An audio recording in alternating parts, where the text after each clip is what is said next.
Hello. Welcome to oh goodness. Oh, feel like I haven't used my voice in a while. Which is good. It means I haven't been talking to myself.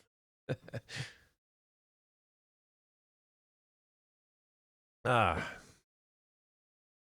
because I haven't seen anyone or spoken to anyone today until now. It's Saturday, 7:34 p.m. here on the East Coast. And well, we're near the East Coast.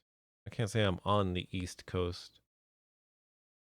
I'm pretty landlocked here, but it is May the 3rd, 2025. And it's about time we started another Infocom adventure. Cause we gotta get through all of these. And we've been slacking. I blame you guys. So it's time to get back to it. Now, we started here long, long ago. Oh, so many years ago. And we worked our way through all these titles. Uh, and we got to Ballyhoo. And we pretty much just walked through that one. No, I would say I gave it an honest try. I got through a decent chunk of it, but it's one of those games that almost requires a walkthrough. And then after that, we have Fublitsky, which is actually not an Infocom adventure. It is a board game that you play with a computer. Infocom called it a computer graphics strategy game, apparently. Fublitsky, a very, very Infocom esque nonsense name, you know? It's right up there with any kind of frauds or whatever. Dimwit, flathead, all that. It's on brand. And I like we got a bus here that says Infocom with what looks like a dog or possibly a pig. No, that's a pig. That's probably a dog sticking its head out. We got a guy flashing a, a dog who is shocked by what he reads in a newspaper and doesn't seem to notice that he's being flashed. I'm not sure. There's a basketball bouncing onto this pig's head. Where did the basketball come from? Did the dog chuck it when he leapt in surprise? Was it in this man's pants? And it just kind of bounced out on this odd vector and then hit the pig. And now it's bouncing toward the Infocom bus. Um, can't quite tell what this is in front of the hard. Oh, that's a rat or a mouse. Oh, there's a fish there. I didn't notice the fish. It kind of blends in with the grocery store, pet store, sporting goods. This looks like a pharmacy. I got drugs. This says drugs. There used to be stores that just said drugs. That was a thing. Come on in, get your drugs. Oh, look at this cute little guy. There's so many details in this picture. This cute little guy hanging out the back of this car. And this snake appears to be hovering over the street. Um,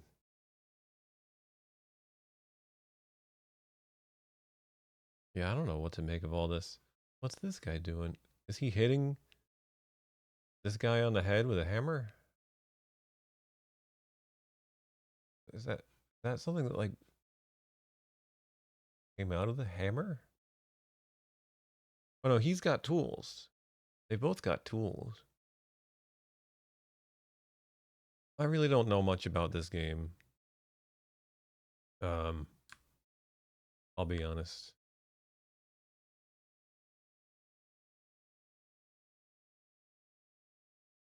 Infocom's graphic strategy game. Oh, look at this. Look at this. That is such a cute little depiction of a dog on an ancient computer. Uh, Flu, Flu, Flublitsky is a unique game of deduction, strategy, and chance. It's a dog-eat-dog world as you rove the crowded streets and busy shops of Flublitsky, trying to deduce and obtain the 4 objects needed to win the game. But this is no scavenger hunt. Victory depends on how well you use funds, keep records, and outsmart your fellow players. You'll test your wits, match wits with your opponents, and throw yourself at the mercy of chance each time you play Fublitsky. The challenge will keep you coming back again and again and again. You can play Fublitsky with either a joystick or a keyboard. You'll need to use a monochrome or composite color monitor, not an RGB monitor. Yeah, if you have an RGB monitor, forget it. So good luck finding something you can play this game on.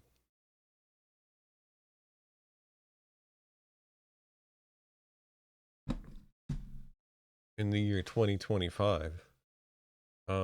Yeah, I don't know. It's weird. It's just it's not an adventure game, so we're not even gonna play it. We're not gonna give it the time of day, other than this brief uh look at the box, the ad read. But yeah, the next game is Trinity. Ooh, we got all zoomed out.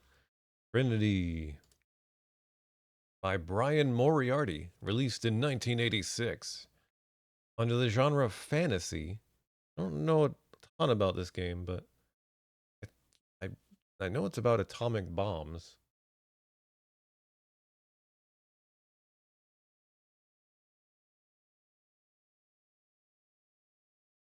Uh, did I read all this? Guess so. I don't know what this is from, if this is from the back of the box or what. You're neither an adventurer nor a professional thrill seeker. I would hope not. You're simply an American tourist in London, enjoying a relaxing stroll through the famous Kensington Gardens. When World War III starts, and the city is vaporized moments after the story begins, you have no hope of survival. See, this feels like spoilers. I don't know. Is this from the back of the box? No, this is what it says on the back of the box. It's the last day of your $599 London vacation. Unfortunately, it's also the first day of World War III. Only seconds remain before an H-bomb vaporizes the city, and you with it. Unless you escape to another time, another dimension. For every atomic explosion unlocks the door to a secret universe, plain between fantasy and reality, filled with curious artifacts and governed by its own mischievous logic. You'll crisscross time and space as you explore this fascinating universe, learning to control its inexorable power. Trinity leads you on a journey back to the dawn of the atomic age and puts the course of history in your hands. Uh, so yeah, atomic bombs, fun stuff. Let's just not read the rest of that blurb. I'm not sure where it's from, but it feels spoilery. Here's the front cover.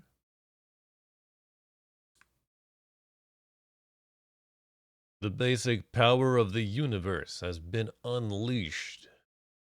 Here's the back of the box. Well, the the picture on the back, and then there's all the ad copy. But up at the top of the back of the box, there's always a picture of what you get in the game box. What comes inside. You get your game on this delightfully floppy disk. You get a Project TR. I believe this is like a map. Um, you get a sundial that you have to kind of make yourself, and the paper crane you get instructions on how to make. Also, this comic book about the atomic bomb. I wonder what that is. Right there. What is that? I don't know. I must confess, I do not know. The game does not come with a mushroom with a tiny door in it, unfortunately. But it does come with this comic. Oh, that's just the cover of the comic. The illustrated story of the atom bomb. The atom. Friend or foe? Within the tiny atom lies a tremendous power. This power first entered the modern world as a means of destruction, unleashing a terrible fury on countless thousands. But, like any great force, the atom can also be used to serve man. Oh no, it's a cookbook. Sorry, spoilers. Atomic power plants provide clean, dependable energy. Nuclear powered submarines glide beneath the North Pole. Numerous lives are saved by radiation treatment, and radioisotopes analyze soil, plants, and animals to help increase food production around the world.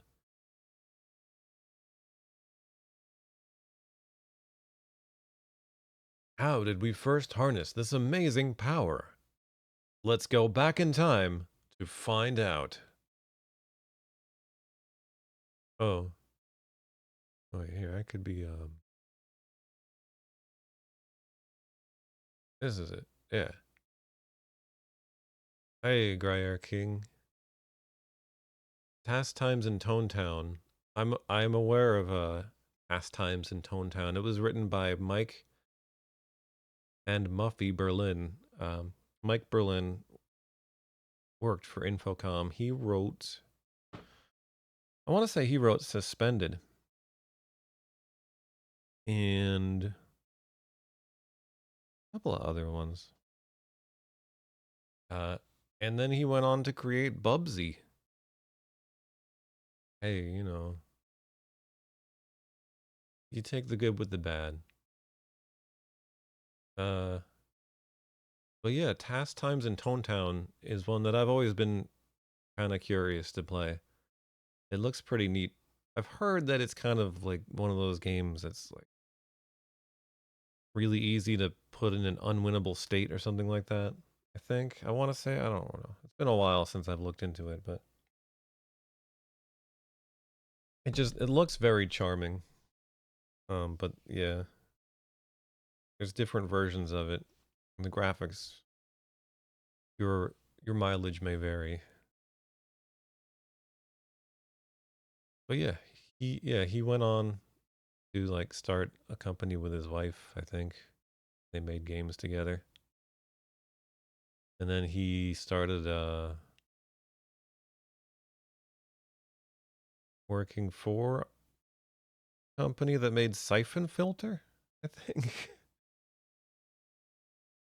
And they also made Bubsy. He's like personally responsible for Bubsy.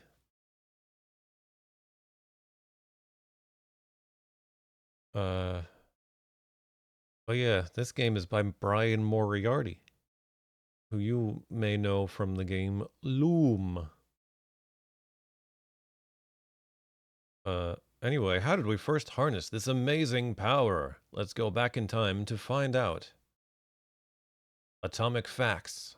Stranger than fiction. Look at this guy right here. I like beard guy. And what is this? What do we got here? Like a string of pearls?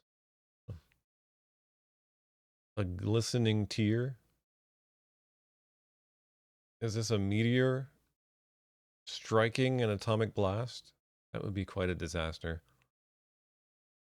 I'm surprised that's not like a Roland Emmerich movie already. We're like testing an atomic bomb and then a meteor hits right on that exact site and then it turns into like the super bomb that destroys the world. Anyway, I'm getting distracted.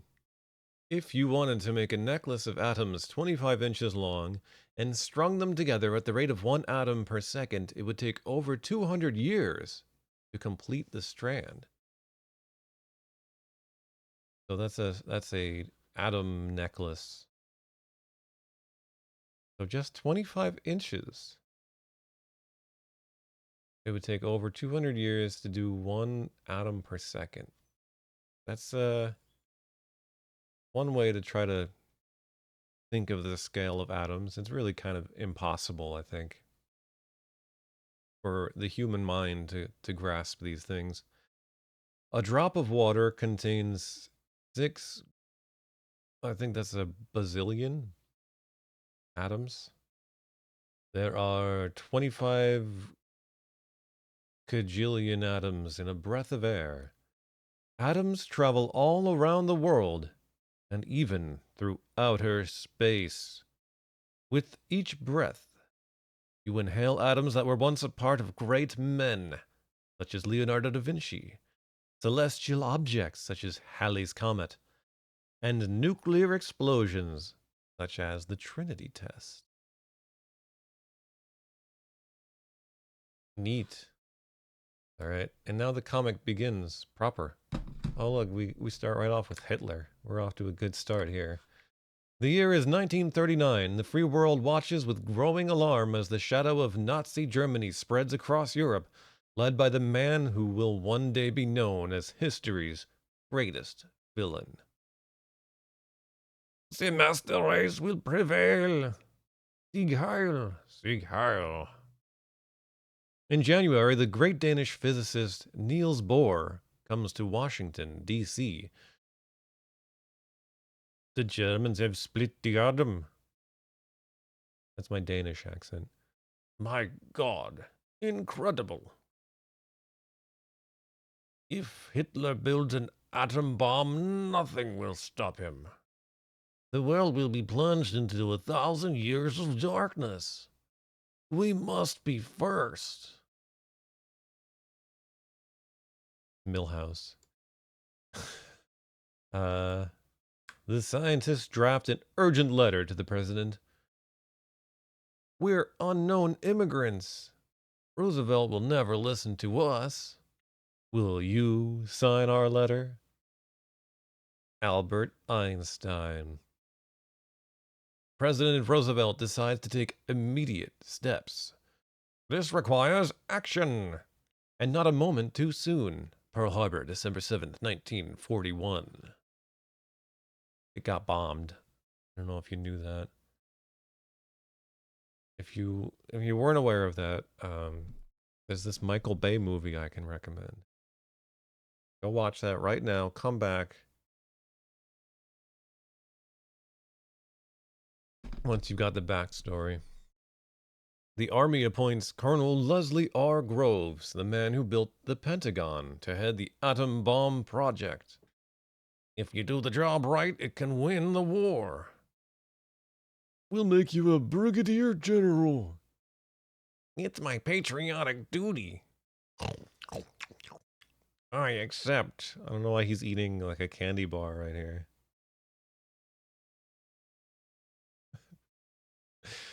There's something funny about this panel. This last panel just... It amuses me. I don't know. Why is he eating a candy bar all of a sudden? Alright. Next panel. Next page. Technically, it is also the next panel. Okay. On December 2nd, 1942, scientists at the University of Chicago, led by Enrico Fermi, produced the world's first atomic chain reaction. The reaction is self-sustaining. It works. Now we can make nuclear fuel for the bomb. A secret laboratory is set up in the mountains of New Mexico to design and build the new weapon. I'll get you anything you need. Men, money, materials. Will you do it? Dr. J. Robert Oppenheimer becomes director of Los Alamosenheimer. This Let me see if I can actually say this tongue twister. Here we go. Dr. J. Robert Oppenheimer becomes director of Los Alamos. There, that wasn't so hard. It's my patriotic duty. I accept. Hey, that's what that other guy said. This guy uh only has one whites of his eyes. Only one of his eyes has a white. And his mustache looks like it's trying to take flight. I think this is just some kind of weird printing error.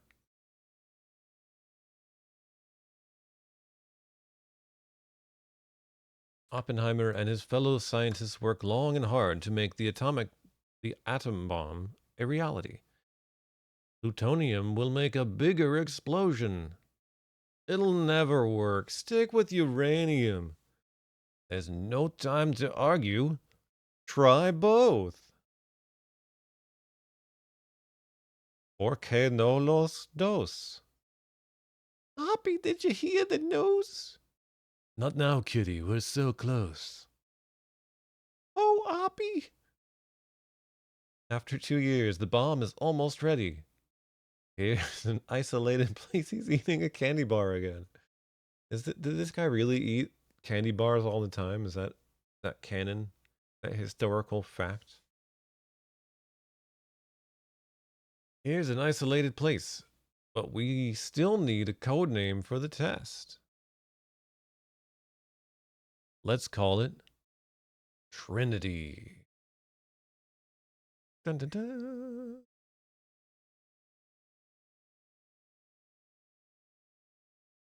It's my duty as a citizen to call it Trinity. A 100-foot... This doesn't bode well. It's too early for that. A 100-foot steel tower is erected in the New Mexico desert, miles from the nearest town. What do they call this place, anyway? That's the tower talking, I think. Jornada del Muerto. The Journey of Death. The gadget is in a shack at the top of the tower. It's got a Jesus fish on it. Final assembly takes place in a deserted ranch house nearby. Hand me that screwdriver. It'll never work. He even does the Oppenheimer pose in the Trinity panel. You know, I didn't see that movie that came out about recently about Oppenheimer. I think it was called Barbie. I didn't see it. So I don't know. I can't compare the two. In the pre-dawn hours of July 16th, 1945, VIPs from all over the country gather on a hillside 20 miles from the tower. This suntan lotion will protect us from atomic rays. I must be... Poor guy. I must be alert. The Russians will want a detailed account. Key personnel hide in an underground bunker only 5 miles south of Ground Zero. Keep those jeeps running. If the atmosphere catches fire, we'll have to get out of here fast. The tension is almost unbearable. 0 minus 20 minutes. Keep an eye on him. 4, 3, 2, 1, 0. This is so exciting.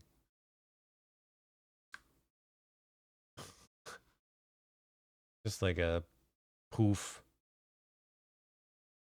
And then a mushroom cloud. The war is over. Oh, look at Truman and Churchill. They're jubilant with the news.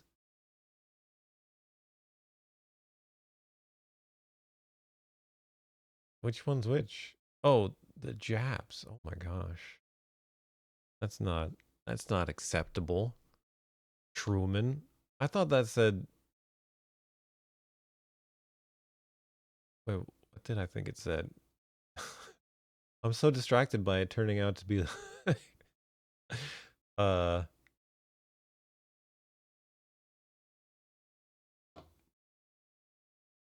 but at first I read it as chaps. That's right. The chaps. And I'm like, wait, is that supposed to be Churchill? Because that's like a British ism. Those chaps will have no choice but to surrender. It's the second coming in wrath. And America will prevail. Uh,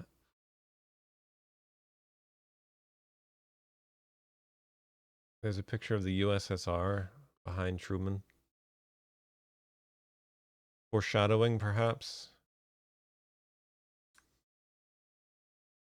On August 6th, 1945, an American B-29 bomber exacts a terrible vengeance on the city of Hiroshima. Bomb away. This plane is a registered trademark.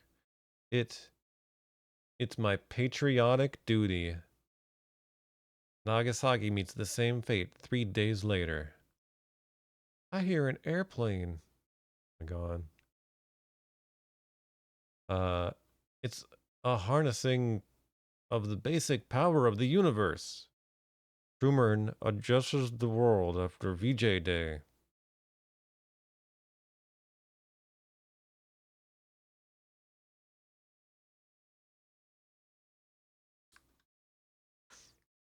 But the American monopoly on A-bombs is short-lived.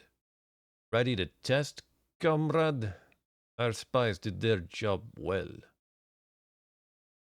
It'll never work. In Russian. America is shocked by the news. The world will be plunged into 1,000 years of darkness.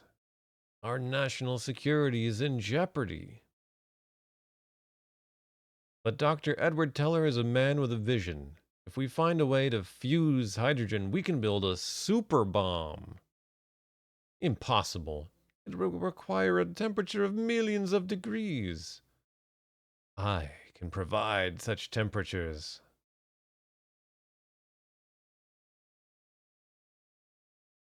And so, November 1st, 1952, on a remote island in the South Pacific, it's all set to go. Let's get out of here. It'll never work. Teller's H-bomb is born.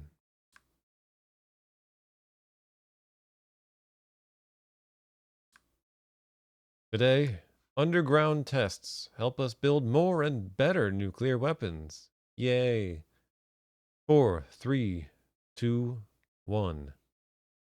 Our scientific know-how helps us to defend the free world behind an orbiting umbrella of high technology.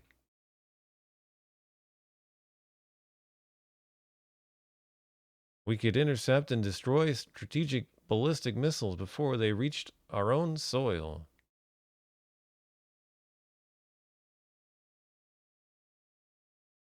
Oh, I gotta do Reagan now? Well, we could intercept and destroy strategic ballistic missiles before they reached our own soil. It'll never work.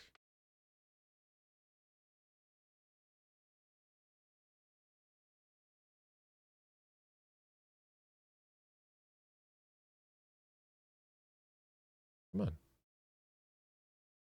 Hmm. Come on, Internet. You can load this JPEG. I believe in you. Now the America's new space defense system is in place. The entire planet is safe from the threat of atomic war. It's Peter Pan, dear, the boy who would not grow up. All trams lead to the Kensington Gardens. Our children can live secure in the knowledge that these thousands and thousands of obsolete missiles built in the old days of mutual fear and distrust will never need to be used. The end. Yay.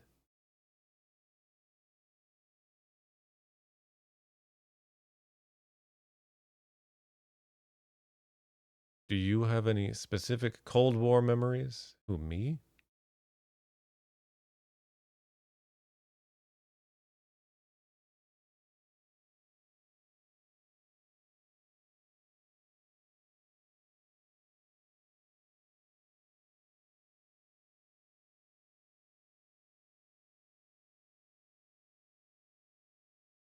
I mean, I vaguely remember communist Russia,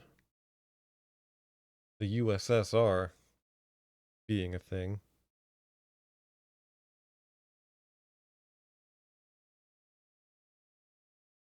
But more so from like, you'd be playing a game, like an NES game, and you'd be like, wait a minute, USSR? Oh, yeah. Uh, what's this? Is this the back of the manual? Trinity site, where the world's first nuclear device was exploded on July 16th, 1945.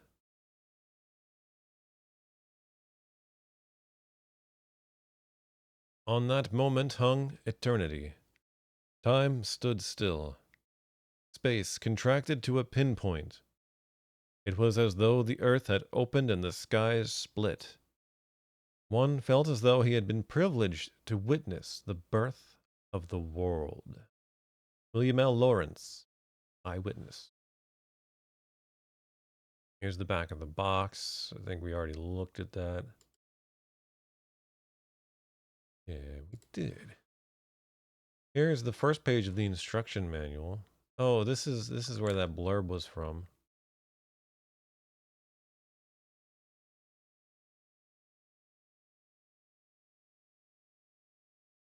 Escaping the destruction of London is not the end of your problems, but rather the beginning of new, more bizarre riddles.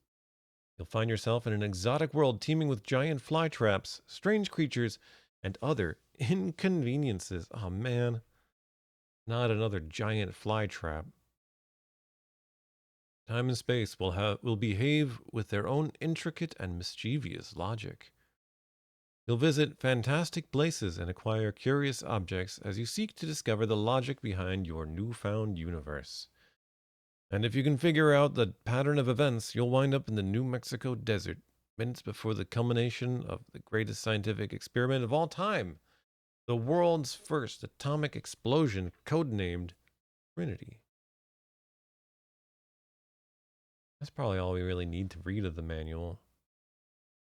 That may be like the list of commands. Special? Usually there's a list of commands you can use. And there might be some that stand out as being not standard. That might help you figure out what you're supposed to do from time to time. Here is the sundial. Man first conceptualized time as consisting of only two units, day and night. Then came the understanding that daytime could be separated into smaller units marked by the shadows cast by the sun on its path to from sunrise to sunset. The sundial evolved as a means of indicating the passage of time according to these units.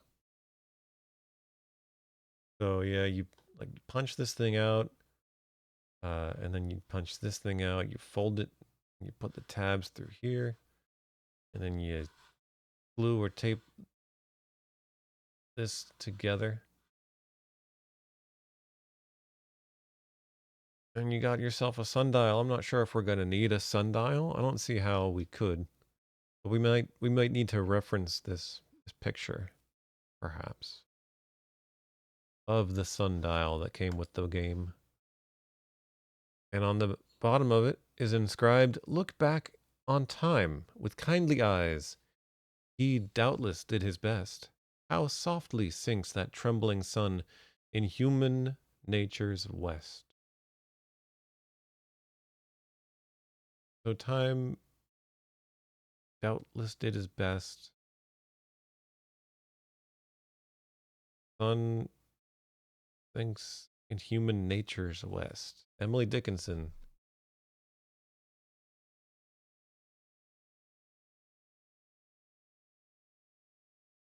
Human nature's West.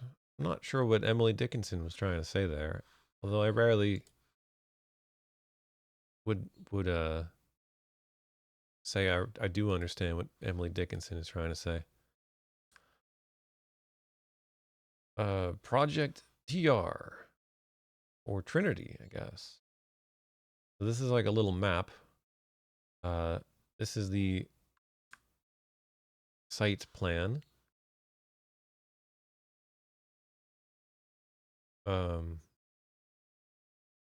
Yeah, it's that's the center right there. 0. That's jumbo. I'm not sure what jumbo is, but I think that is the bomb, the 100-ton test shot. I think that's the tower that they drop it from. And there's the McDonald Ranch.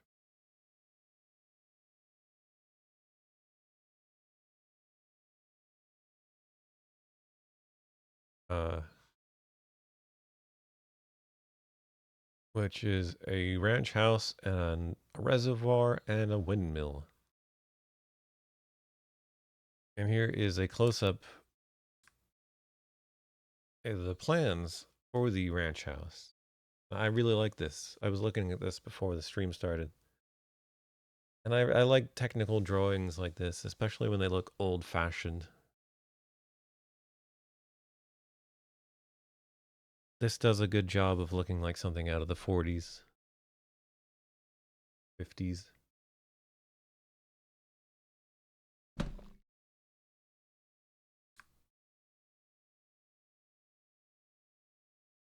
I mean, I know it's from the 40s, supposedly, but, you know, it could also fit into the 50s, what I'm saying. Yeah, got an ice house. A nice house with an ice house. This is 30,000 feet from the center to the edge of this circle here.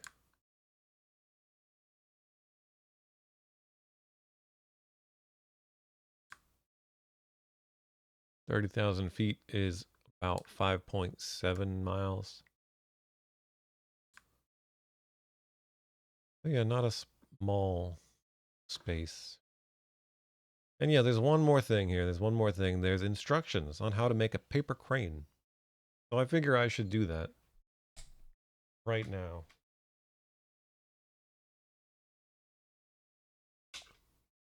I'm gonna try to get my my desk on the camera here.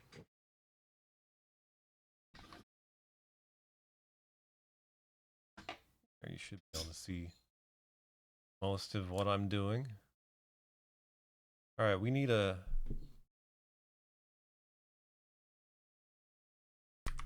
square piece of paper, and it recommends thin paper.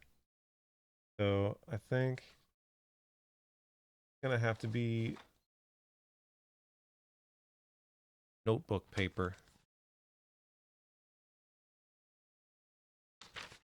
My crane will be all liney, but the sketchbook paper that I have that I'm going to use for the map, because I honestly don't feel like drawing a map with like a drawing tablet, and I don't know, it's just I don't feel like dealing with all that. Well, I'm just gonna draw a map. I don't know, maybe I'll try to set up like a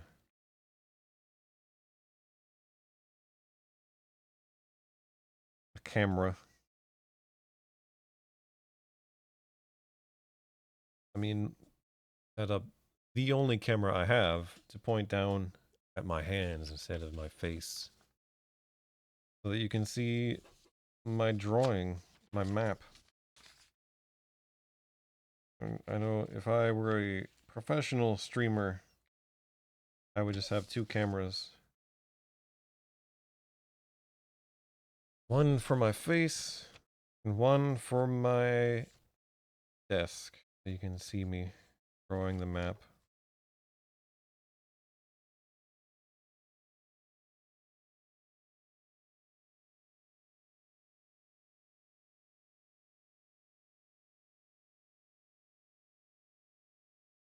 But I am not. I'm not a professional. As you can see, I don't even have real origami paper. I'm attempting to square off a sheet of notebook paper. Got holes in it. And little frilly things. But you know what? That's okay. We've already completed the first step. And that is refolding the paper. Well, we haven't. It's not even the first step, honestly. It's just it's prep work, really, and we have only begun. I gotta fold it all the other ways too.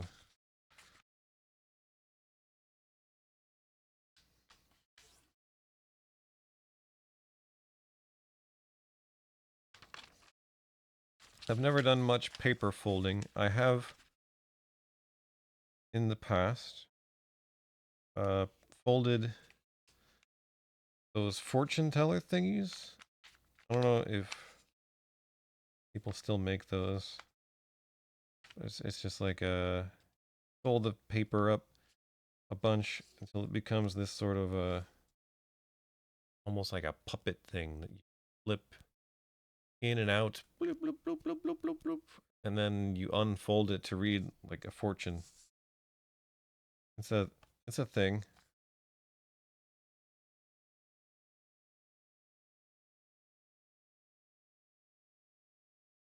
The thing that people used to do before uh social media, I guess. That's what these kids these days are missing. Hello, Arrogant. Yeah, we're adventures in origami. Newspaper hats. I probably made a newspaper hat when I was very young. There was probably some kind of instruction I got on the creation of newspaper hats. I also made, very similar to making one of those fortune teller things, was making a bubble. Like it shared a lot of the same steps. Paper bubble, you could blow it up. It was like a balloon, really, but I called it a bubble. It's a paper balloon, blew into one end and it puffed up. I got pretty good at making those, and I would make them all the time, and I would make them really small for fun. I would try to make like the smallest ones I could. Yep. These were the types of things you did with your free time before the internet. Your peers made the fortune telling things. Yeah, I feel like at a certain point kids stopped doing things like that because they all had cell phones at school.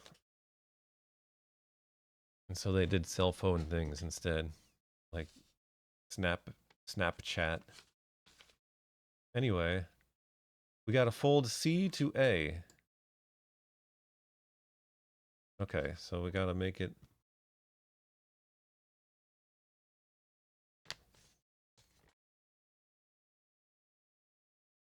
look like this. Okay. Step 2, fold D to B. Okay. That would be like this. Another fold. Fold D to A. Okay.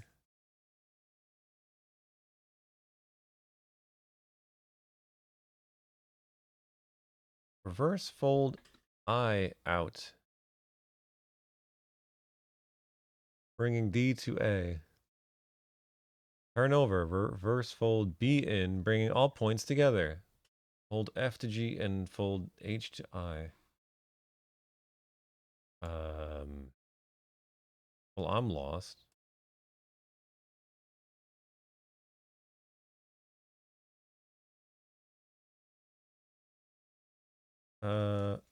Okay, so this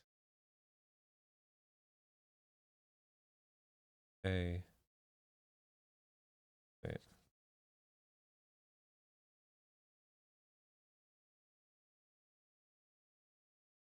Which one's I? All right, I got this. I'm just gonna start over. I folded C to A, so it looks like this. Okay. A is the point with the hole in it. Say that, right? C to A, D to B, D to A.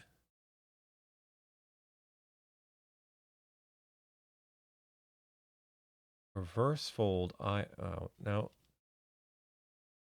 what does reverse fold mean? So I is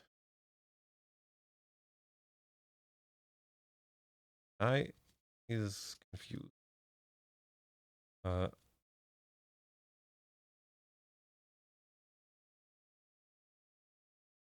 I don't know. Will I be able to make a paper crane? Will I be able to figure this out?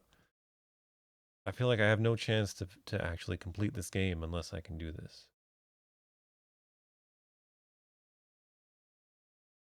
Right, yeah, the smartphone. Exactly, yeah. Why wouldn't you just get like an app?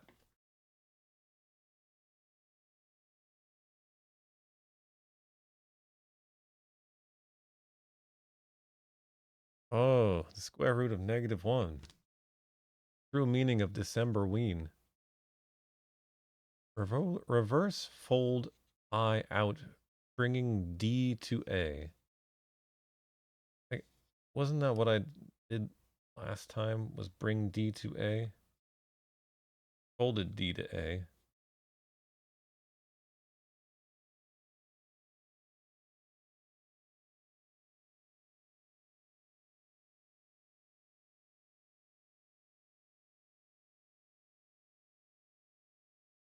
And so I is like halfway between A and D,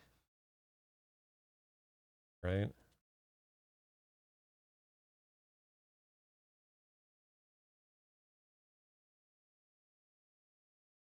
So yeah, so this is I.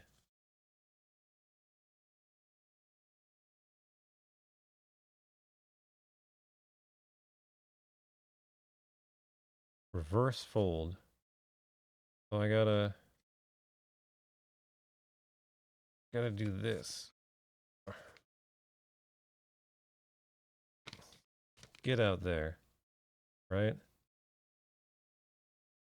Bringing D to A. That bring D to A? Let's assume it did.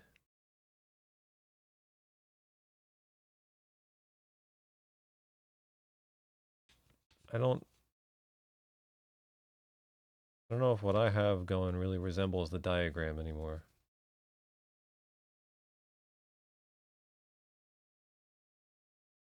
Oh, well, if I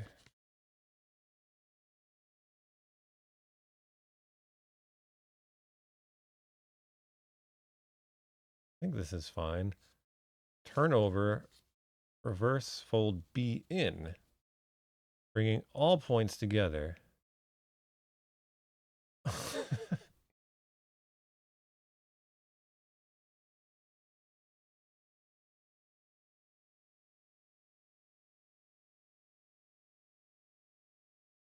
No, wait. If this is A,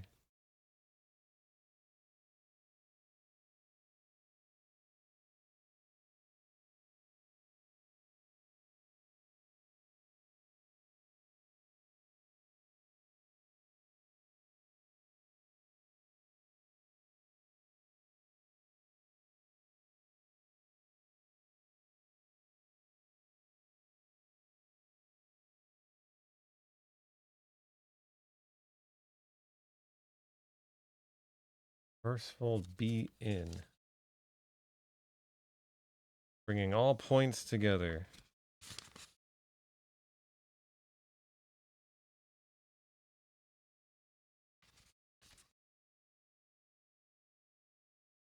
This is why I never got into origami.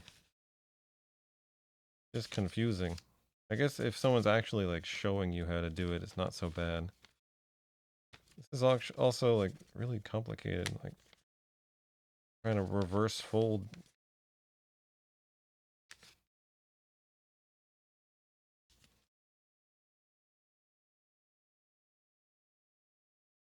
Fold F to G and H to I.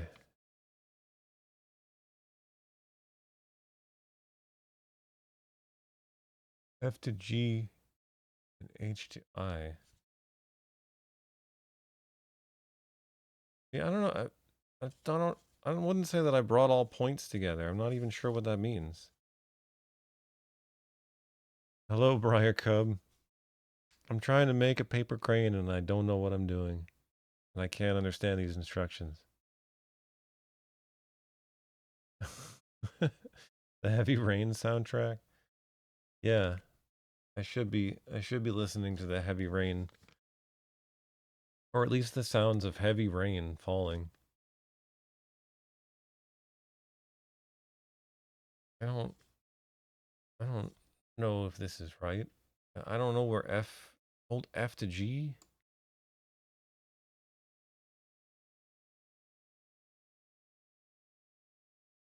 This is F.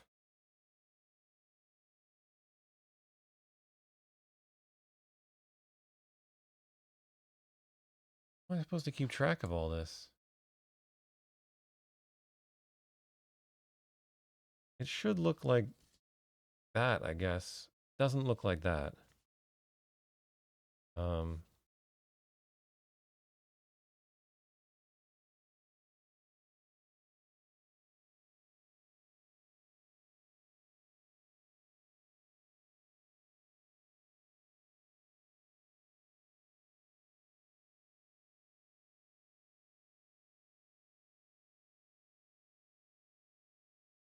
uh,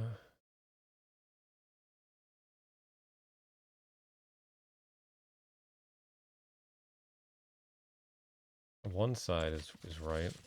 I just gotta.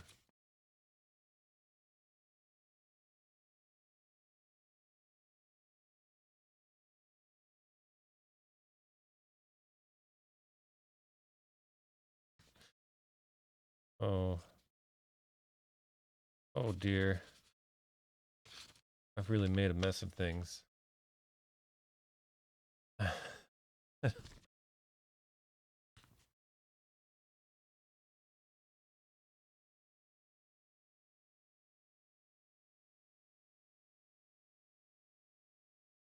All right, we're gonna try this one more time.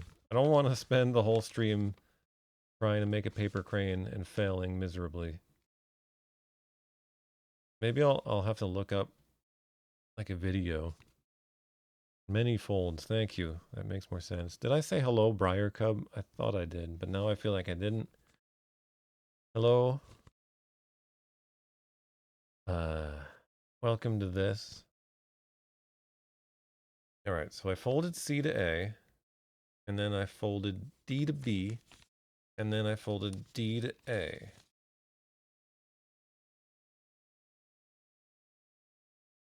This has been like folded and reversed folded so many times. Doesn't want to fold anymore. Tired of folding like me. I'm already lost. Got distracted by how difficult it is to fold.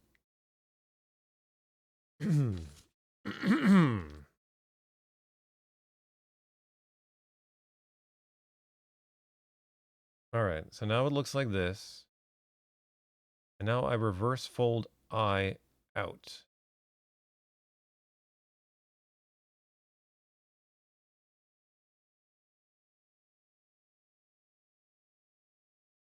I being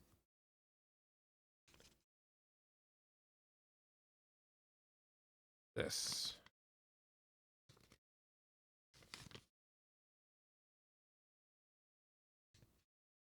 And that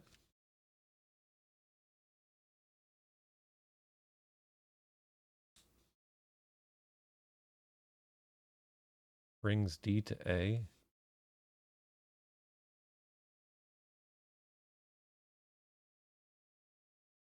Turn over, reverse fold B in.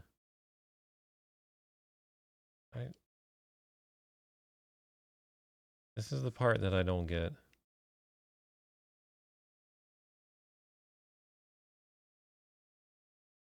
Because in that picture, B is like unfolded.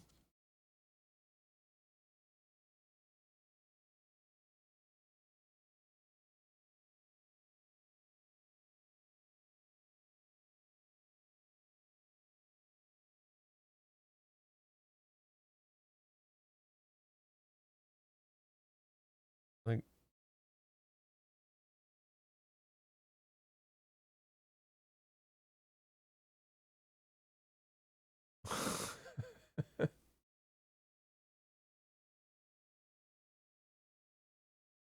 yeah, at least I made my own square paper.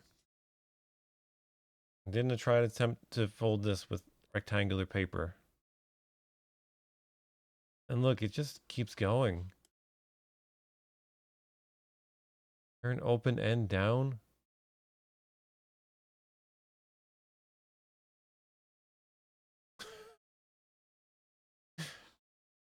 Forget it. This is absurd. I'll never figure this out.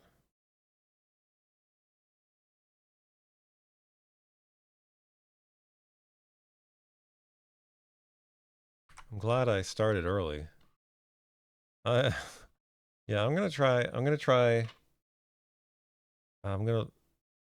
to look up a video that tells me how to do this. Or better instructions. I feel like these instructions are just not good. I blame the instructions.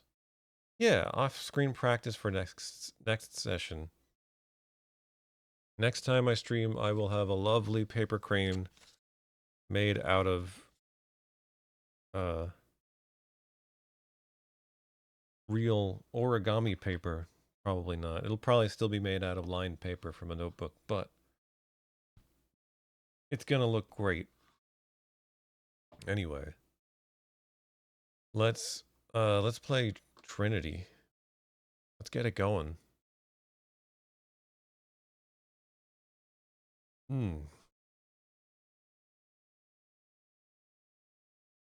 Why is nothing working now? The chat. Oh, it's gotta be, can't be minimized. Figures. I gotta do something with all this screen real estate. Alright. Oh, wait. There's a thing at the very beginning there that I didn't read, right? No, there wasn't. This says copyright 1986 Infocom.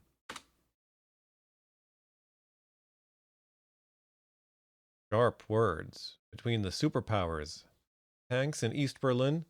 And now, reports the BBC. Rumors of a satellite blackout. It's enough to spoil your continental breakfast. But the world will have to wait. This is the last day of your $599 London getaway package, and you're determined to soak up as much of that authentic English ambience as you can.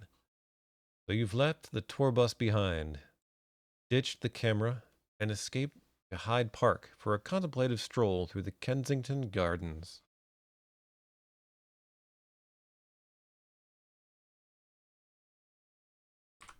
Yeah, that's better. Palace Gate. A tide of perambulators surges north along the crowded broad walk. Shaded glades stretch away to the northeast, and a hint of color marks the western edge of the flower walk. Hey, age BBC, that's right. What's going on? For half cheddar. Oh. Alright. I don't know where to put this palace gate. I feel like we're not going to be spending much time in this area based on everything that was said in the manual in the box. I'm just going to put palace gate off to one side. And yeah, again, I apologize. I know I usually draw my map right on the screen, but I'm not in the mood for getting the tablet all set up and like trying to find a space for it. This is so much easier. I have a sheet of paper. Probably can't see that. Kind of see it.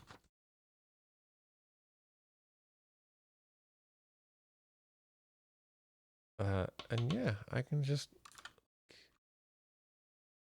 plop my keyboard on top of my map. I don't have to like move the tablet aside and then make sure I remember to like switch displays in the stream back over so you can see the game again. I always did it on paper when I was playing these games by myself. I don't know. I feel like it's better for viewers if I do it on the stream or whatever. It's one more thing that's just gonna make me like not play text adventures. If I'm like, oh, but I have to get out the tablet and do all the blah blah blah, wah. Real quick, I want to see what Kensington Gardens looks like.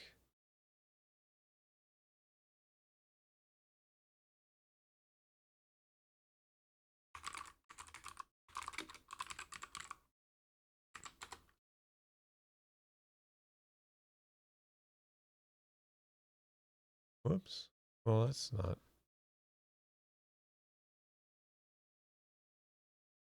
That's just the chat. Hmm.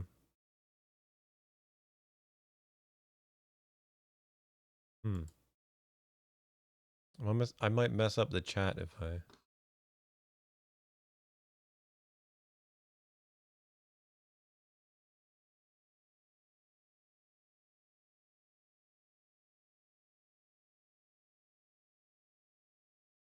Uh. Uh. Um. Here we'll do display capture. That's not working. There. There you go. Kensington Gardens. It looks nice. There's some flowers. Since this is a real place, you know, it's nice to get a little, oh my god. So slow. The good thing, my up speed is not as bad as my down speed, apparently. I can still stream. None of these pictures are loading. I guess that's good enough. That's all you get.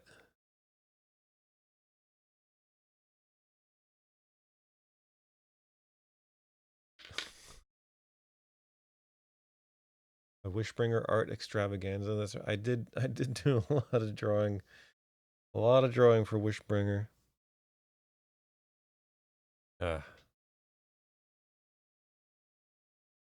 It's fun to do the art on the maps, but it kind of like slows down the whole process.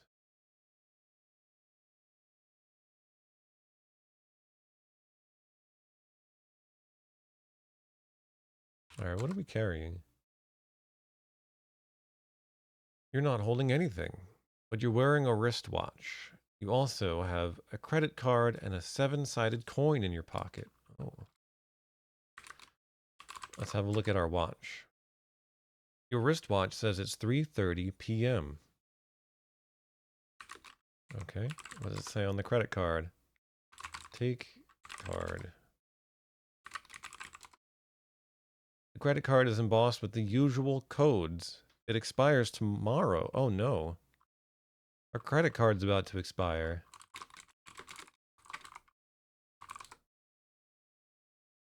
And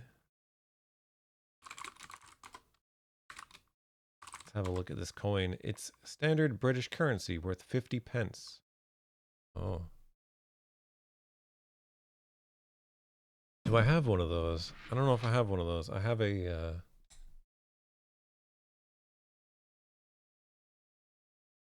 I have a £1 coin. This is a really nice coin.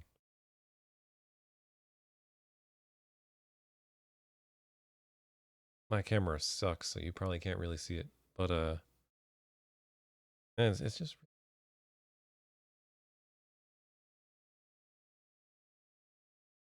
be in focus at all. It's got a real good weight to it. I think I have some other coins. Hold on.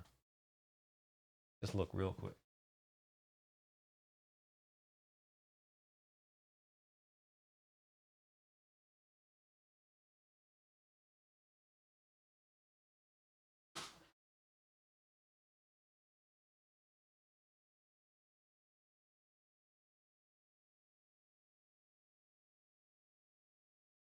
That's a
I found a 20 pound or a 20 pence piece.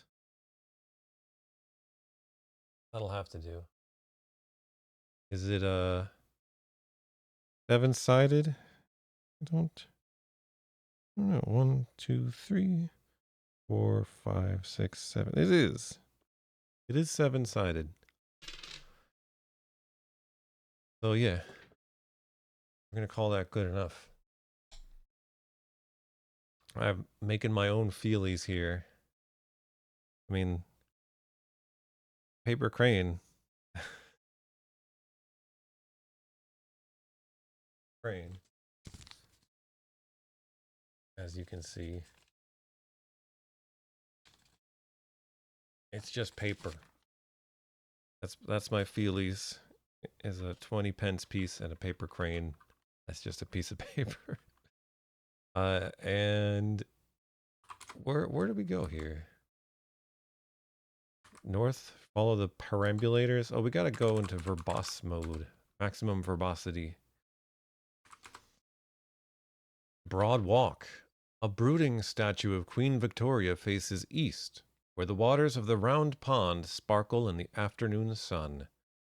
Your eyes follow the crowded broad walk north and south until its borders are lost amid the bustle of perambulators.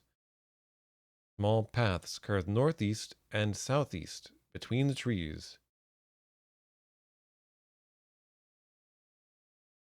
A cloud of pigeons fills the air. They circle overhead and congregate around a nearby bench, where an aged woman is selling bags of crumbs. Feed the birds. 30p. Her voice quavers with heartbreak. All right. So we got Broadwalk is north of Palace Gate. I already worry that I'm gonna run out of room.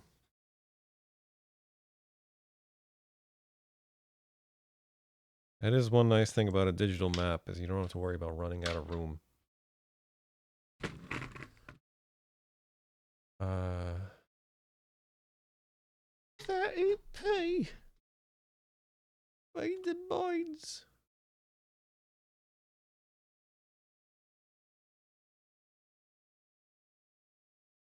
They are nice coins. They're all fancy and stuff. There's something like if you have like certain pieces of British currency, you can like kind of put them together to make a picture. Something. I don't know. Look it up. um,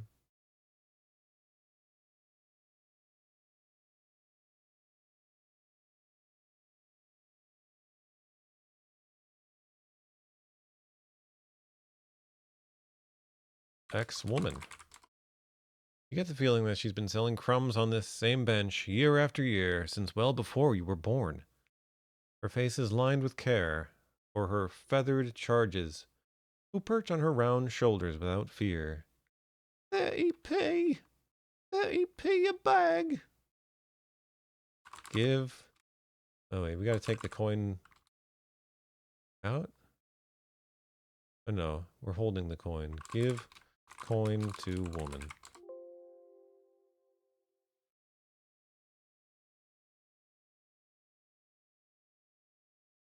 My Windows just alert sounded me as I got a point.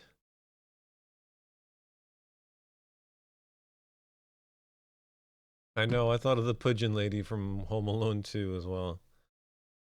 Bless you, coos the bird woman, taking your money with a practiced snatch. 20p's a change. She holds out a bag of crumbs and a small coin for you. All right, now I officially have the right coin. Take your bag and change, governor. Take coin. Take bag. Take your bag, governor. X bag. It looks as if the bag of crumbs is open. Feed the hungry birds, cries the bird woman.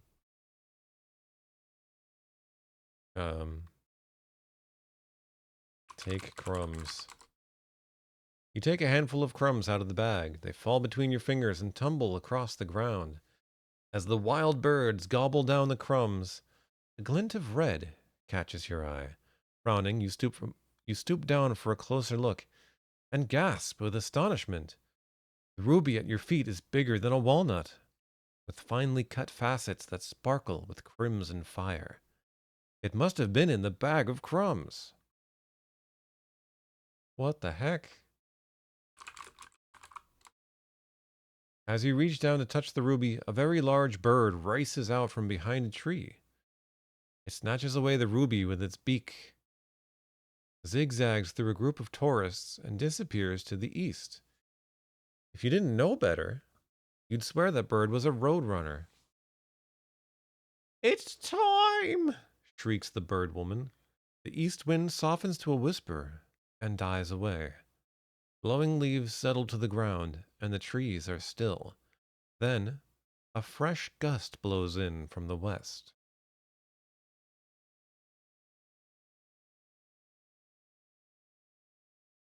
The heck is going on? I guess we should follow the bird, huh?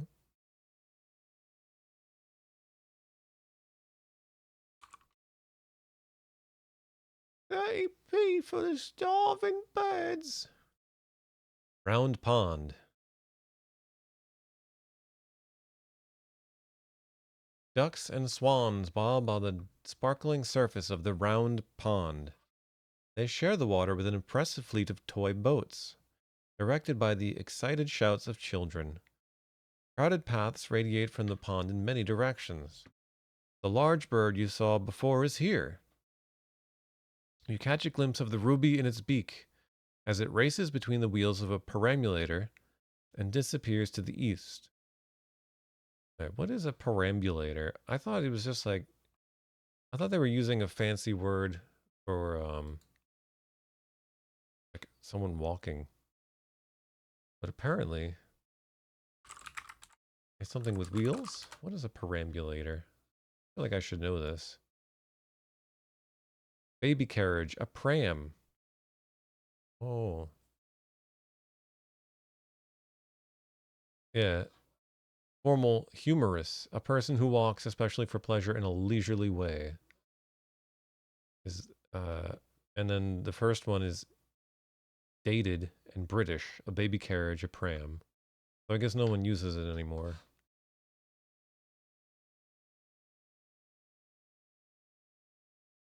No, pram is just short for perambulator.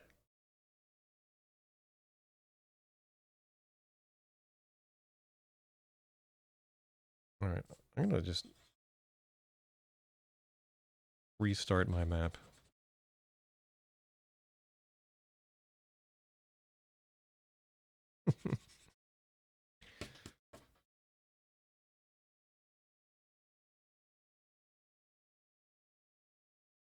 I should just be willing to dedicate a whole section of it to this area. But I'm guessing there's not going to be much of it. I don't know, though. I gotta map it as much as I can. Broad Walk is north of Palace Gate.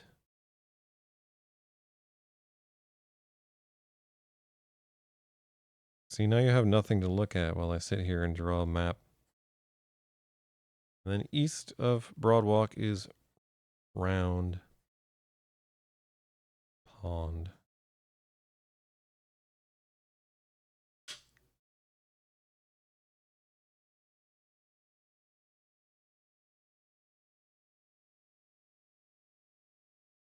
So the bird went east again. To Lancaster Walk.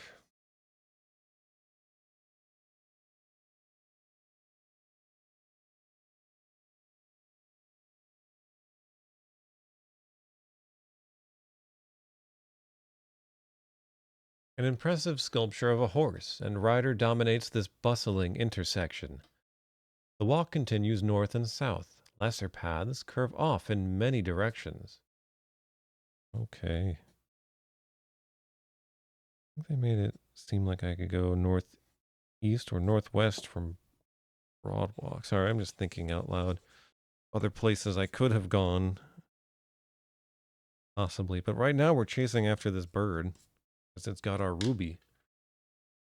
We didn't really earn this ruby, but we're going to get it back. It does say lesser paths curve off in many directions, so it could be, it could go any direction from here. A broad field of grass, meticulously manicured, extends to the east. Beyond it, you can see the long water glittering between the trees. A printed notice is stuck into the grass. The large bird you saw before is here. You catch a glimpse of the ruby in its beak as it dodges a startled nanny and disappears to the east. Well, let's stop and read this notice. Could be important. The words "Do not walk on the grass" are sternly printed on the notice. Well, we're gonna walk on the grass if that's what we have to do to get our ruby back. I wonder if it's a Moby ruby. That's a Zork 1 reference. As your feet touch the grass, you sense a strange motion around you. Looking down, you watch with horror as the grass begins to ripple and writhe with vegetable indignance. Angry green stalks whip around your legs, pull you to the ground, and drag you, kicking and screaming, back to the paved surface of the Lancaster Walk. A chorus of offended little voices subsides as you regain your footing. My goodness. How much time has passed? It's 3:34. So only like 4 minutes. A young couple zooms down the Lancaster Walk on bicycles. You watch them roll across the grass and disappear into the crowd. Alright, so we cannot go east because of the that sign had our best interest in mind, and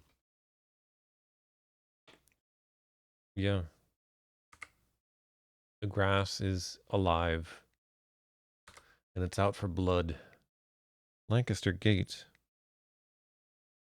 We've gone north to Lancaster Gate. A crooked old tree shades the perambulators as they roll south down the Lancaster Walk. Shady paths lead west along an iron fence and southwest between the trees. There's an old woman under the tree, struggling to open an umbrella. The stiff west wind isn't making it easy for her. Right. Lancaster Gate.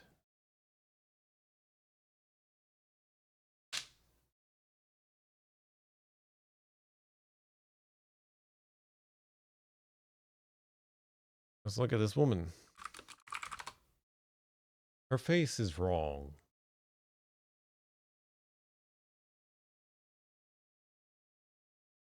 Okay. Sternly printed indeed. Her face is wrong. You look a little closer and shudder to yourself. The entire left side of her head is scarred with deep red lesions, twisting her oriental features into a hideous mask. She must have been in an accident or something. A strong gust of wind snatches the umbrella out of the old woman's hands and sweeps it into the branches of the tree. The woman circles the tree a few times, gazing helplessly upward. That umbrella obviously means a lot to her. Her wistful tear is running down her cheek, but nobody except you seems to notice her loss. After a few moments, the old woman dries her eyes, gives the tree a vicious little kick, and shuffles away down the Lancaster Walk. You know, if you own an umbrella that means a lot to you, leave it at home. Umbrellas, uh, they're really kind of prone to getting destroyed, blown away, left on a train. Oh, that's it. I wonder if we can get this umbrella back for this woman. I forgot all about the ruby. The closed umbrella dangles in the tree overhead, high out of reach. Its handle is carved in the shape of a parrot's head. Can we climb the tree? Can't find any good footholds. What happens if we try to take it? It's high out of reach.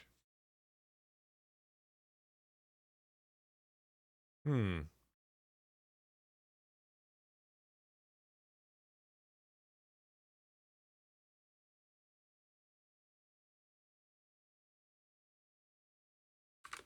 How's the woman doing? Oh, she's gone now.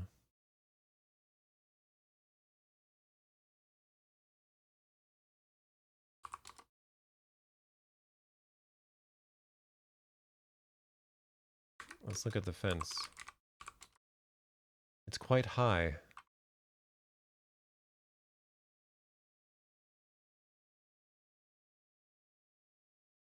Well, I guess we could follow that path to the west. See where that takes us. Inverness Terrace. Crowded walkways lead east and west along an iron fence. Narrow paths wander south into the gardens.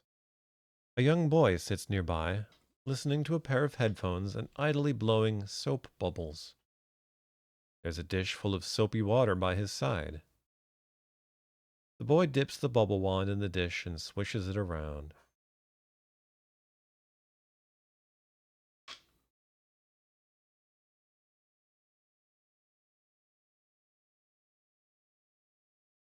Almost out of tea. Might have to make another. But just an herbal tea this time. No more caffeine for me. Inverness Terrace. Well, if my map is going to make any sense, this better lead south to the round pond.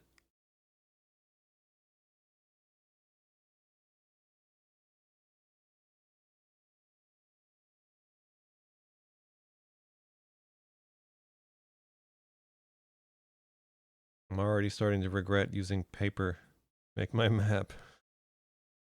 Maybe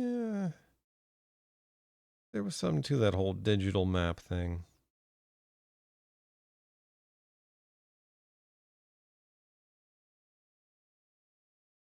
I don't know. I do like having a piece of paper in my hand. Like something I can hold in my hand. I guess I could print out my digital map.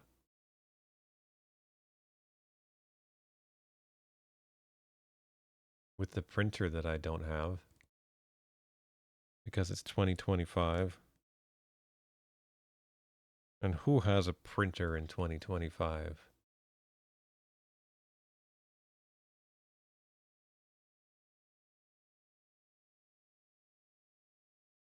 Okay, let's have a look at this boy. Atoms or systems in ruin hurled. Into ruin hurled. Sorry. Let me try that again. Atoms or systems into ruin hurled. And now a bubble burst. And now a world. Alexander Pope. The boy pulls the bubble wand out of the dish and puts it to his lips and blows a big soap bubble. The boy snaps his fingers to the headphone music as the soap bubble bursts with a flabby plop. Oh, sorry, pop. Plop seems... It feels more flabby to me, that's why I said it. Flabby plop. Wanted that semi alliteration. The L.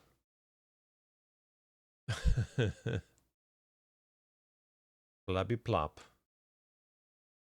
Well, that's great. Let's try going south, see if it takes us back to the round pond. Oh, it does. Good, good, good. I can rest easy.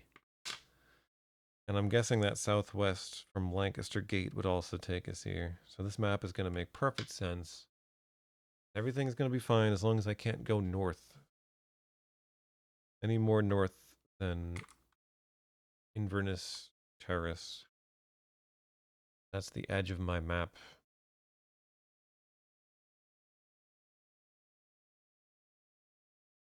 Okay, we've been here before, but now suddenly there's something going on here. One of the toy boats on the round pond catches your eye. The west wind blows it closer, and you realize that the white sails are actually wings. It's a folded paper bird, floating just within reach. Take paper bird. Love this. I love that Windows is making an alert sound. You lean over the edge of the round pond and pluck the paper bird out of the water. Your score just went up by 3 points. Your total is now 4 out of 100.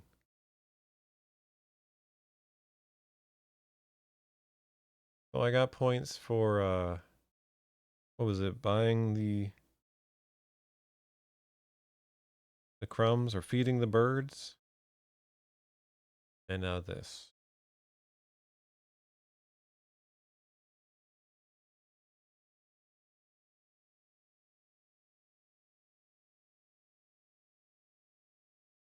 I forget. I think it was that.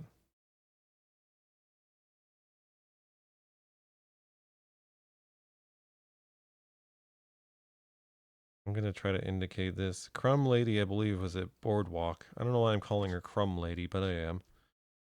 And this is Round Pond. Paper Bird.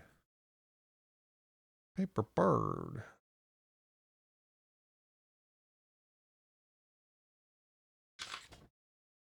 Look at this beautiful map so far, isn't it?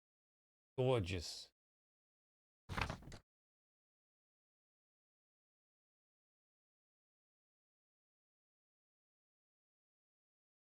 Alright, that's not how you spell bird. The, the paper bird is skillfully folded from a piece of paper. Something is written between the folds. Ooh.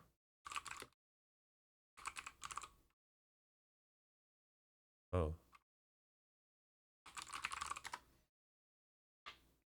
Unfold bird. You gently unfold the paper bird to its full size.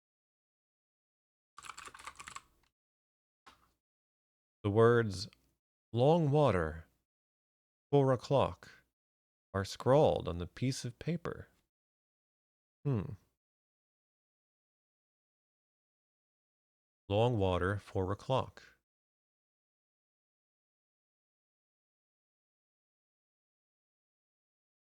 Write that down on the margins here. Long water,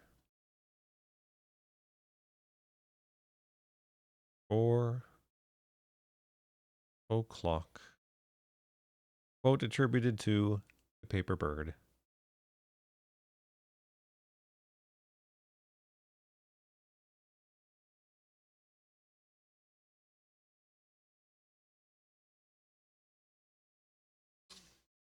Now, this could mean there's a certain location we need to be at when time reaches 4 o'clock. We don't have much time. It's 3:38 and 30 seconds p.m.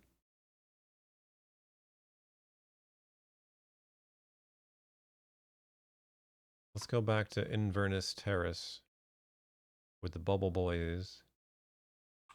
And let's try going west. Black Lion Gate. Nannies and tourists hurry through the Lancaster Gate to join the perambulators rolling south down the broad walk. Less crowded paths wind east along an iron fence and southeast between the trees. Careless Nanny has left her perambulator unattended. Right? Just note down we are at Black Lion Gate. Everyone, please remember where we parked our perambulator.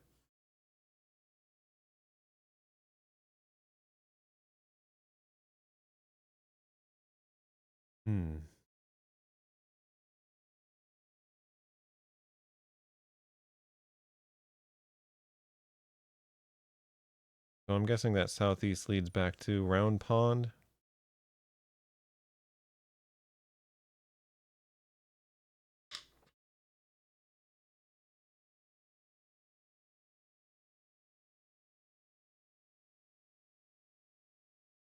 Have a look at this perambulator.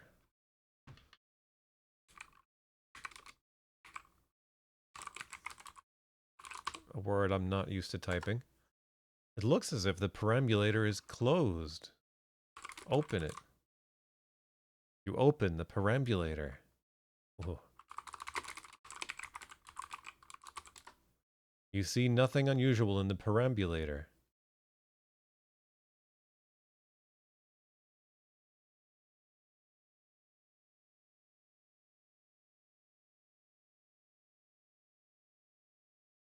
Push. Perambulator. I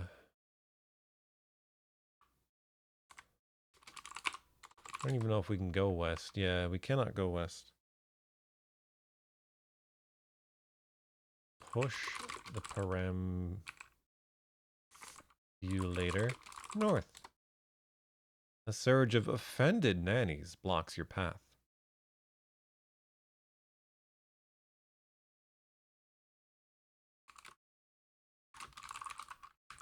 Let's try southeast. That's round pond again. I don't know why I'm pushing this perambulator around. But I feel like for some reason I need to. We go south from here.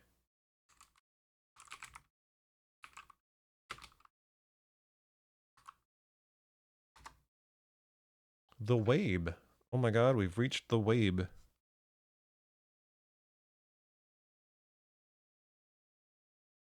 Rise from your Wabe.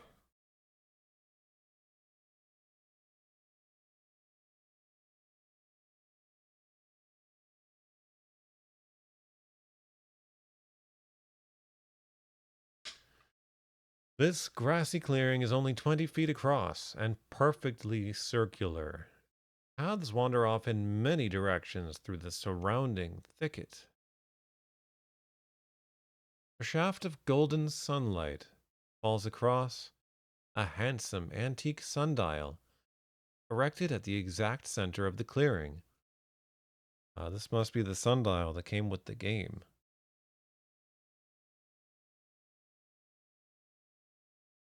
Could be important. Now, who wants to bet one 7-sided 20 pence piece? It doesn't say it's 7-sided, but it is. Should be. Yeah, that. When I look at the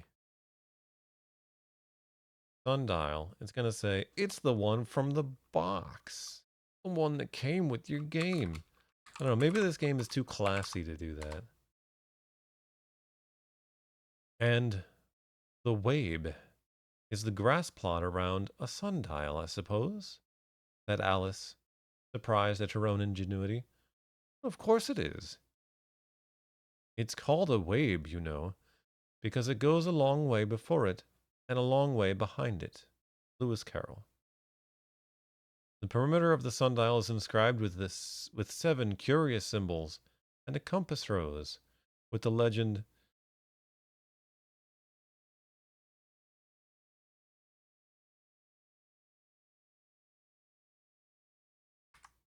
Tempus Edax Rerum emblazoned across the bottom.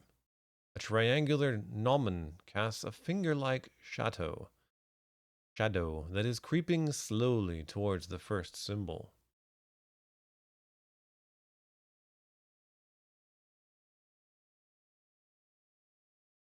What happened to my chat? Why isn't it updating?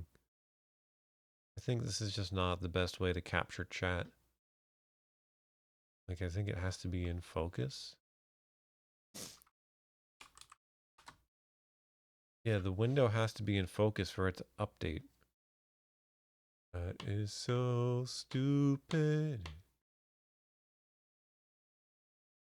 I mean, it's not a big deal. You just click on it every once in a while. Yes. I used to have a better way of having chat on screen that, like, OBS could do, but I don't think it works anymore. And I need a moment.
Okay, I'm sort of back.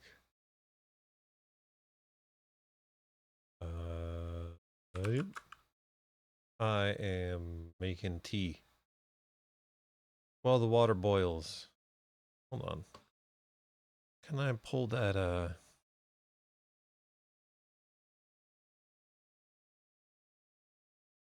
back up?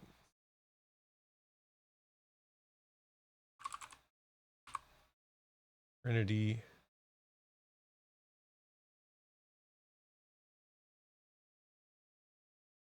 The Trinity Gallery. Let's see. I just want to look at the sundial. Tempest Edax Rerum. Yeah.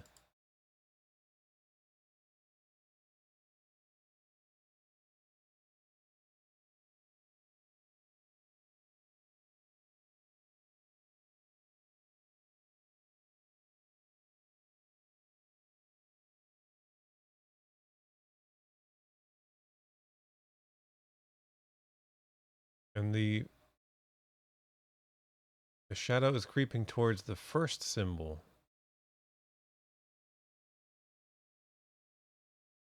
So I guess that would be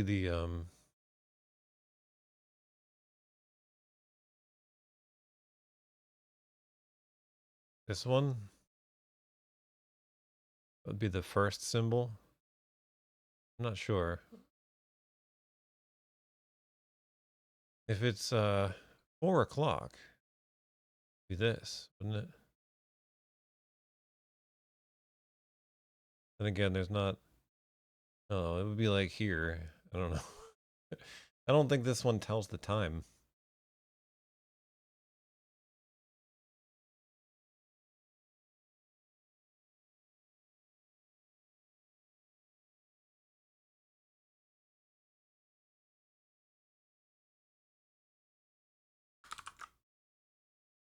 Oh, water's boiled.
I'm back, baby. We saw that Jesus fish in the comic somewhere. It was on the bomb.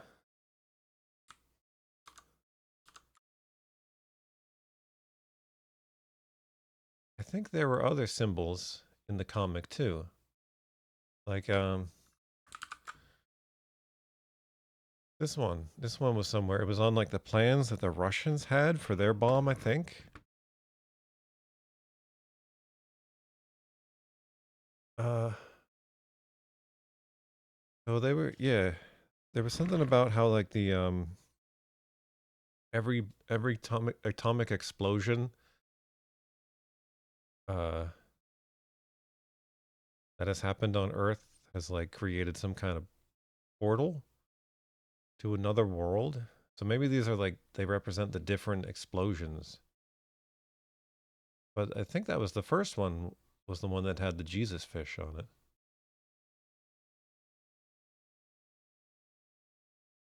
Oh, yeah, yeah.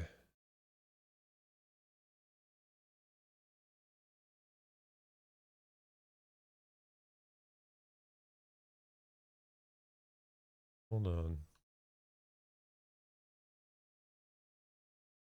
This is interesting. This game is not even really started, and it's already interesting.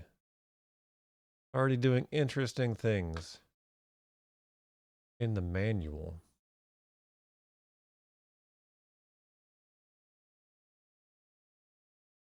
Why is my tea making weird noises? Maybe I'll just not have it on the warmer for now. Here's It's My Patriotic Duty guy.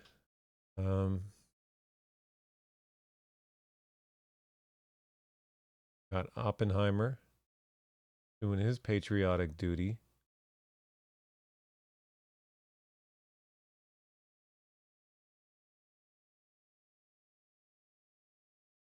That's true. The very first panel did have a Hitler.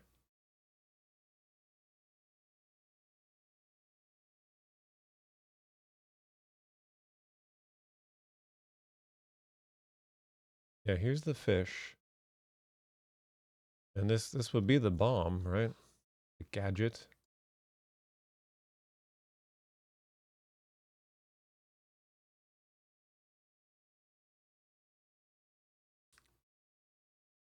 So here's Hiroshima. Has an R on it. Yeah, there's Nagasaki. I gotta keep that sundial image open.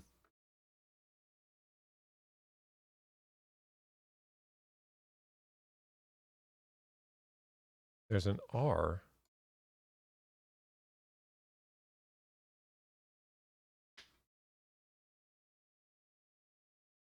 Oh, it's tiny. Why is it so tiny? Open link. Tab. There's open link in new tab. That kind of looks like the R, but not really. It's clearly an R.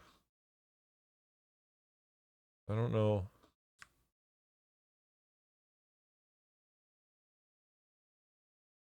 It is my patriotic duty. Duty. My duty.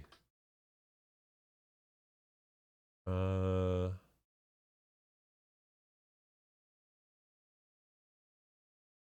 but yeah, there's definitely one here.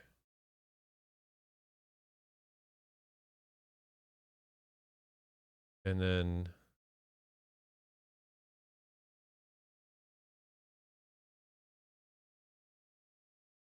come on.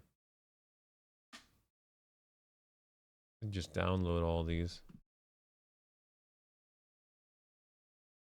Ooh. Ugh. I do have a black and white version. Oh my god, I can't even load the page.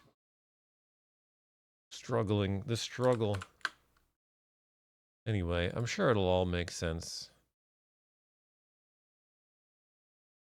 It'll all come to make sense eventually. Take sundial. Someone's setting off fireworks. It cannot be moved.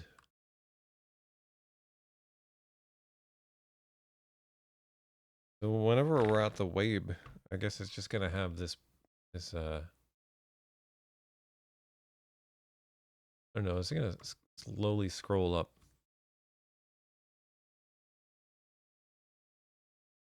Where can we go from the Wabe?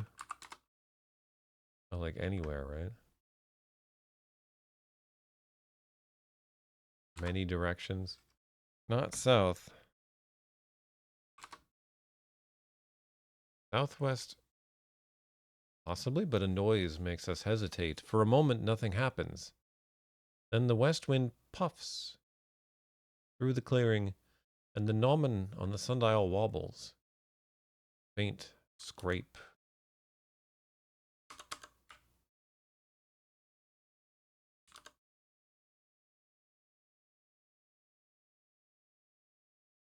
Hmm.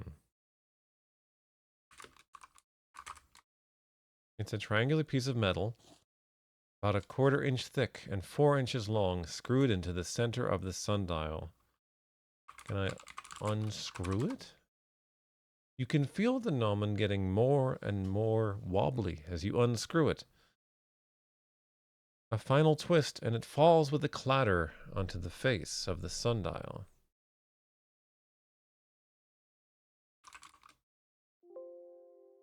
You take the gnomon off the sundial. Hey, we got 5 points for that.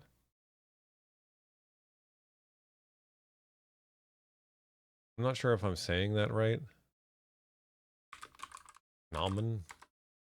Nom and Jaden?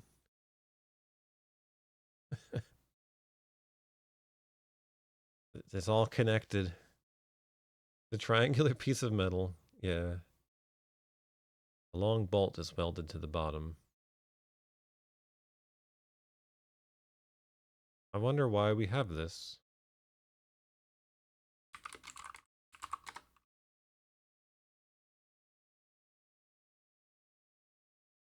And now there's a threaded hole in the center of the dial.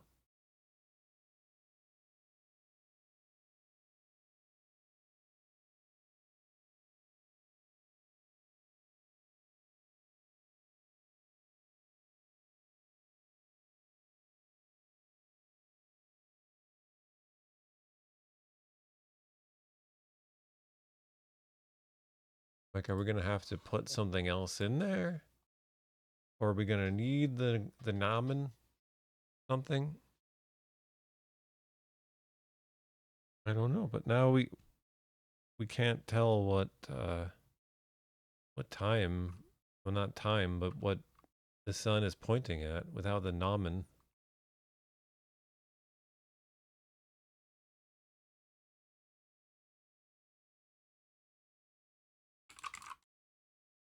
.343. Let's try going east. Nope. Southeast. Flower walk. Here we go. Gaily colored flower beds line the walks, bending north and west, filling the air with a gentle fragrance. A little path leads northwest between the trees.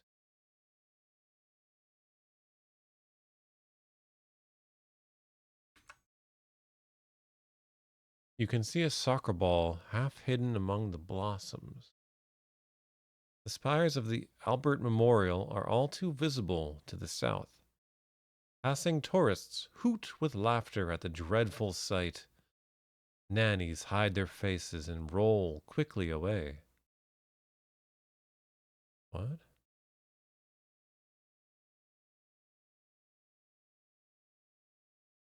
Well, uh,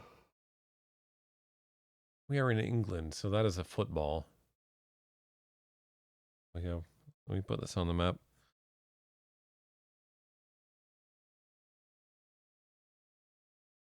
Flower walk.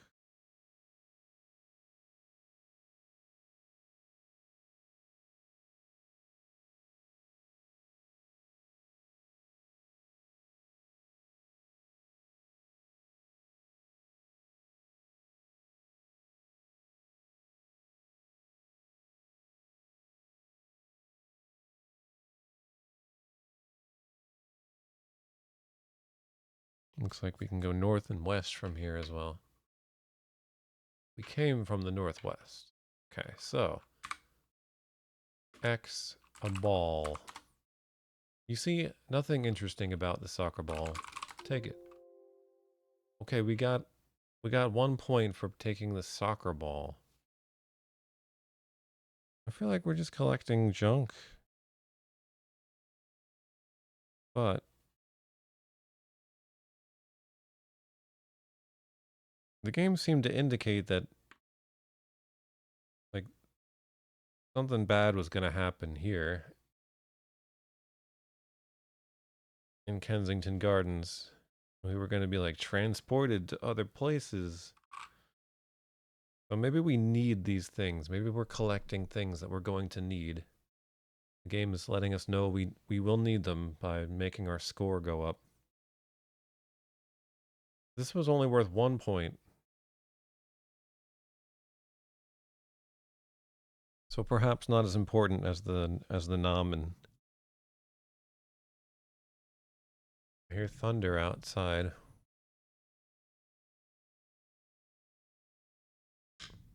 Suppose I should save. I don't know. We might be on a timer. I mean, we are definitely on some kind of timer because we have a watch. And some kind of warning about 4 o'clock. So I might have to restart the game, but we can save. Just got a soccer ball. That's to commemorate getting the soccer ball. We're gonna save. Can we look at this Albert Memorial? What is this? Why does it make tourists hoot with laughter? Not just chuckle or snicker, but hoot with laughter. And nannies hide their faces. Your London guidebook warned you that the Albert Memorial was ugly, but nothing could have prepared you for this embarrassing spectacle. Is this a real thing? Does this really exist?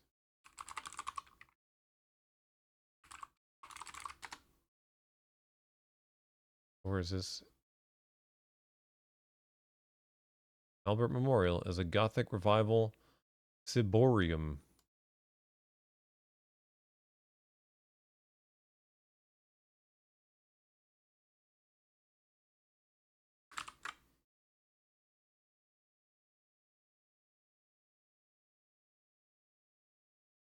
Located directly north of the Royal Albert Hall.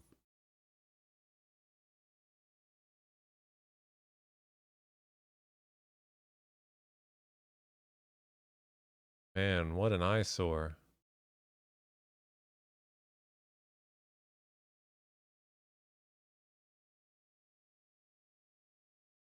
It is kind of gaudy, but I don't know. Why are the nannies like hiding their faces?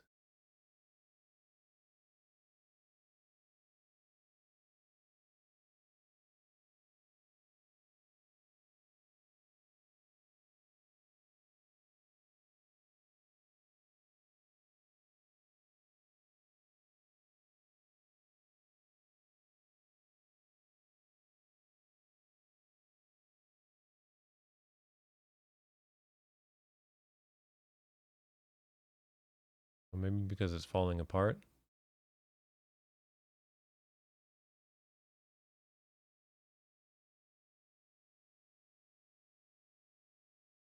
Or turning black? I don't know. But what did it look like in 1986 when this game was written? I kind of feel like the game maybe takes place in the future or something because they're talking about like satellites, kind of whole satellite. I don't know. Did that exist in 1986?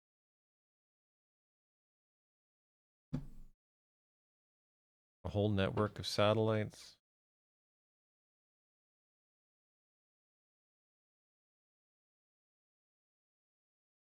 I guess it did, probably, with Reagan and his space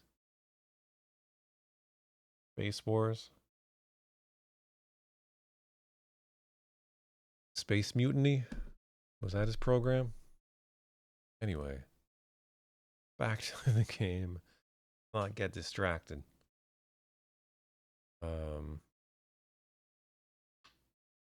yeah, I got points for taking a soccer ball.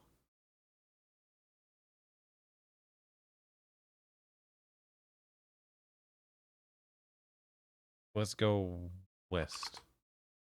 Oh, we're back at the palace gate.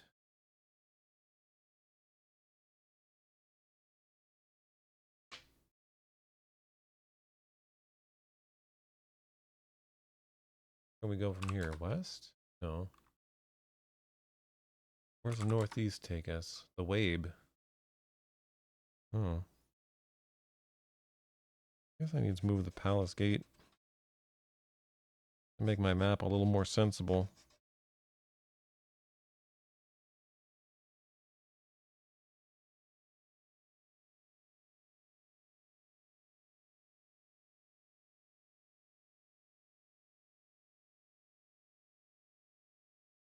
Gonna have all these eraser marks on it.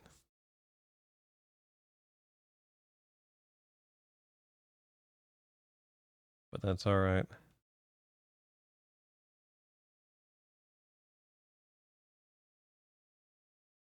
Those are battle scars. Each one is a badge of honor. The Wabe. We're back at the Wabe. Oh yeah, we still have this perambulator. Put soccer ball in perambulator.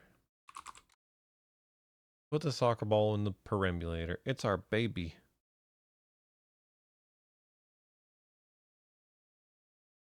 Where else can we go from the Wabe? If we go northeast, will that take us to Lancaster Walk? It does, yeah. Oh, that's where we need to go at 4 o'clock is the long water, but this is where the the grass drags us back to the paved surface.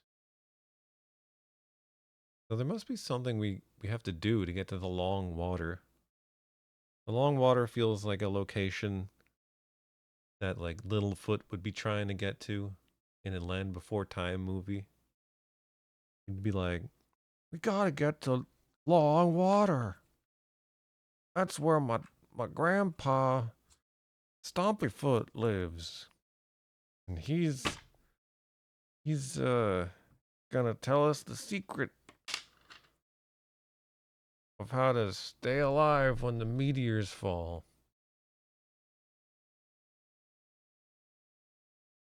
In the brand new thrilling adventure, The Land Before Time 16. Secret of Long Water.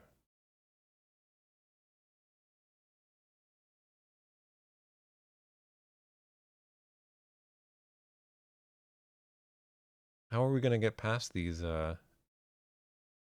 angry stalks of grass, I guess? It seems innocent enough. I don't think I'm carrying anything that would really give crumbs to grass. Can't give anything to a grass. I don't really know what I was trying to accomplish like that. Anyway, but yeah. We got here by going northeast, correct? Yeah. That connects up like that. Lancaster Walk leads south to Flower Walk, I believe. But there might be something in between. East of the Wabe. East of the Wabe. Let's see. South brings us to... No, Flower Walk. Okay.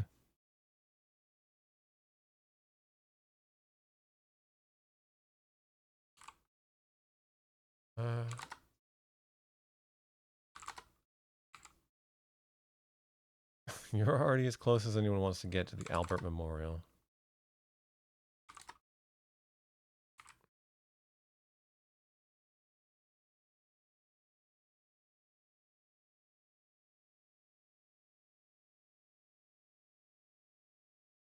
Oh, right, there's the umbrella.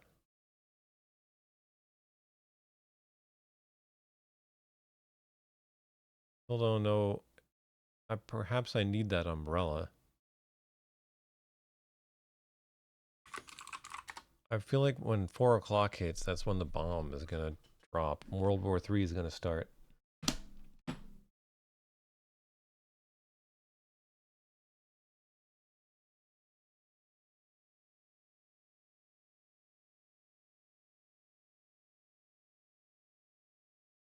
I have to get that umbrella before it does. I need it. Can I go anywhere else from Lancaster Gate? Southwest. Yeah, that takes me back to Round Pond. Surge of haughty nannies. Babbling tourists. Iron fence. Fat tourists. Iron fence. Hmm.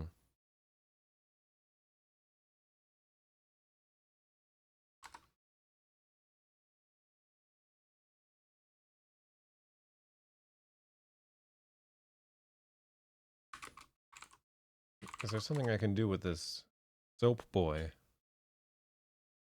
Got a dish filled with soapy water. He's blowing bubbles. Give coin boy. You're not holding a boy. Give coin to boy. Boy is too preoccupied with his music to notice your offer.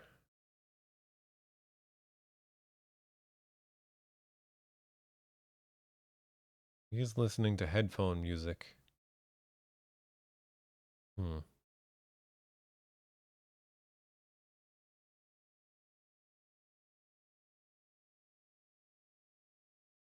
Can I take his soap dish?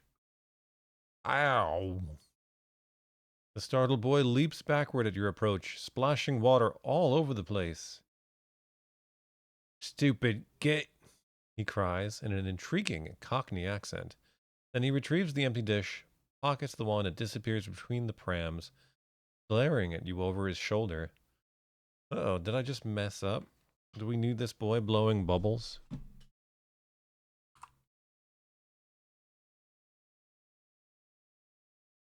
He didn't leave anything behind.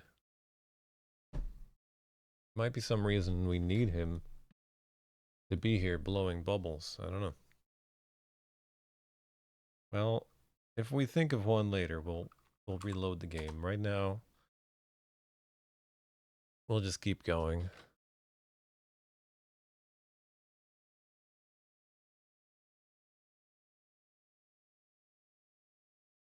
Oh, it's starting to rain. Or at least it's coming down hard enough that I can hear it now.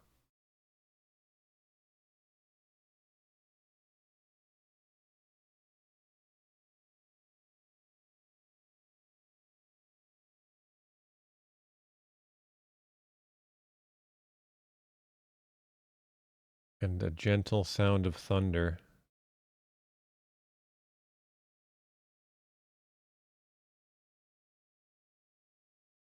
Quite relaxing. Too bad you can't hear it.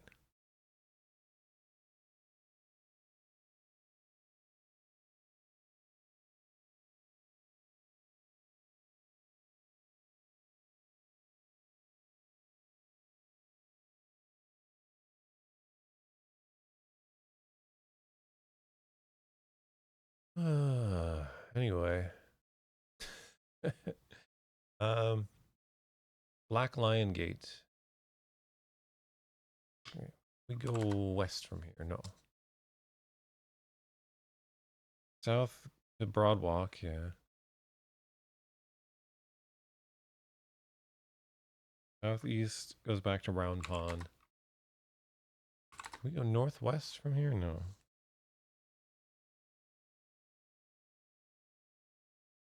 Why did I think I could? Small paths curve northeast and southeast. Oh, I just read it wrong. Southeast, I guess, goes to the Wabe.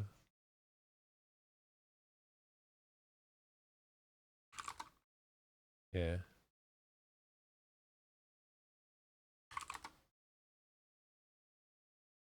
A perambulator with a soccer ball in it for some weird reason. No, Crumb Lady's still here.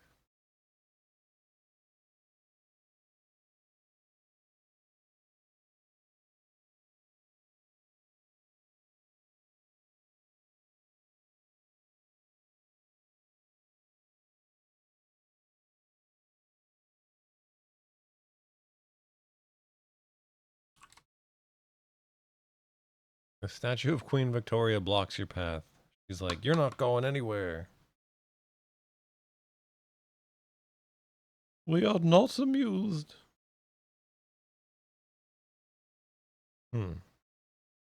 I feel like I've been everywhere that I can go.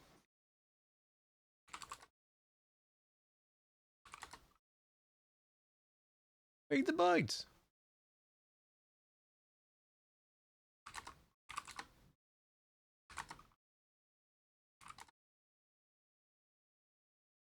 Yeah, I don't think I can go anywhere else. 350. Time is passing pretty slowly.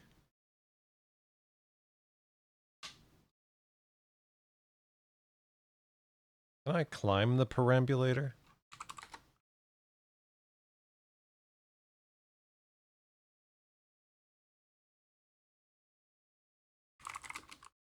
Can I stand on it?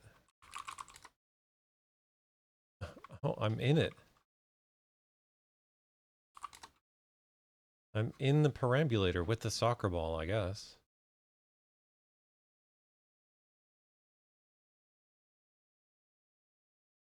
Oh.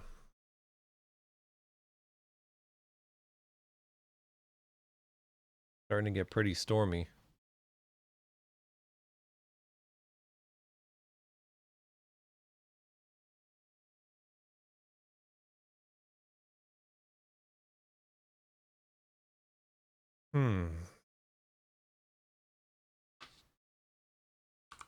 East from here? Oh. Yeah. Gratefully, you clamber out of the cramped perambulator. No, I can't go east or west from the wave. Or south? No. Okay. Push. Param. No. Pencil. Perambulator. Northeast.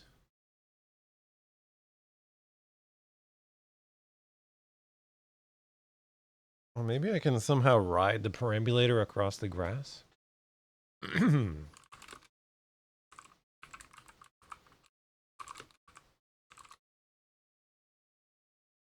Okay. I get the same thing if I try to push it east.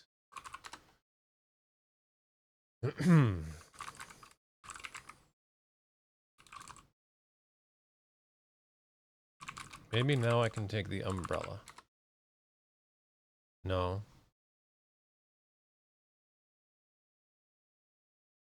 Oh, the game will recognize pram, won't it? I don't have to type perambulator every time. Like a fool.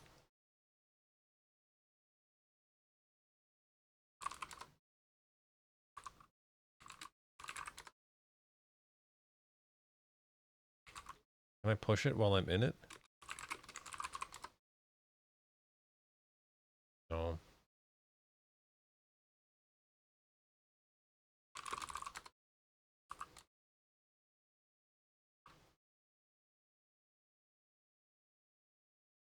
It's raining really hard.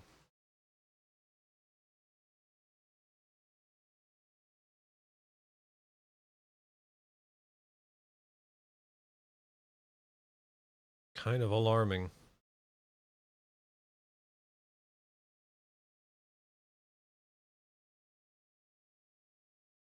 Maybe if I throw the ball at the umbrella?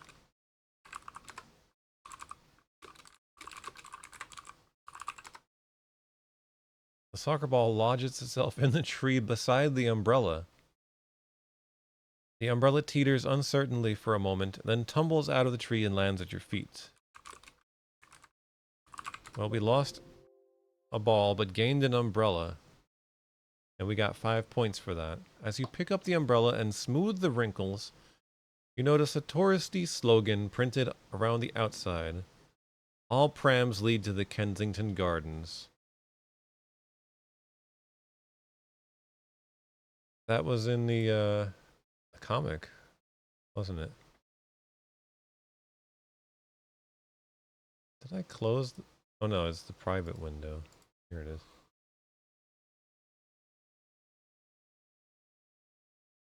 Was it the comic? I know I saw Kensington Gardens. Yeah, here it is.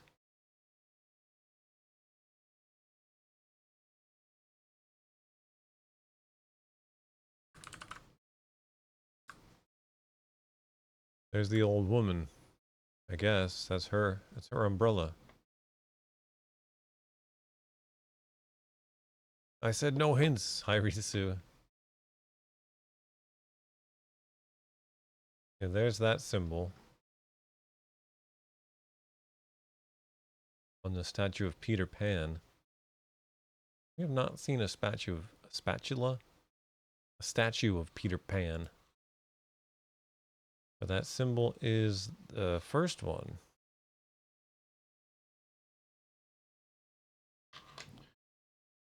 Oh, you know, Risu, the usual.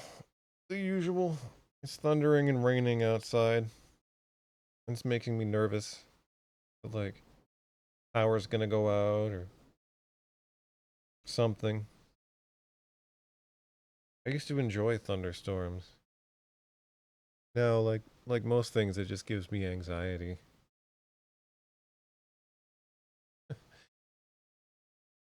So tired.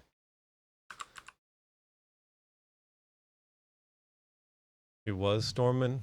Oh, you're probably like west of me. If it's no longer storming, I'm probably getting your storm now. Or like, yeah, I think it came up from the southwest.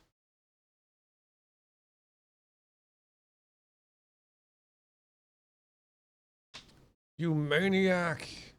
You blew it up! Damn you all to hell! What's up, Matt? I did blow it up. I did. But I got 5 points for knocking an umbrella out of a tree.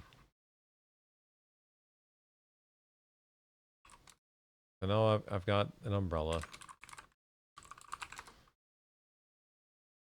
Open it? The west wind fills the umbrella the moment you open it. You're blown helplessly eastward until you collide with a crowd of gawking tourists. Painfully, you regain your footing and snap the umbrella shut. Hmm.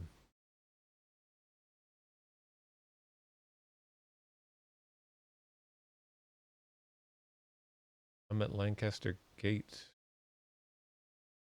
Where I was before, wasn't it?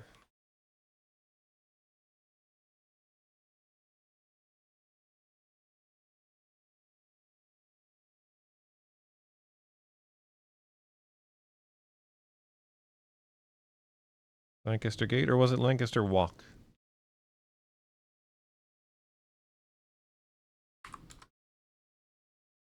No, I'm in the same spot.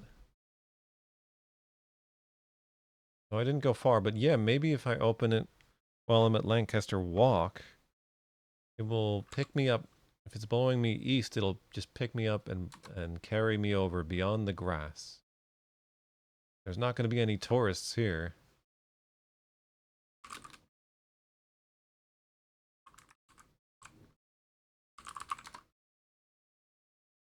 The west wind fills the umbrella the moment you open it. You're blown helplessly eastward onto the grass. Oh no. Doesn't carry me very far. Oh, okay, well I'm in the perambulator. Push pram south. Get in pram. With great difficulty and much to the amusement of passerby, you jam yourself into the unfortunate perambulator. I like how everyone's watching me do this. Like, what the heck? Open umbrella. The west wind fills the umbrella, and the west wind fills the umbrella the moment you open it. You and your perambulator are blown helplessly eastward onto the grass. You zoom down a long slope, barely missing several trees and boulders. Peering over the top of the perambulator, you see the long water coming closer and closer, unable to stop, and too stupid to let go of the umbrella. You idiot. You bravely close your eyes and pinch your nose shut.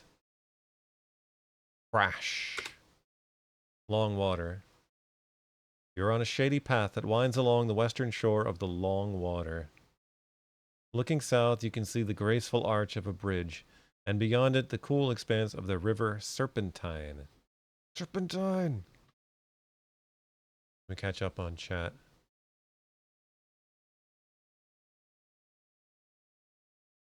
I got very, very focused on what I was doing with the umbrella.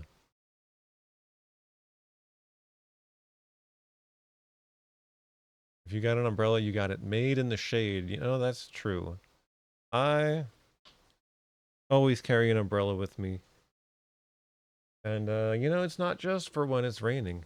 It's actually really helpful for when it's super sunny, too. You got your own personal shade with you, you know?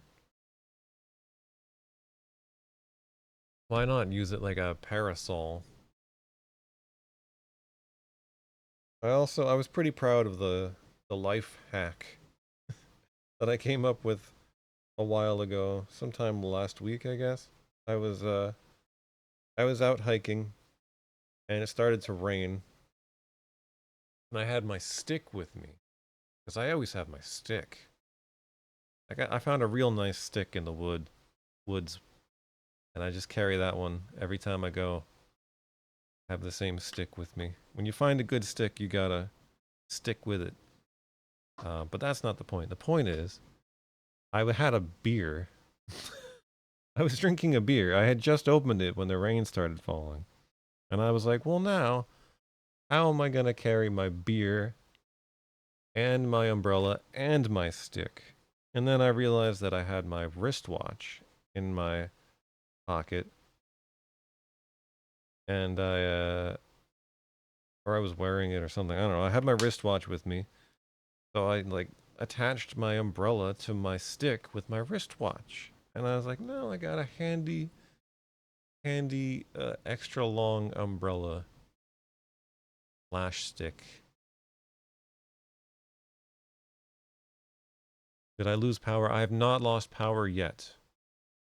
And I hope I do not. Did you lose power? He was out for 8 hours. Gosh.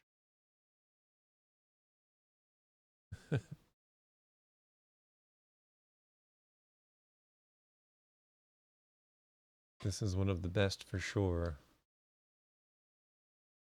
I like that emote.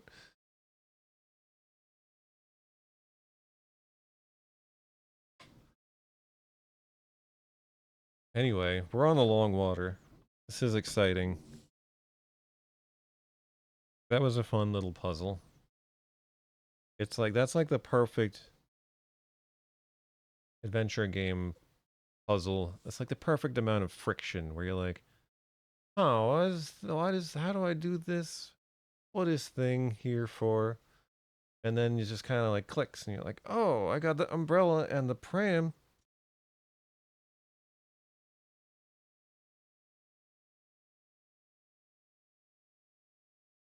Here, I'm going to indicate that this connection as on my map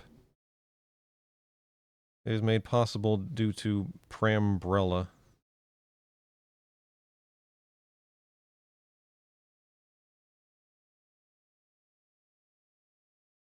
I know you guys can't see the map, but you gotta believe me that it's hilarious.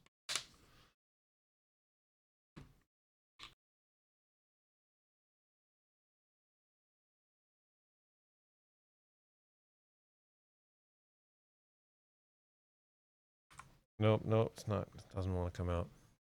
Alright. The river Serpentine. A charming statue stands nearby. Is this going to be the statue of Peter Pan?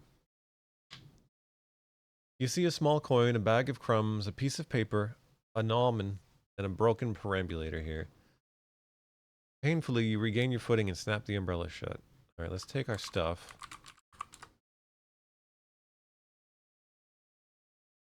Except the param topples over on its side again. It's quite useless. The west wind is still. Everything is very quiet. The statue portrays a carefree little boy playing a set of pipes.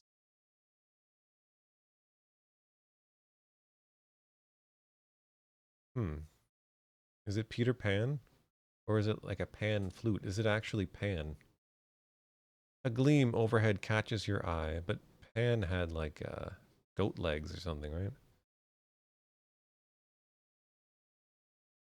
Oh dear, a missile is hanging motionless in the sky. Uh-oh. X missile. The missile isn't completely motionless. It's falling very, very slowly towards the long water. Your eyes follow the missile's trajectory downward, where you notice another peculiar phenomenon. It looks like a white door suspended just above the surface of the water. A flock of ravens glides into view. They circle over the long water and disappear through the open white door. The missile continues its slow descent. Well, I guess we should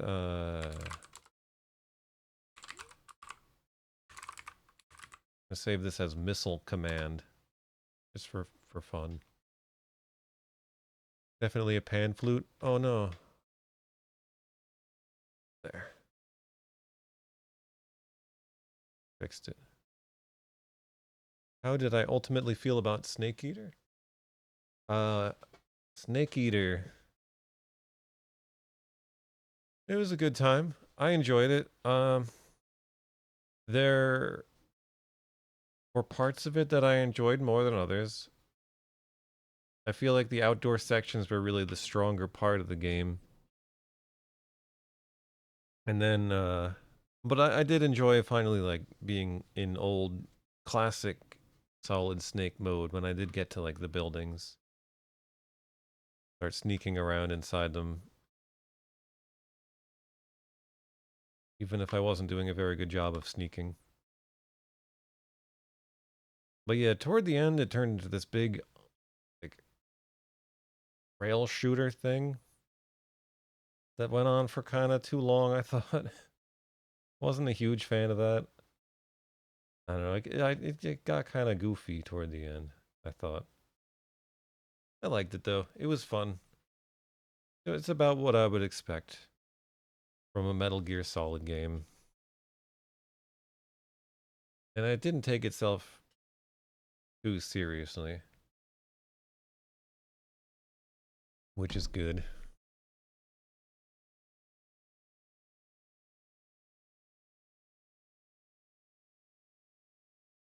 This seems like a fitting way to follow up a game about like entering into the Cold War and stuff.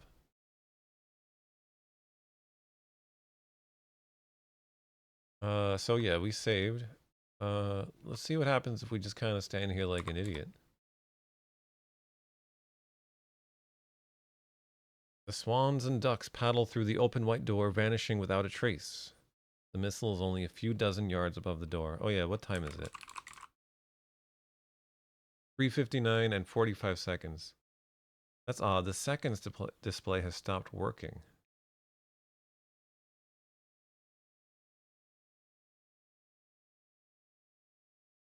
Couple muted burps there for you.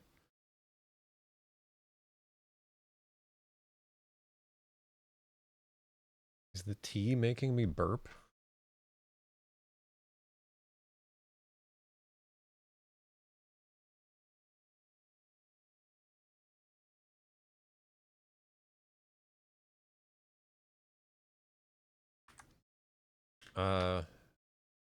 A log is being pushed across the long water by a pair of mallards. Its surface is crowded with squirrels, chipmunks, and other inhabitants of the Kensington Gardens, including the road runner you met before. The ruby in its beak gleams enticingly as the log sails through the white door. It's our ruby. Give me that ruby. Gone. Gone. The log disappeared through the white door. We should follow it, but I want to see what happens if we just wait. The missile's nose nudges into the white water. Then a searing glare envelops the long water, and you discover what it feels like to be vaporized in extreme slow motion.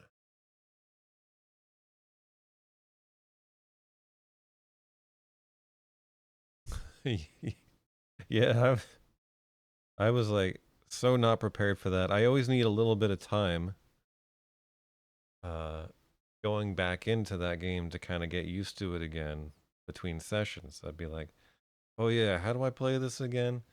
And when I loaded up there, it was just like, oh, what, where, how's it? Oh God, what is happening?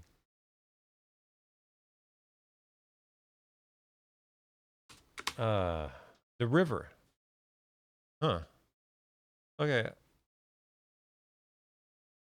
we didn't go into the door.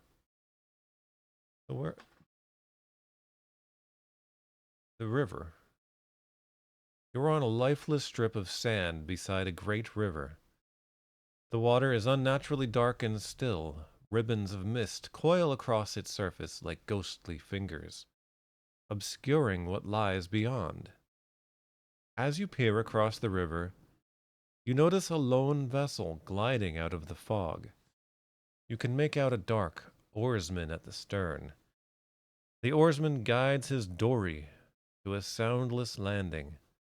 Something in the way he crooks his skeletal finger compels you to board. So did we die? You surrender a silver coin you didn't know you had. Take a seat and wait patiently for your first glimpse of the opposite shore. Your score is 15 points out of 100 in 111 moves. This gives you the rank of Explorer. Yes, we did die. Okay. Yeah, I no longer have a bot that can be updated to keep a death counter. So I'm just gonna tick off a little box here. Make a tick mark. Deaths. 1.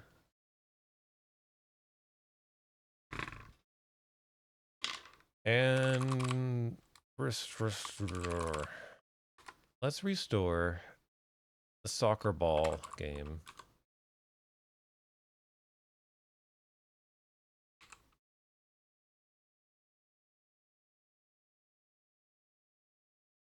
Because I want to see what happens if I'm not even anywhere near the long water when 4 o'clock comes.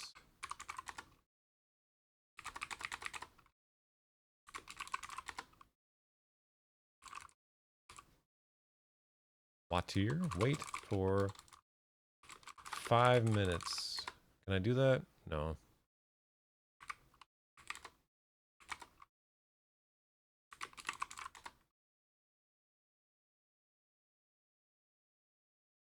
Seems each turn is 15 seconds, which is pretty generous.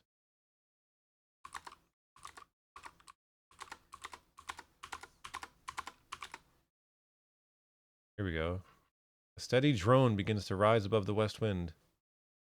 As it grows louder and more insistent, you recognize a sound you've heard only in old war movies, air raid sirens. I don't think we heard this before. There's a quote too. They are of sick and diseased imaginations who would toll the world's knell so soon.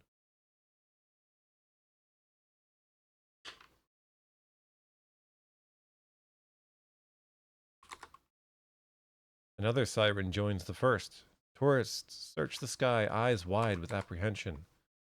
Sirens are howling all around you. Children, sensing fear in the air, begin to whimper for their nannies. Confused shouts can be heard in the distance. Worried nannies turn their perambulators toward the gates. Police and fire alarms join in the rising din as the crowd rushes to escape the open sky of the gardens. Distant megaphones can be heard barking orders. Frightened tourists and screaming perambulators flee in every direction. A round of gunfire drowns out the wailing sirens. Tourists cover their heads and trample one another in blind panic. The ground trembles with the roar of jet interceptors. Terror-stricken tourists dive for cover.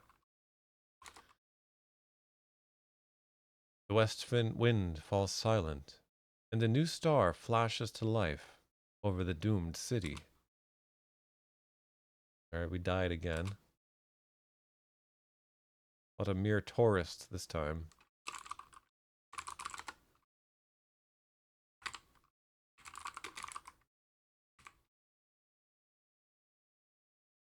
So what time is it in this other save? 3:59:45.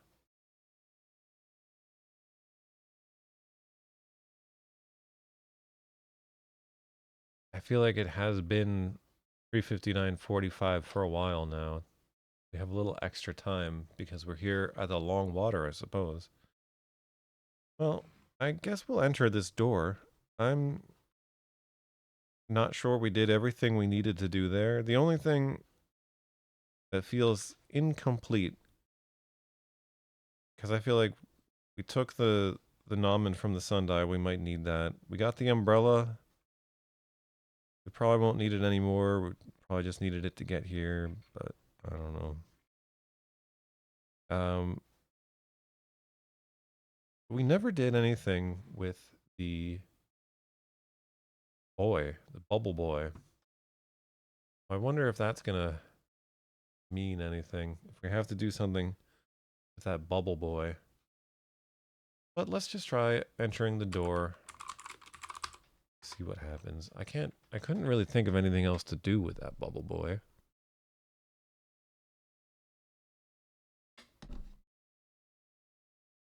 Couldn't do that from where you're standing. I get on the log? No, the log is gone.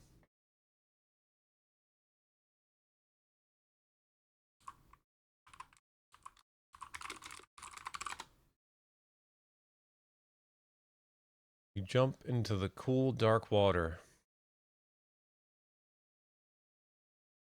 You're standing knee-deep in the long water, not far from the western shore. Looking east, you can see a white door hovering just above the surface. The missile's nose nudges into the white door. Then a searing glare envelops the long water, and you discover what it feels like to be vaporized in extreme slow motion. We got vaporized again. I might not have enough turns to do this. But then again, I might have just enough.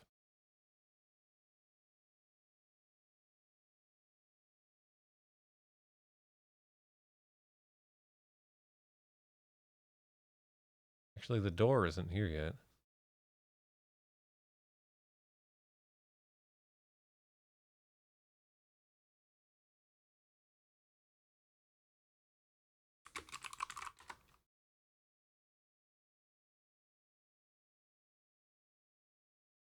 Or it is.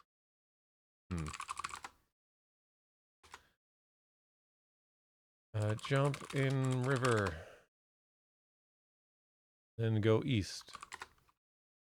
As you wade to the threshold, a familiar roadrunner flutters past. The ruby in its beak gleams enticingly as it slips through the white door. All color abruptly drains from the landscape. Trees, sky, and sun flatten into a spherical shell, with you at the very center. A hissing in your ears becomes a rumble, then a roar as the walls of the shell collapse inward faster and faster. This way, please. You turn, but see no one. This way, the voice urges. Be quick. The space around you articulates. No, your mind shudders. That's not a direction.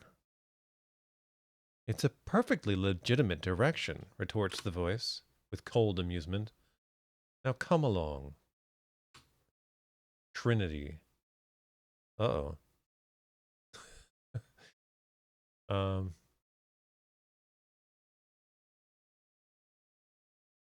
Look at that fancy title card. Getting cut off a little bit. I hope this isn't a problem. I had to, I tried to like shrink down my ROTS window to get it to display better on my overlay here. And then realized that the reason it was bigger was because Trinity won't launch. I must have, I was thinking of starting this game a while back and then I didn't. And I guess I started to get it ready because I had expanded it because Trinity won't launch unless your screen is a certain width.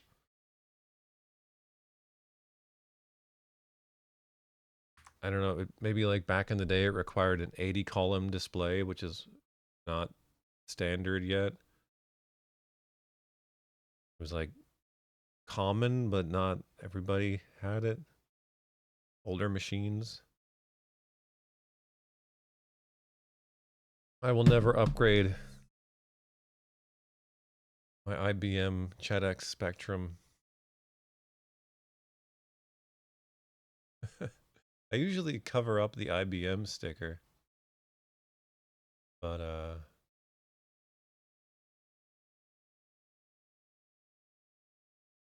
yeah, I don't know. Couldn't get that to look right either. Oh well. Hopefully there's no other display issues. There might be some time where the game tries to display like some kind of on-screen map or something like that. We might run into an issue. Hopefully not. You step out of the white door. Meadow. You've discovered a golden meadow bordered on every side by a dense forest. The air is filled with dragonflies, and the wood echoes with the cry of mourning doves. The door you just stepped from opens into a toadstool of impossible size. Its broad crown towers over your head like a fleshy umbrella. A triangular shadow inches across the ground. Its sharp point is sweeping across the toadstool like a sundial. The shadow creeps away from the toadstool, and the door in the stem swings shut with a faint creak. You stare in wonder as the door shimmers and fades from view. Alright, so we're in a meadow now, bordered on every side by a dense forest. Where on the map did I put this meadow? Over here, I suppose. I don't know.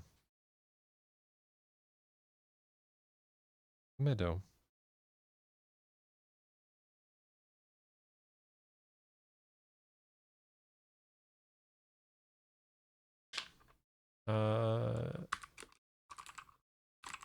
Examine the toadstool.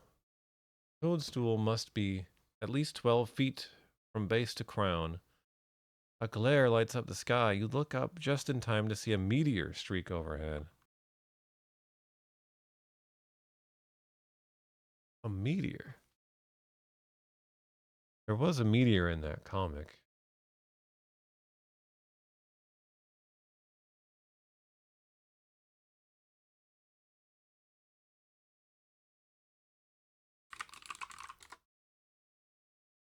Your wristwatch's digits are flashing randomly. The meteor disappears below the horizon. You feel the ground shudder and hear a roar like thunder, then everything is quiet.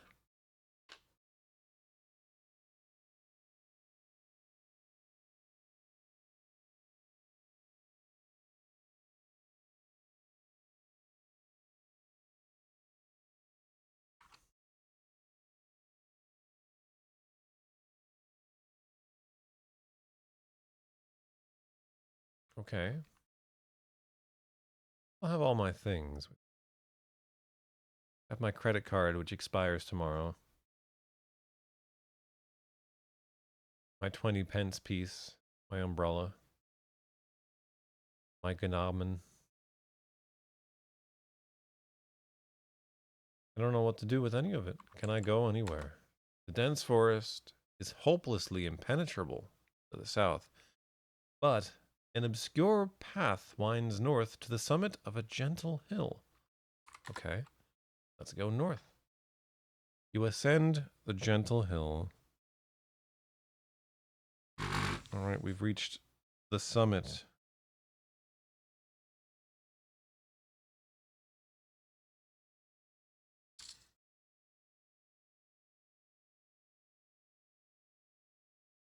The hill you've climbed lies at the southwest edge of a vast wilderness. Towering forests are broken by long tracts of wasteland, rugged plateaus and marshes shrouded in perpetual mist. A brooding sun fills the distant valleys with a sad, dusty light the color of antique brass. A giant triangle, thousands of feet high, rises above the eastern treetops. Its vertex casts a long shadow across the wood. As your eyes sweep the landscape, you notice more of the giant toadstools. There must be hundreds of them. Some sprout in clusters, others grow in solitude among the trees. Their numbers increase dramatically as your gaze moves westward, until the forest is choked with pale domes.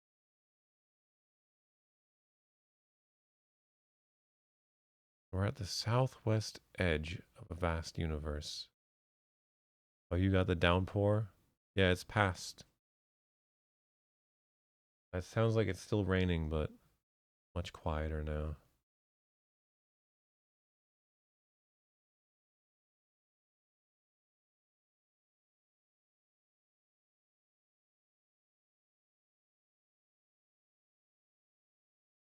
Ah, to be a rain cloud. Cruising along, dumping your rain on everybody. Heading out to sea. We're at the southwest edge of a vast wilderness. Wastelands, rugged plateaus and marshes. And then to the east, there's a giant triangle. It makes me think of the Nauman. There's more giant toadstools.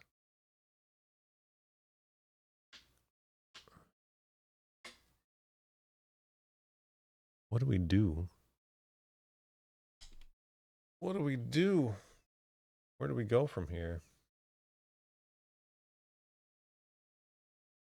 Can I go into the wilderness? You tumbled down the hill if you went that way.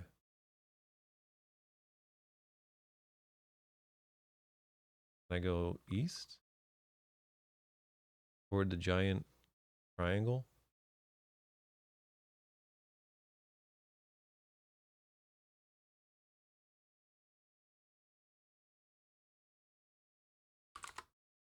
Forest clearing.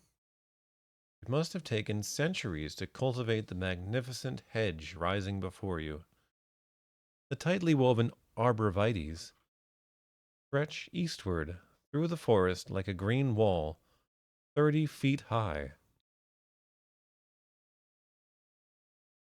A barren hilltop is visible to the west. Many footpaths wander off between the trees. A dark shadow moves slowly northward across the ground.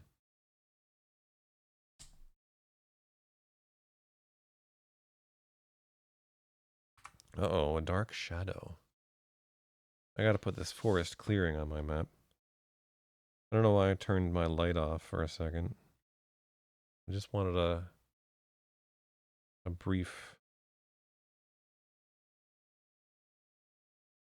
break from having the light on, I suppose.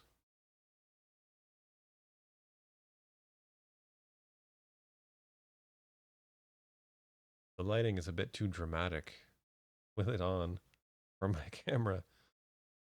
Although I guess this is a pretty dramatic game. It's okay. Many footpaths wander off between trees, so we have to start guessing directions again.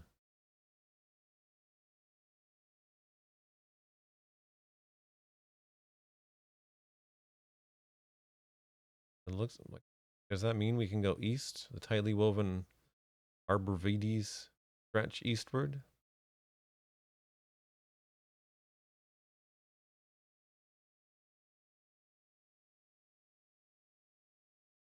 A dark shadow moves slowly northward.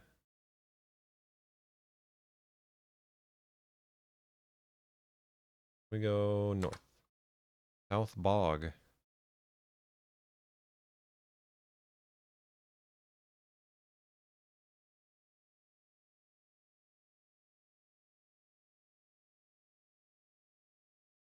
Welcome to South Bog.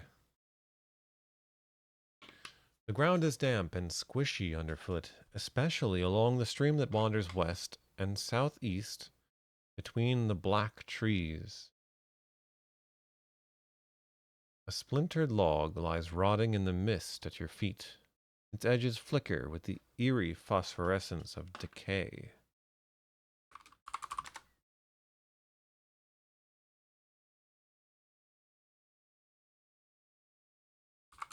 Look in log? The log is rotten with decay. Take it? The log crumbles into a heap of damp corruption when you try to move it. Only a big splinter of wood remains. The splinter is about a foot long. Its edges flicker with the eerie phosphorescence of decay. You pick up the splinter. We got a point. Yay.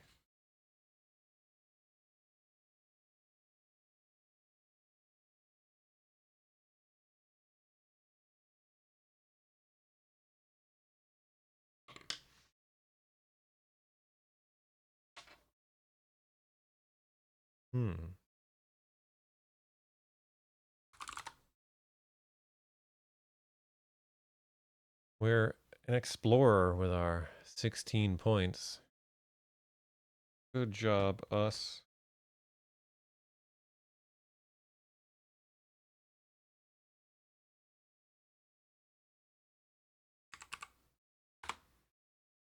Summit. We're back at the summit. Okay.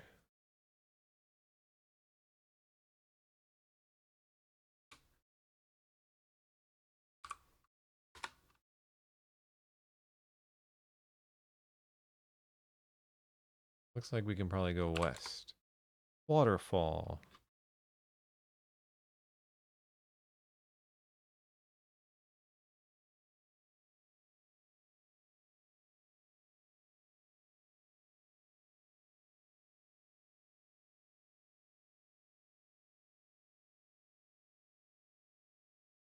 Waterfall. A curtain of water tumbles off the western cliffs into a deep, rocky pool. From there, a mountain stream wanders off into the forest. Footpaths follow the stream east, past a giant toadstool. The white door in its stem is closed. A flight of stone steps has been hewn into the face of the north cliff. We found another toadstool with a door in it.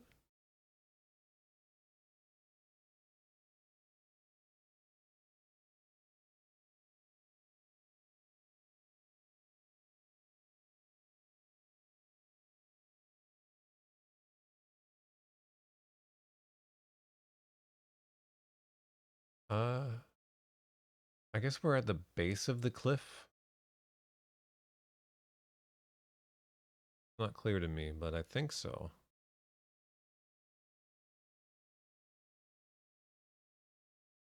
But we can follow the stream east.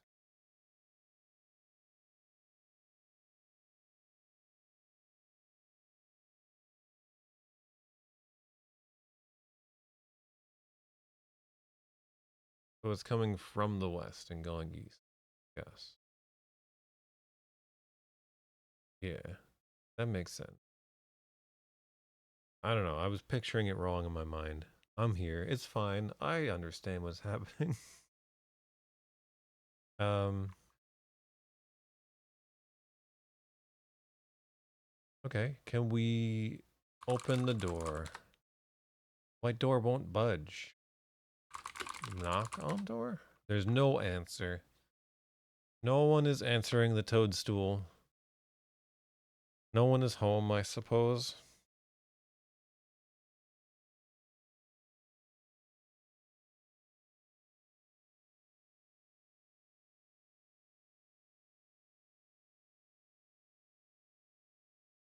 Well, let's go up the cliff. You carefully ascend the stone steps to the cemetery.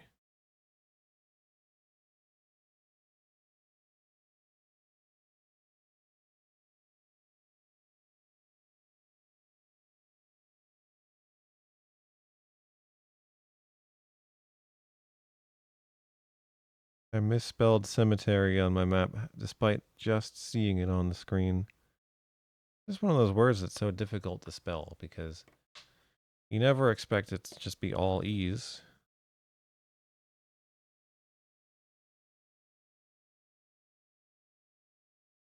It's just too many E's. Gloomy statues lie toppled among the tombstones, their broken limbs and heads scattered like the carnage of a ghastly battle. A granite crypt lies across the ground. Beyond it rises the mound of an ancient barrow. A black tunnel leads north into the barrow. Sudden drops fall away on every side but south, where a flight of stone steps descends the cliff.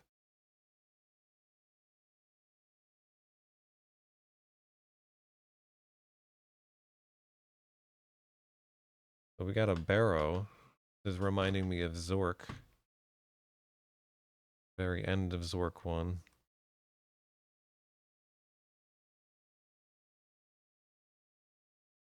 I suppose barrows always will. Let's have a look at these statues. Statues lie motionless in the grass.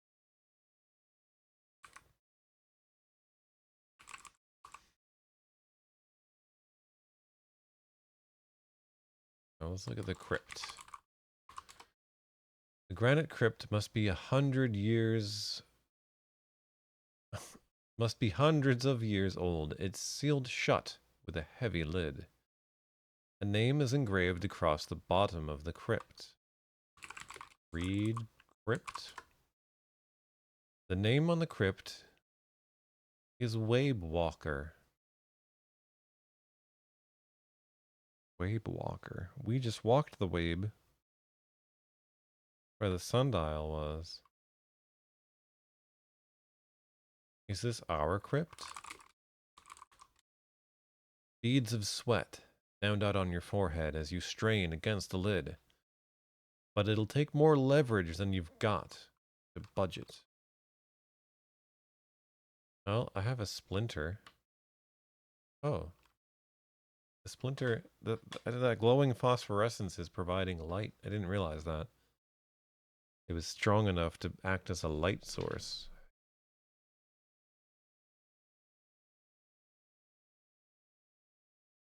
So that's our torch. I wonder if it'll last forever.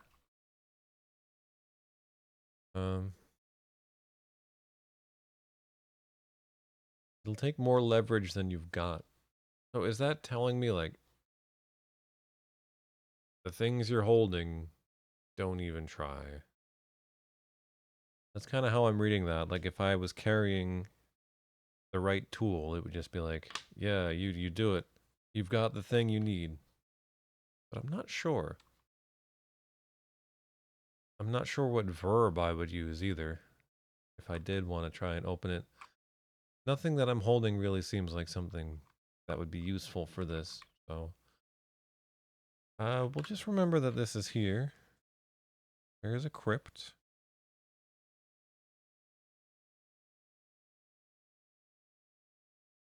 May be important.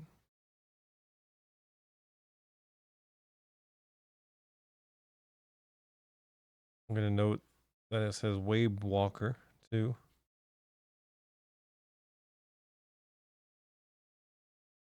They call him the Wabe Walker.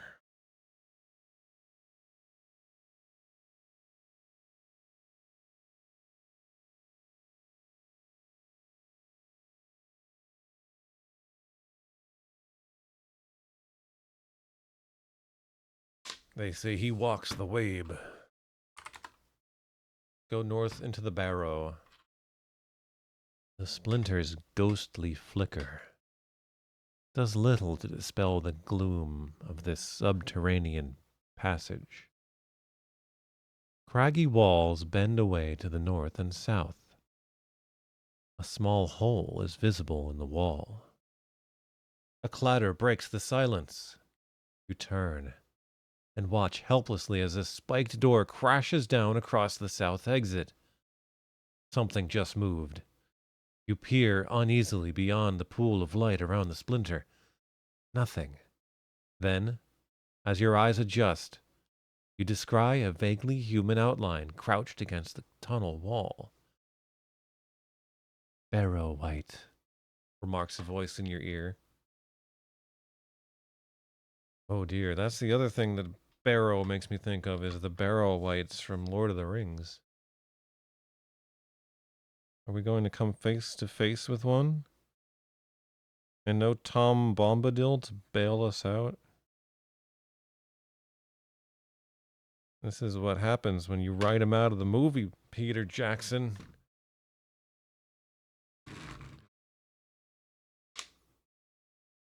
Okay, so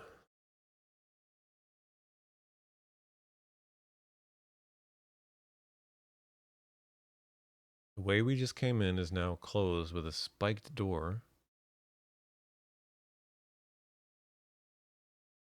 We can see a vaguely human outline. The voice is, I guess, telling us that that is a Barrow White. Now there's a hole in the wall past the Shire Juice.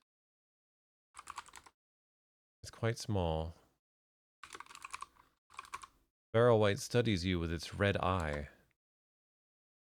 One of the Barrow White's eyes dangle from its socket on a moist pink nerve. The other glares back at you from the darkness of the tunnel. Hi, Barrow White. Can I put the Nomen in the hole? Too small.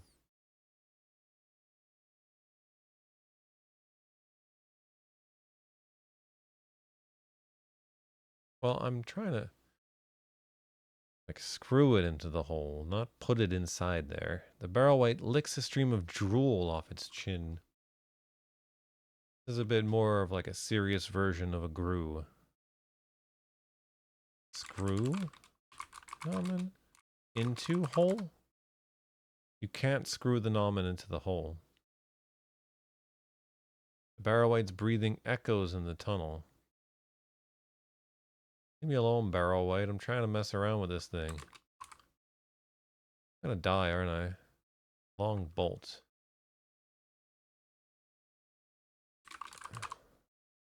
The Barrow White sharpens its claws on a rock.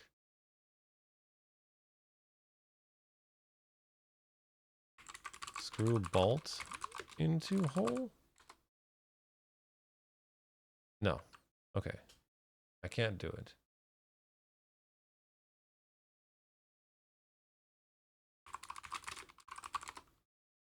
It occurs to you that there might be another Barrow White beyond that wall, waiting to jab a hot spike into your eye. You decide not to risk it. Yeah, I tried looking into the hole. Sorry. You're just listening. That's what brought that on. I suppose that's true. There might be another Barrow White just waiting with a hot spike. And the spike starts to cool down and the Barrow White's like, oh, they put it back in the fire. Like, is this guy ever gonna put his eye up to the hole? The Barrow White rubs its eye, then turns to squint at you. Hello. Hello, White. The Barrow White snarls in reply. Alright, well, bye. The Barrow White covers its eye with its claws and bellows something awful as you pass. Okay, well, nothing stopped me from just leaving. I went north, and now I'm at the ossuary. And this map is just getting a bit crowded here, but we're still okay. It's a little awkward, but it's fine. Naked slopes veer upward on every side. forming a natural hollow that is filled to a depth of several inches with human bones. The only exit is a dark opening to the south. A giant toadstool is flourishing in the rich fertilizer. The white door in its stem is closed.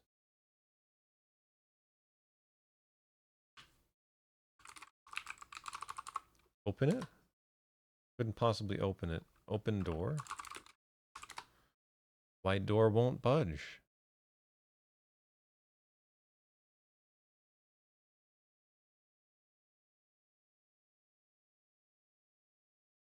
I feel like we're in a Dark Souls area.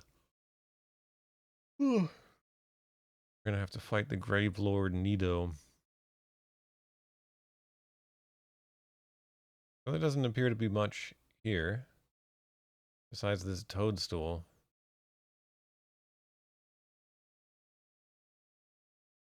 But it's another one we can't seem to enter.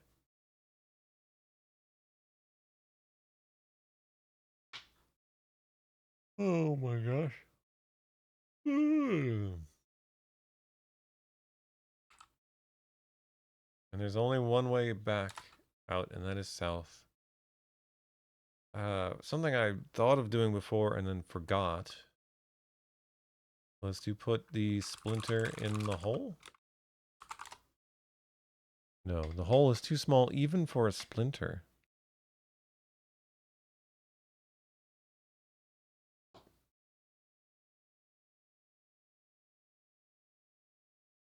What is the point of the hole?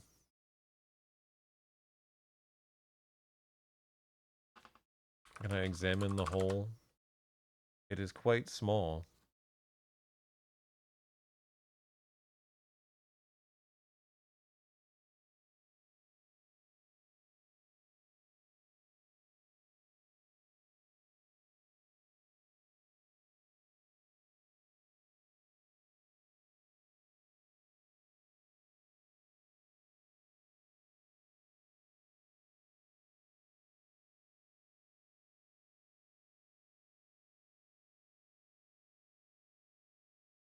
Well, I don't know what to do.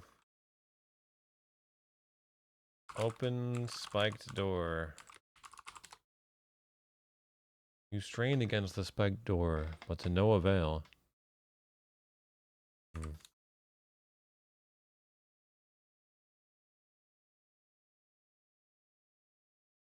Go back to the ossuary. I'm getting sleepy. Or just yawny.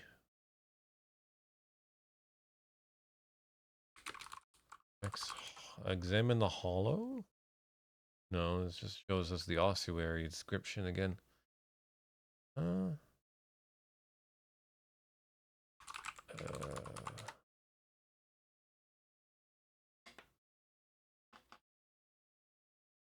we can try knocking on this door. There's no answer.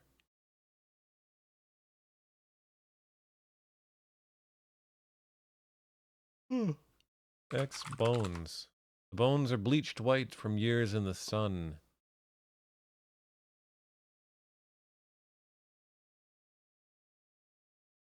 They range from bits of rib and skull to complete skeletons. That's right, complete skeletons. As you sift dispiritedly through the bones, a skeleton key, still clutched in a long dead hand, catches your eye. Oh. We got a point. You gently pry the skeleton key out from between the fingers. Alright, there's a key here in the ossuary. Skeleton key. Perhaps this is what goes in that hole. Slender form reminds you of a crooked finger. The edge of a shadow moves slowly into view. Uh-oh, are we on a timer? Is that what that shadow means? Put key in hole. The skeleton key slides into the hole with a satisfying click. Turn key. You slowly twist the key in the hole. The ground under your feet is moving. You leap out of the way and watch as a hidden slope opens up beneath the keyhole.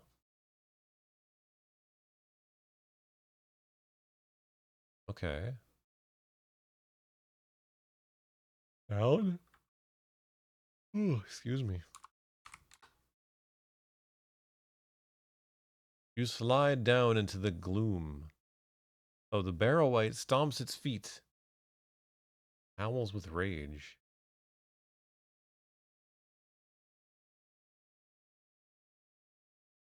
Because I opened the... Oh, I escaped, I guess. You slide down into the gloom that grows colder and colder. But now we're in an ice cavern. You're in a vast underground cavern, cold enough to see your breath. Icicles on the ceiling glitter in the light, shining in through an opening in the east wall. Beyond it, a curtain of water fills the cavern with its splashing roar. With a rusty creak, the slope behind you retracts into the ceiling. A clatter and thump fill the cavern with a sinister echo. Then, everything is quiet.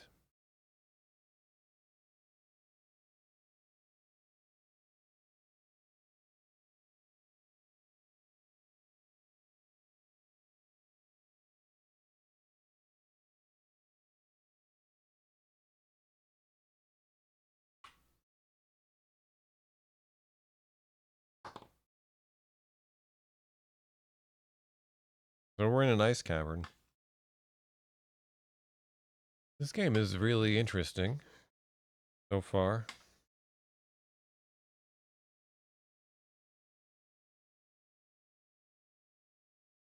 So the slope retracts into the ceiling.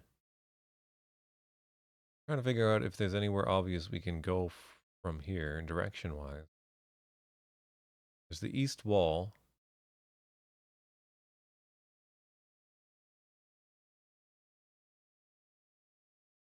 I guess we're going to be able to go east. I'm trying to figure out where to put this room on my map so I can... Things are getting cramped. Probably, like, impossible for you to see. More light. See my map. Point it up here. Where the map?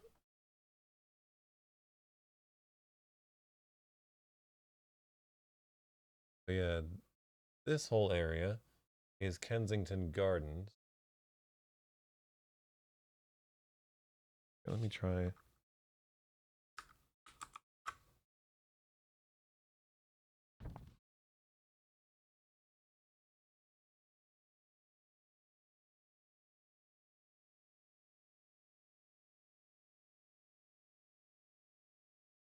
This whole area. And then this is the area I've been mapping here. Out here, and I'm headed north quite far. That I'm bumping up against the long water here. And yeah. I can go east. I don't know how far east I'm going to be end up going. So I have to worry that it's going to start getting real cramped real quick. And I once again find myself wishing that I bothered to set up my tablet and make a digital map that I can easily edit. The one thing I like to use an extension, a USB extension, make my tablet cable longer. Oh, where it is. Probably just have a longer cable that'll work for the tablet.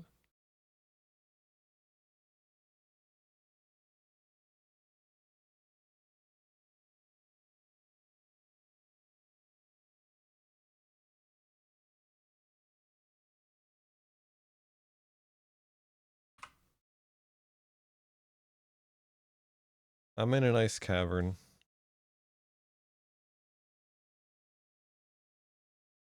I'm just going to put it between here and the path between the Flower Walk and the Lancaster Walk. Hope for the best. Usually these things, they have a way of working out. As long as you give it a little thought beforehand, like I'm doing.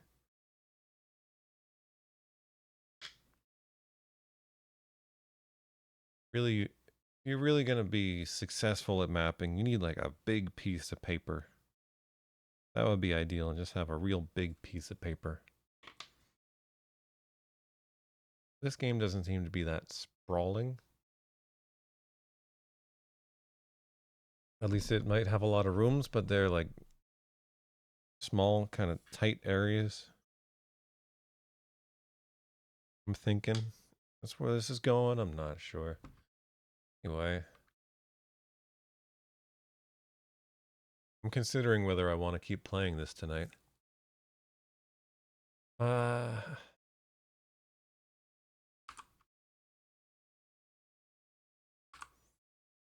It's my brain is starting to hurt. You edge your way around the waterfall. We went east from the ice cavern to the waterfall. Are we back at the waterfall?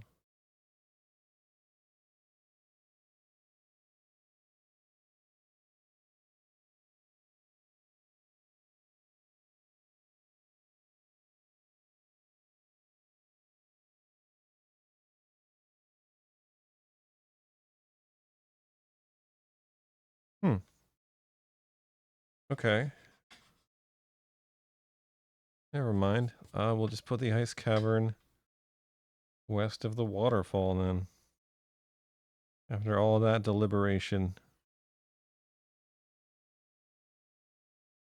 it simply leads to the waterfall. I was not expecting that. Okay.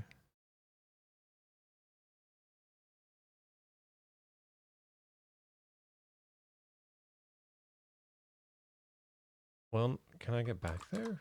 Yeah. Anywhere else I can go from here?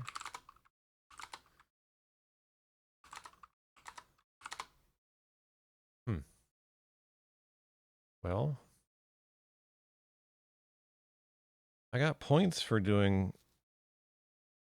all of this, but I feel like I gained nothing. I don't even have the skeleton key. Maybe I'm supposed to take that with me?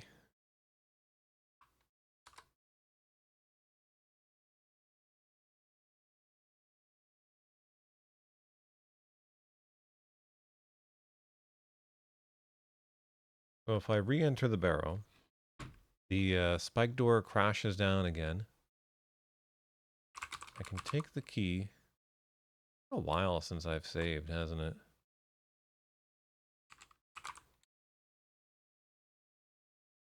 Oh well. I haven't done much that wouldn't be easy to redo.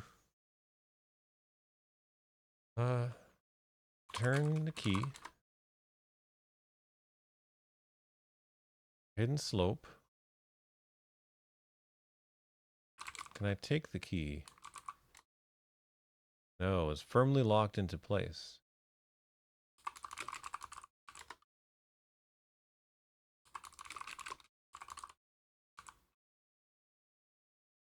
Oh, yeah, it assumed. Okay. That's nice. That's a nice feature. I think that's new. I don't think Ballyhoo could do that. Just be like, oh, you think you're playing one of those two-word parser games. No, you gotta look at the slope. But it's okay. I'll do it for you. Assuming that's what you meant.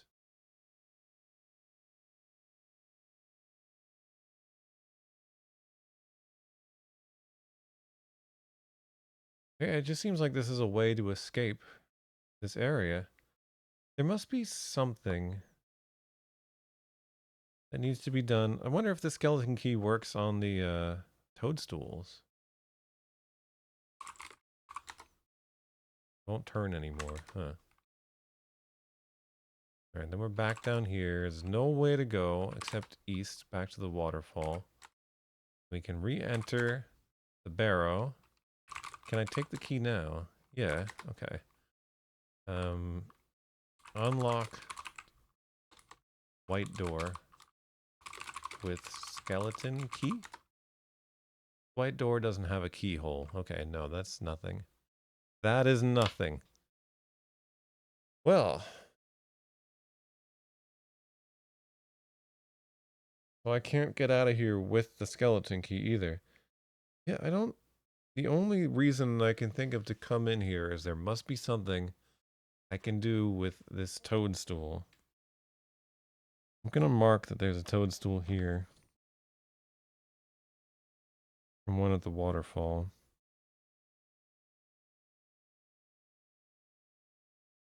These have to be important in some way.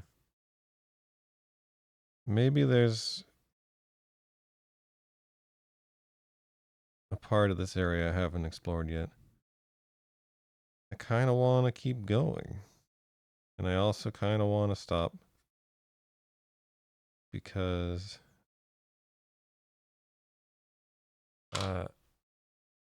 even though I'm having fun, I feel like my brain is shutting down. I got that brain shut down feeling. I get that old feeling. But yeah, let's get out of here. We'll turn the key. I'll put key in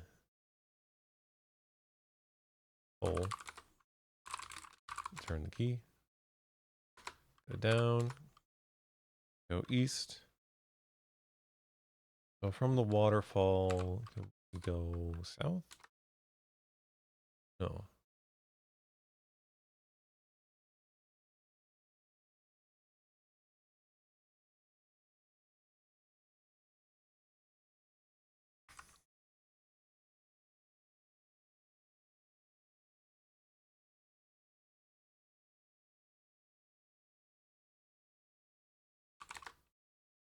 South Bog.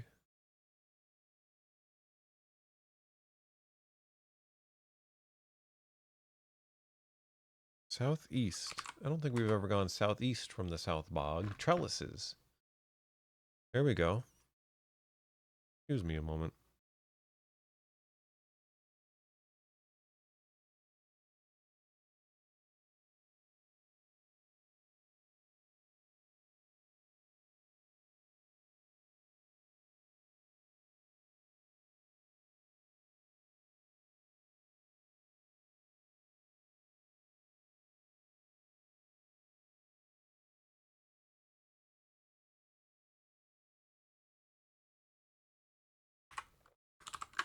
Okay. Oops. Okay. There I am. Trellises. A fortress-like wall of arbor vitaes stretches east and west through the forest. The only breach is an identical pair of arched trellises. A mountain stream trickles between the trees. Paths wander from its banks in many directions.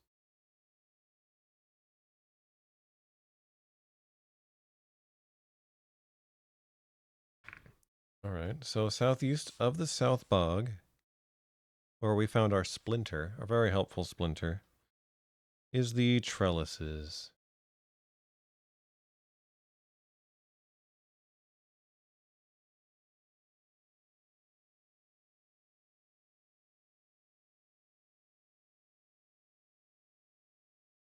And yeah, I believe we also encountered this wall in the forest clearing, which looks like it would be the west.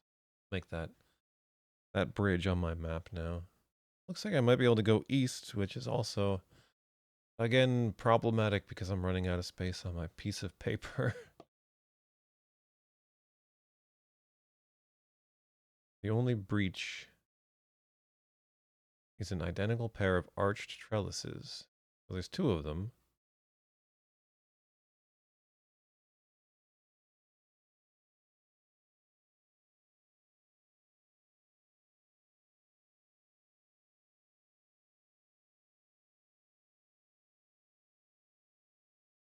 Are they on either side? Like the wall stretches east and west, so I would imagine we can freely walk there, and then the trellises let us go north and south. Mountain stream trickles between the trees. Paths wander from its banks in many directions. Let me just check here. West will take me to forest clearing, as expected.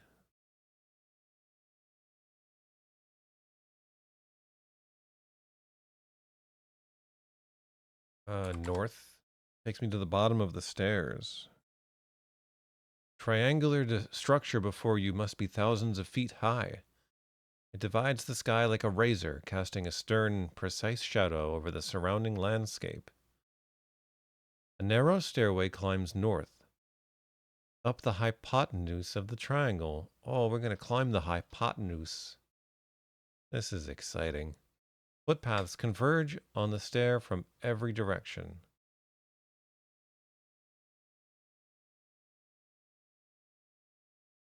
Okay.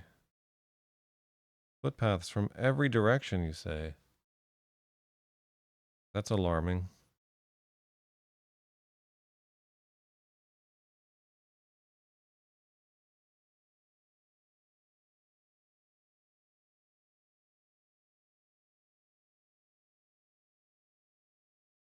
I'm quickly running out of room.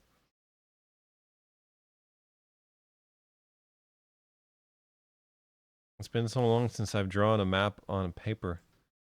I used to have a kind of like a sixth sense for where to put the things.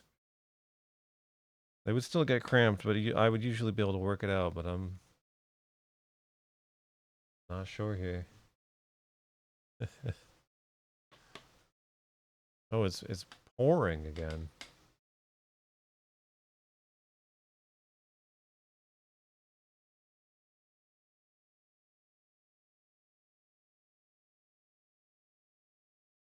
Alright, I think that's enough Trinity for one night. I've been streaming for 3.5 hours. But probably like an hour of that was me trying to make a paper crane and failing miserably in the attempt. Alright. I'll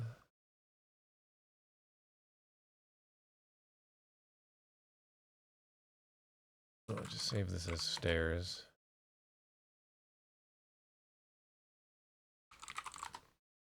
But yeah, I was not expecting this area to be large at all. Because I'm expecting to be at like the Trinity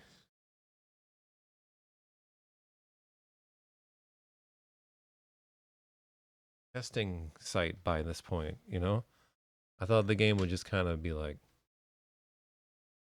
okay, here's like a short, small area, but then you're not going to be here long because most of the game takes place in this Trinity testing grounds. I don't know. I don't know what to expect from this game. It is completely different from what I thought it would be, although I didn't really know. I guess I didn't really think much of what it would be. But certainly not this. Exploring a forest with giant mushrooms. Where is this going? I'm very curious. I can't wait to play more. That's it for now. I still got a little life in me though. We could like maybe do something else. Like what, you say? Well, I haven't thought that far ahead.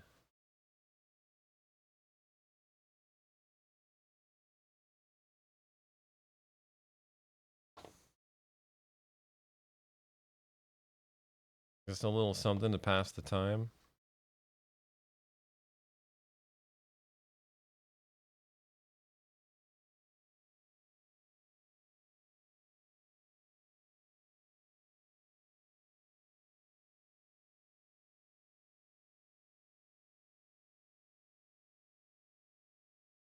Nothing too serious.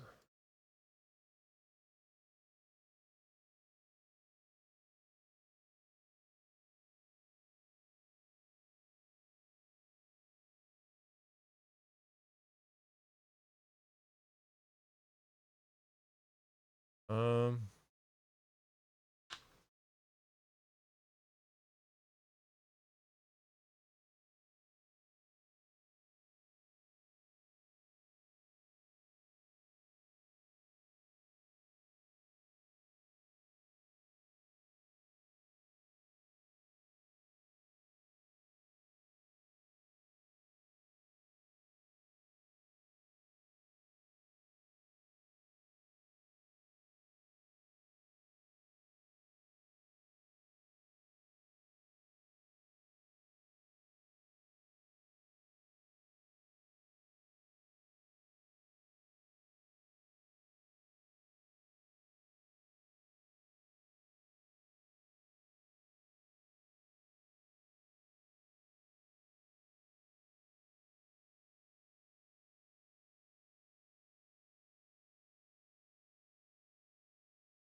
Sorry for the silence. I know it's unnerving, but I think I have an idea. I think I have an idea what we could play.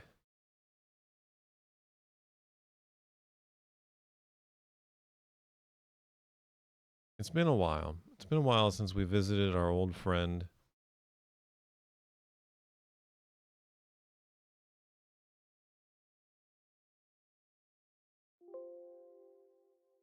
I did.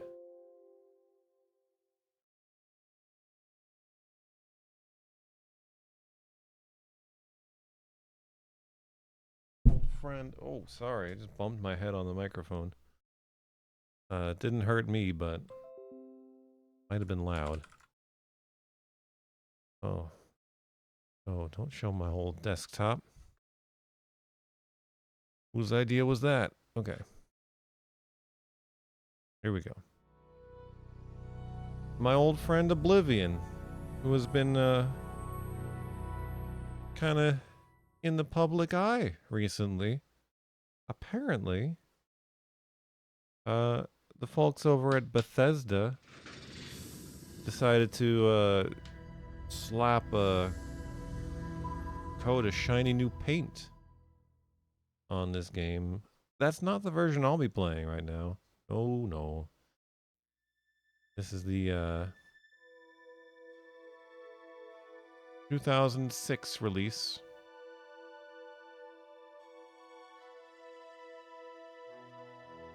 Pretty much vanilla. I think I might have an unofficial patch or something, but other than that, it's pretty much vanilla. Play this for a minute. And I know I just took a long time to get this set up and left you all in silence, but I'm gonna take another quick break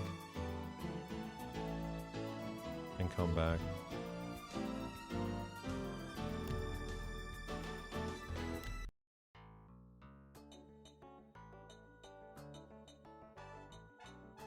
Because I didn't really get to do that while I was preparing this. But yeah, you can enjoy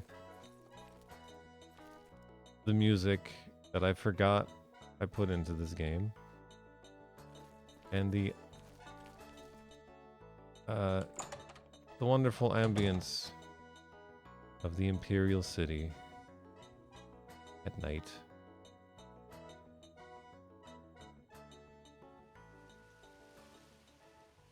Oh, I'm in my Dark Brotherhood gear, I guess.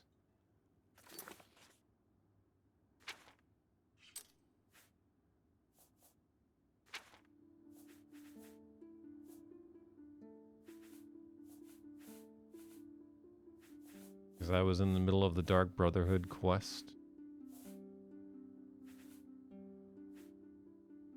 And also, it's good gear.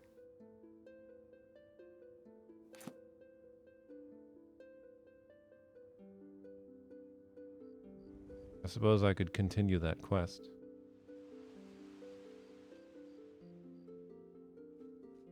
But yeah, I'm gonna take a little brizache.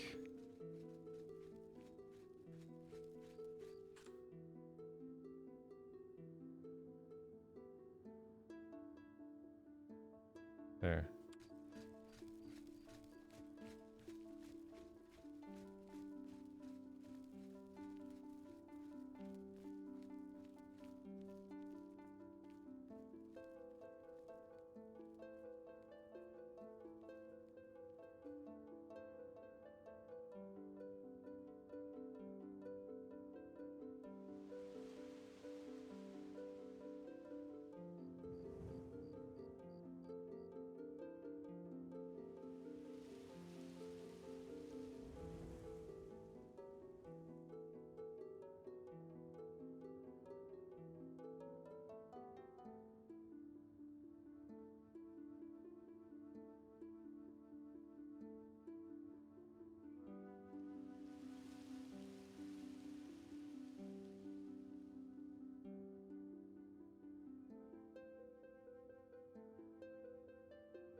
yeah.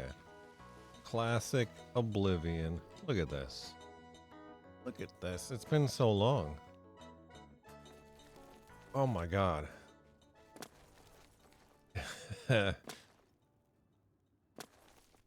Yeah.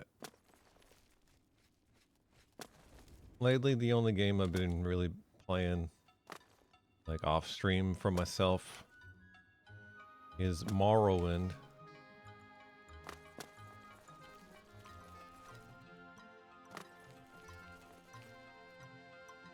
Which, if you've ever played Morrowind, you probably know that your character moves about 1% as fast as my character is moving right now.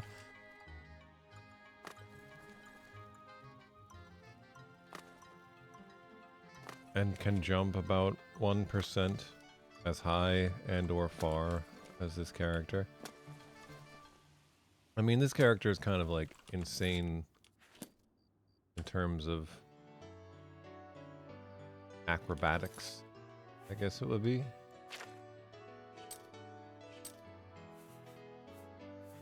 Yeah, acrobatics 110.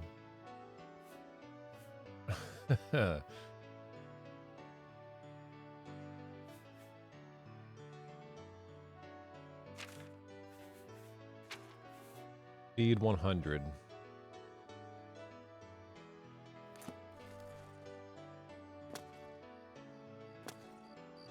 And I think even a character that you like specifically build to be a fast character in Morrowind is going to start out moving at a snail's pace.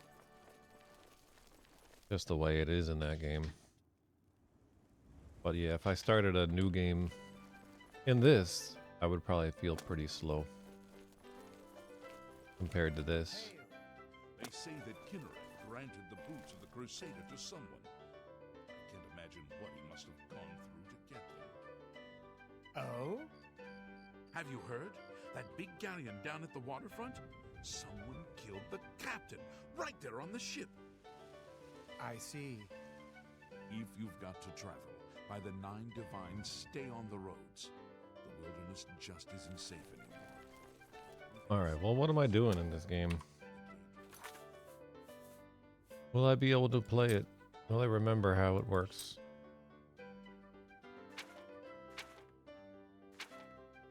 What's my quest?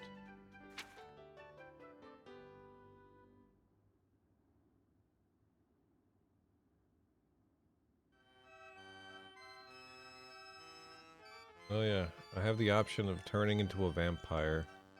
That could be fun. I don't know.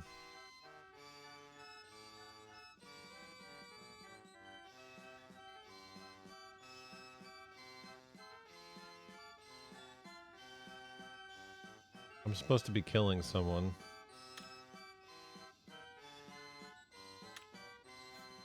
This music threatens to kill me.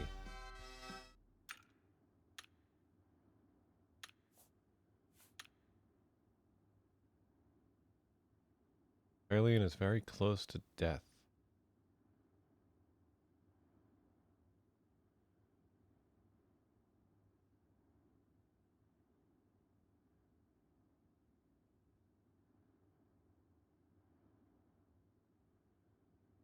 Oh yeah, I was gonna try to get Azora's Star. Do that instead of Dark Brotherhood stuff.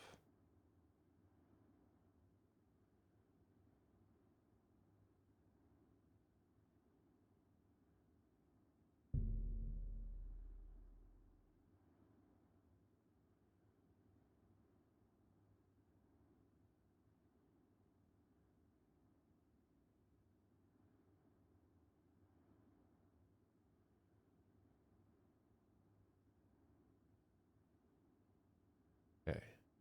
Find a high elf named Phalion. Kill him. If there are any witnesses, or if I kill him in any non-secure location, my reward will be greatly reduced.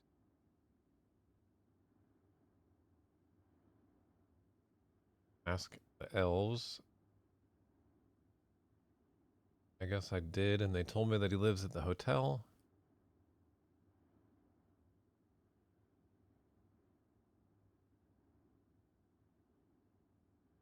Can't kill him in the hotel.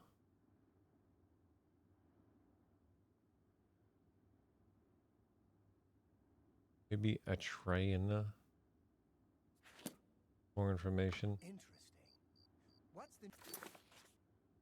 Where am I? Yeah, I'm in the right place. They say syndicates of wizards.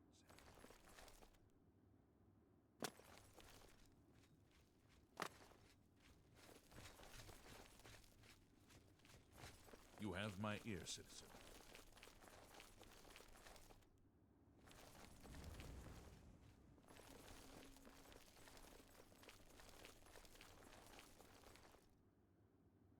Old Oblivion, that's right. That's what it is now. Now that it's been remastered, this is Old Oblivion.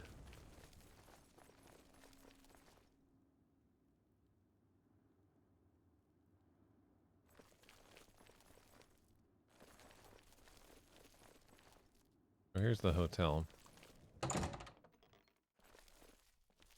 Good tidings, citizen.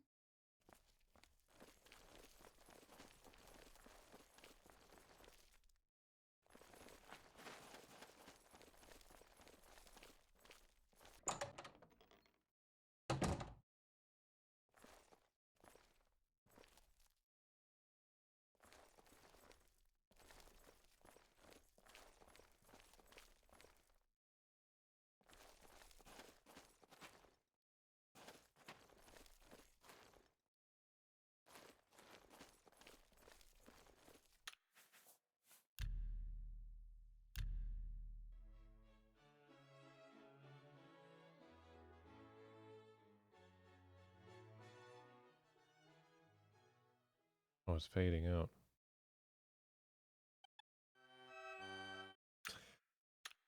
Damn you. Damn you, obtuse composer.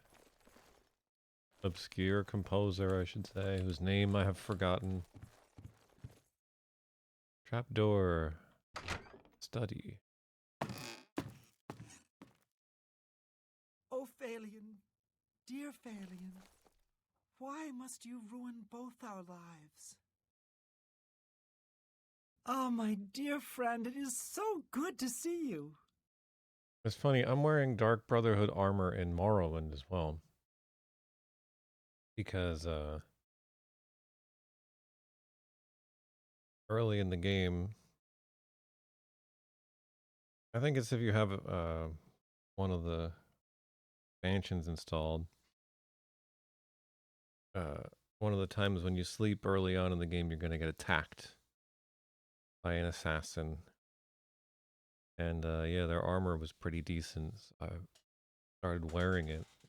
I'm surprised that no one reacts. I mean, I guess just one more thing they would have to program, but it would be fun if NPCs saw you wearing this armor and were like, "Oh, please don't kill me," and just didn't tell Please, you anything.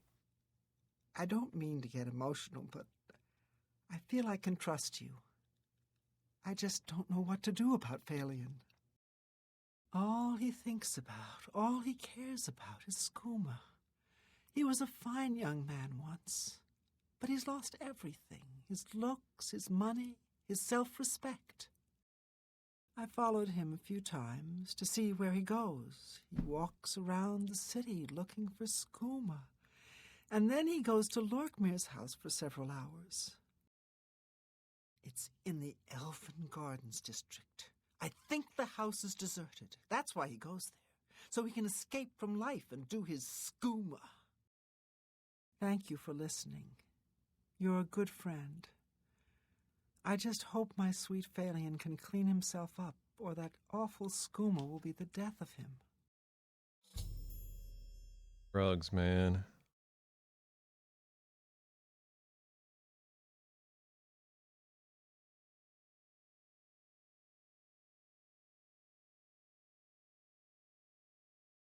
Oblivion feels very much like the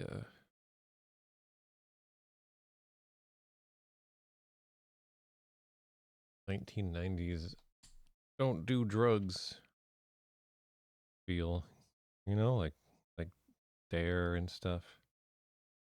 The war on drugs. Big when I was a kid.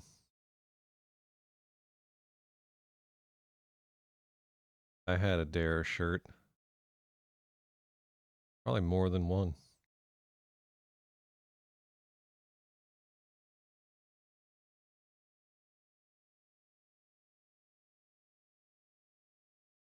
And like this guy, this Phalian guy doing skooma, considered like a tragedy, at least by this lady. But in Morrowind, your main contact, who like sends you off on the main quest, is a guy who likes to do skooma. And everybody's just like, oh yeah, that Caius, he's just always doing his skooma. That old codger. Oh, yes. Goodbye. Oh yes, goodbye.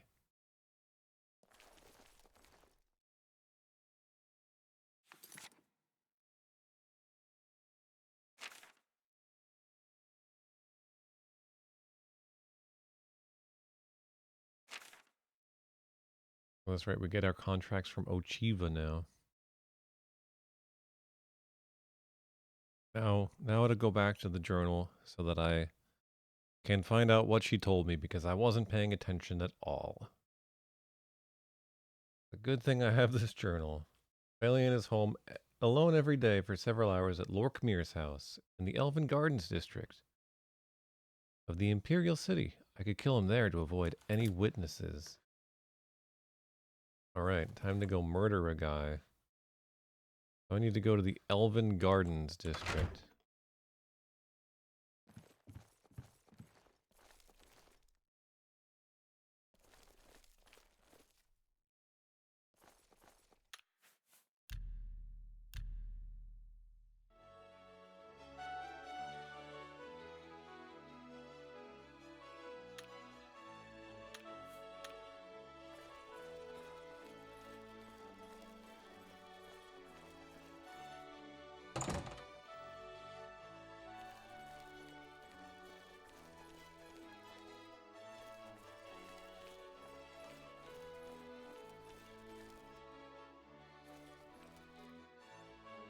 Sweet cake.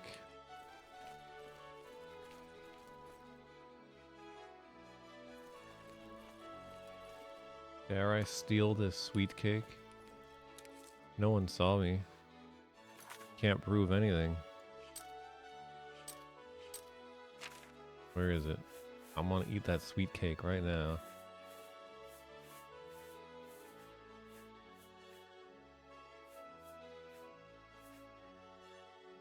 Stolen sweet cake. Nom nom nom. Tastes better when it's stolen. I don't know why.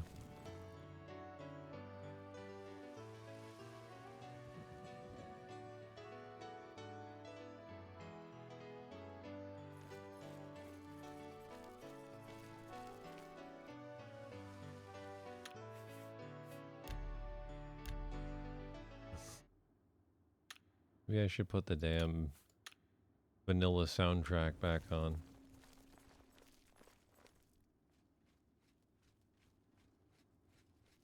Quiet. The ambient sound. The voices are just too loud.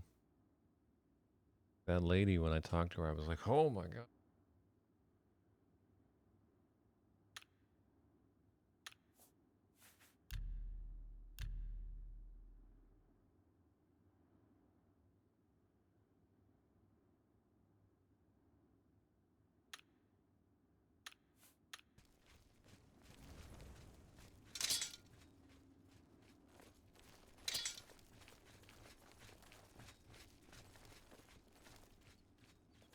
Alright, where am I going? Elven Gardens? How can I assist you, champion? City Isle. Oh.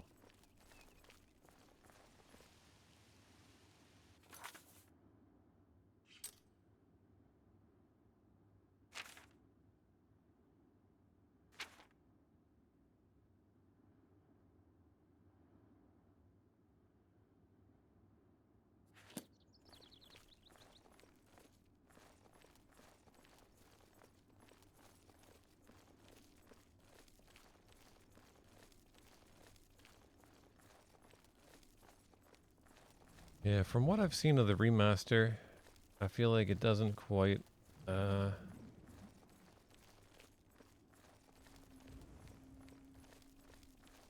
the same vibrant look that this game has that I think makes it unique. It just kind of looks like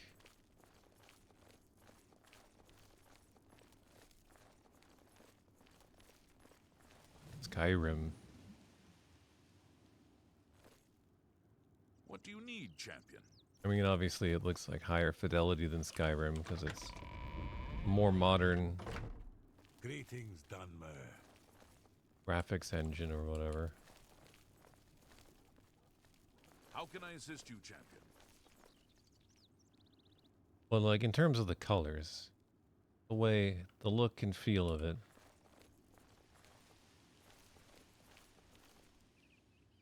I don't know, when you're in the city, it looks much the same.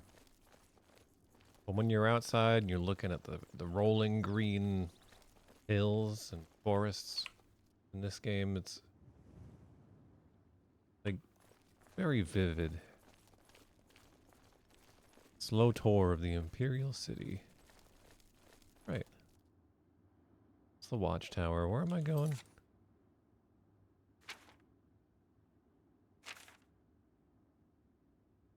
Lorkmir's house. Alright, where's Lorkmir's house?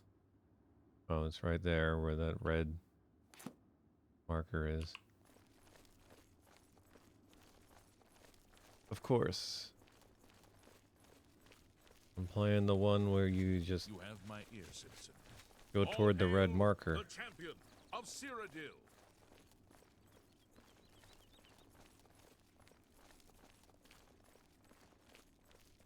I don't know, I'm walking right now, but this is a pretty intense walking pace.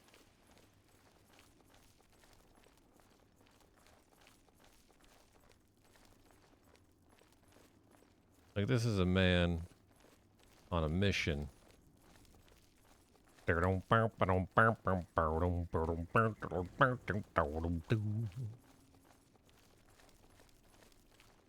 like a leisurely walk through the city.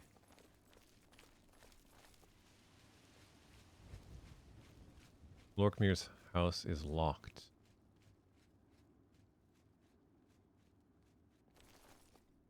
What time is it? 7:35. I wonder if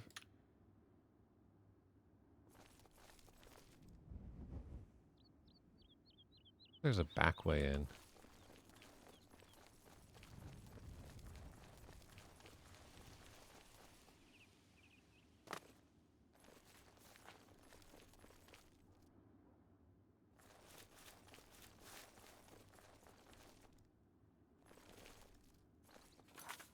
No, these are different houses.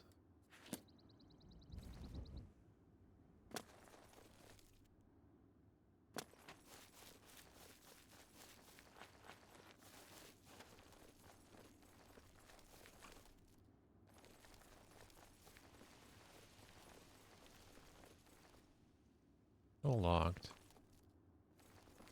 I feel like it's always going to be locked because these other houses are not.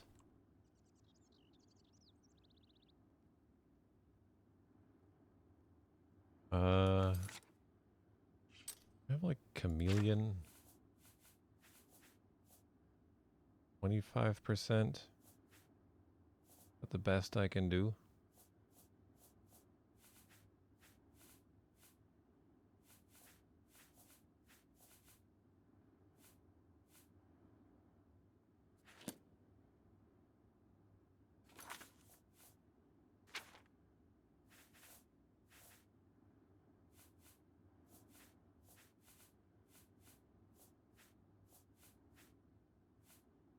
Oh, here we go.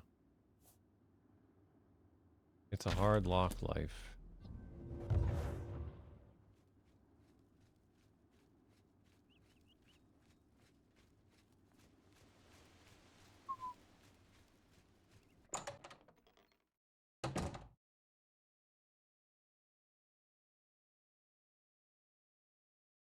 Oh, I'm so sneaky.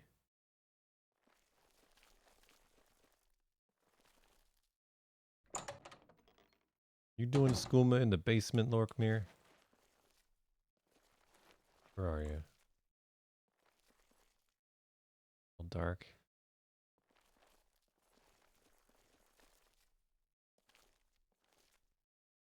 Oh.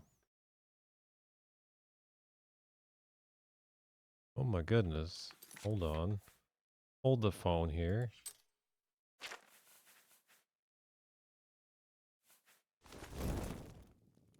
Lorkmere's dead.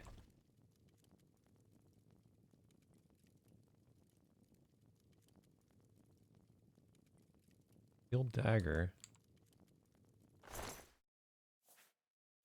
He's already wielding a dagger, so it doesn't look like that was his dagger.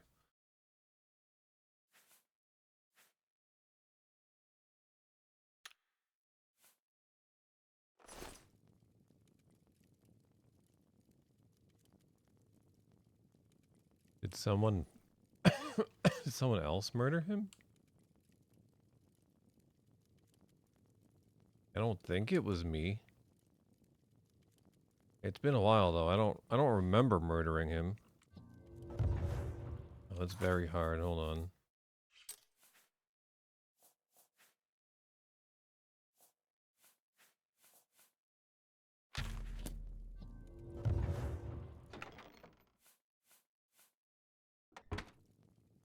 Why did you lock up your broom and your belted vest? It's a very hard lock, Lorkmere. Weirdo. Where's your skooma supply? Hmm?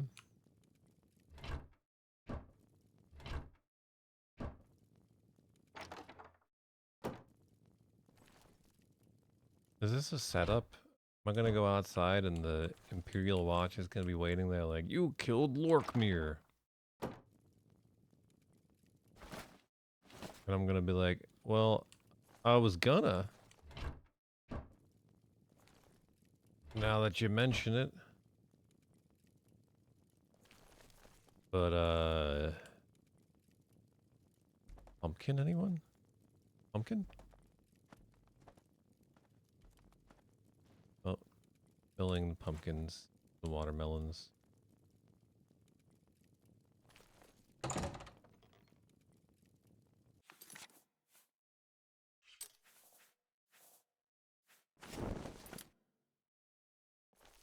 Well. Cheap wine. Did my journal update?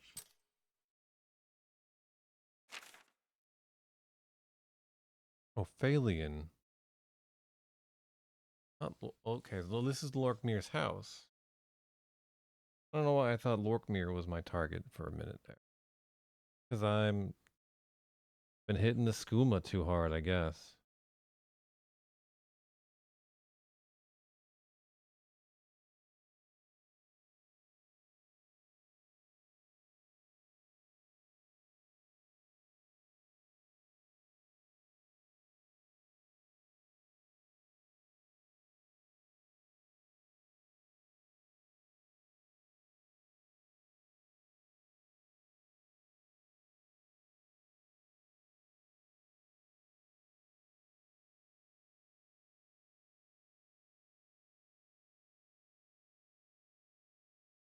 Okay, so he's probably the one that killed Lorkmere, right?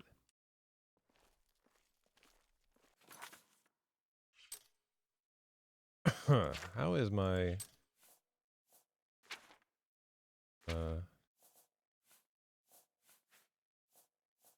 illusion 70?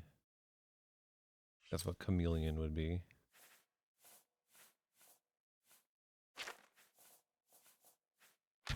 25% isn't going to do much for me.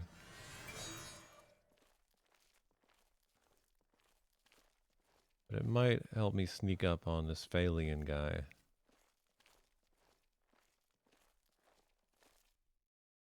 Hmm.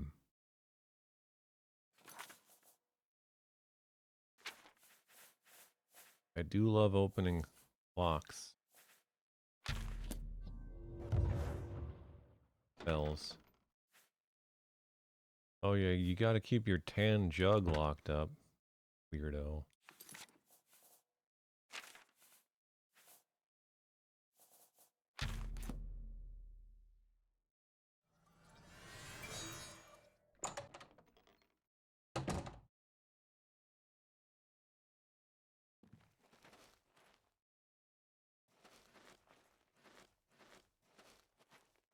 I don't know if Alien's here right now.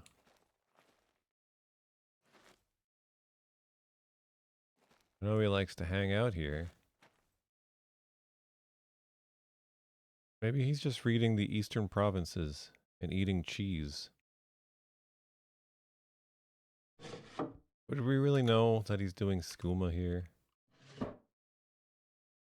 I have found no evidence of skooma use.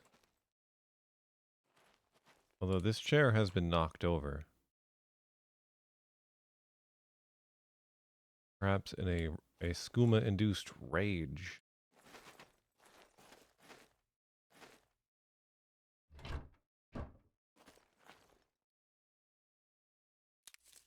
I'll take the bone meal.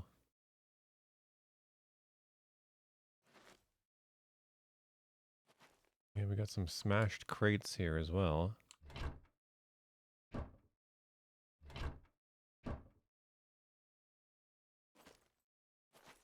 Is this where he does the skooma? Whoa! I am surprised by my own jump. Felt like I just got launched straight up into the air. Which I did, but it was like my own doing, you know? Bet I could get up here. I'm that good at jumping. Yeah.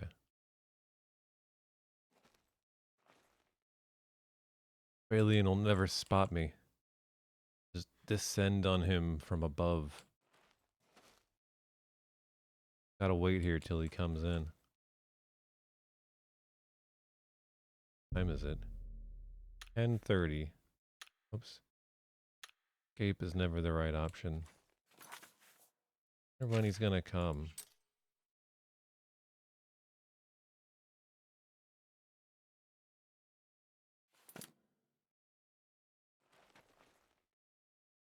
Like, I could wait.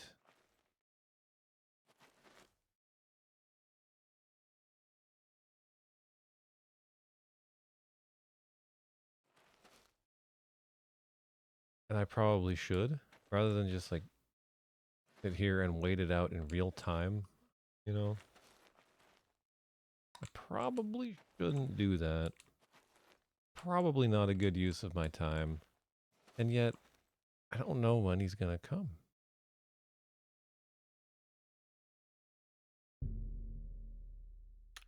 See, if he doesn't come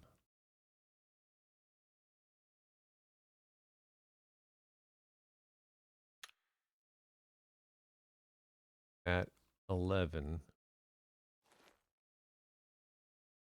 I don't know. When do you do your skooma, Pat? When do you like to start?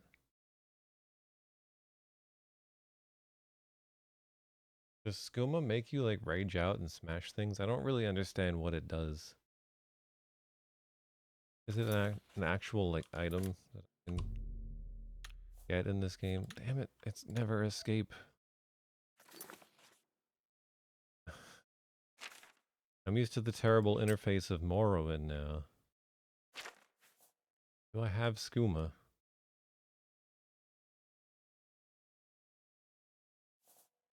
They're all potions. They're all ingredients.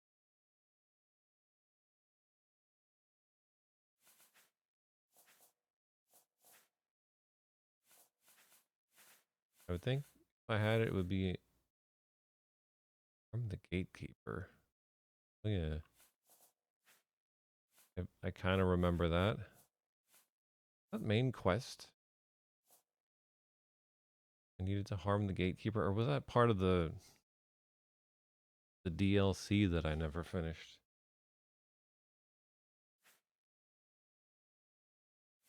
I vaguely remember it.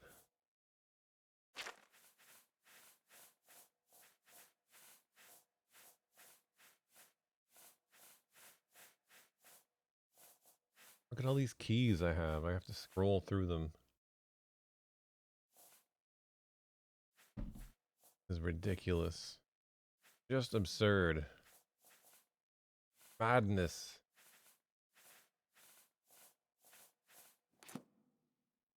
Yeah, I don't know.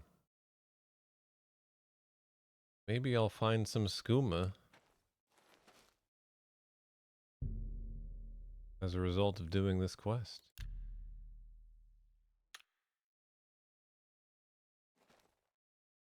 Oh, don't fall off.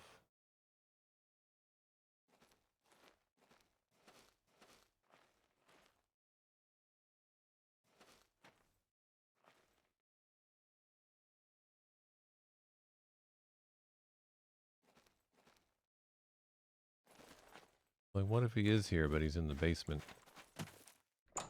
I guess I wouldn't hear him come in because there's a door there. Shit.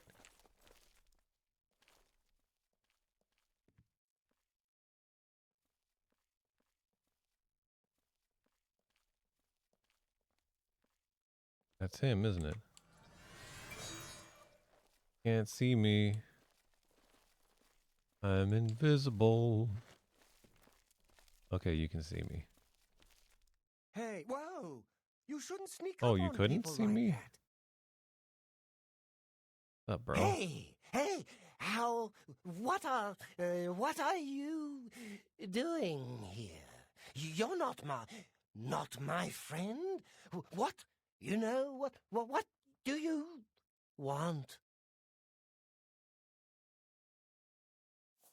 Shh. Hush now.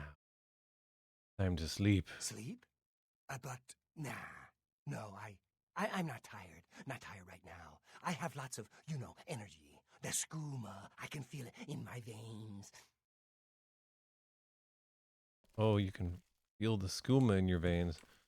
So, I guess this knocked over chair and smashed crate also indicates this is where he does the skooma.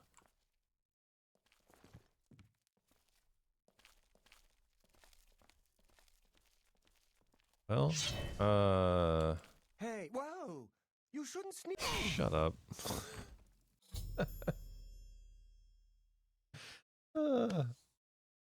Just the way they go flying. It's so great.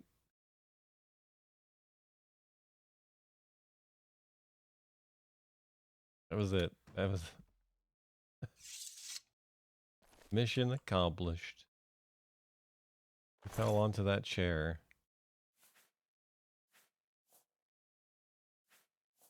A brass ring. 4 gold. I'm not even going to take his gold. He doesn't have any skooma. Just all in his veins, I guess.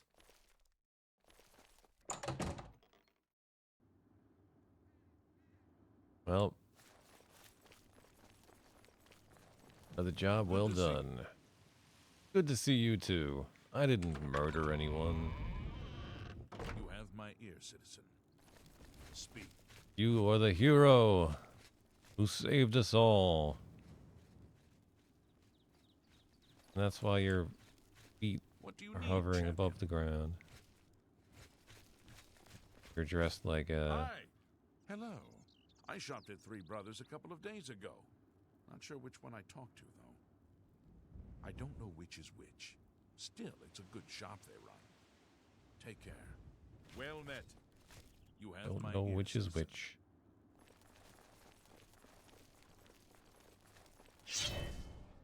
Imagine trying to play this game third person. Greetings to you. Oh Help, god, have you with the eaten mouse? at the feedback recently? It's Hello not my there. favorite place, but if I'm really hungry, it'll do. Yes. Have you heard any word about the other provinces? You have my ear, citizen. Nothing I'd like to talk about. It's all over, lawbreaker. Your spree is at an end. I'll take any... Resist Then pay arrest. with your blood.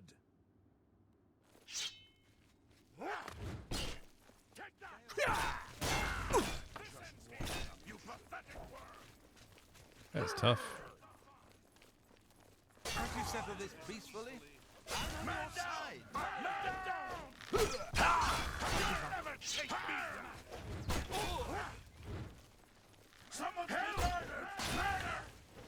Murder! This ends here. Whoa! You dare oppose my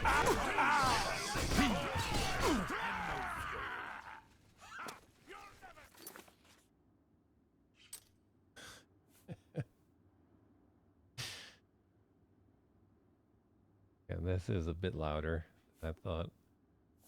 Just the ambient sounds that seem quiet.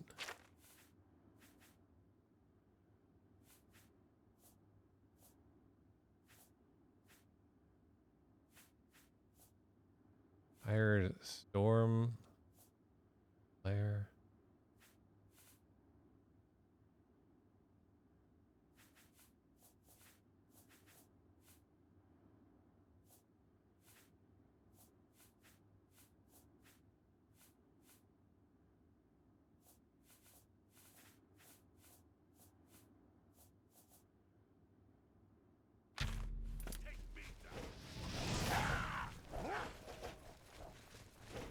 You elves are all the same. All flesh.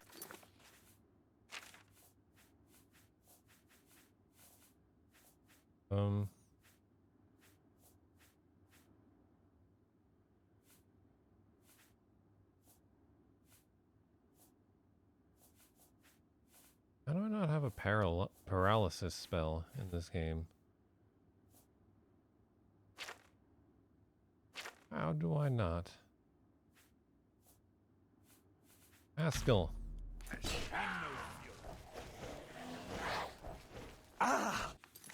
Damn. Can't summon Haskell.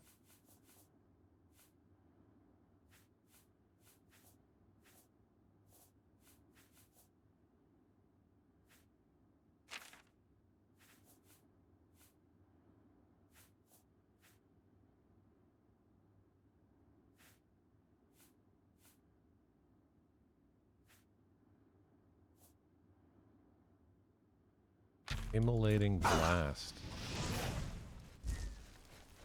This ends here.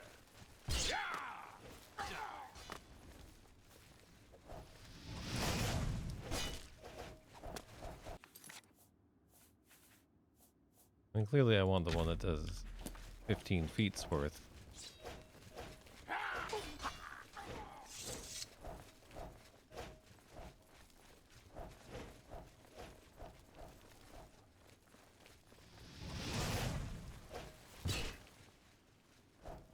Show me what you've got.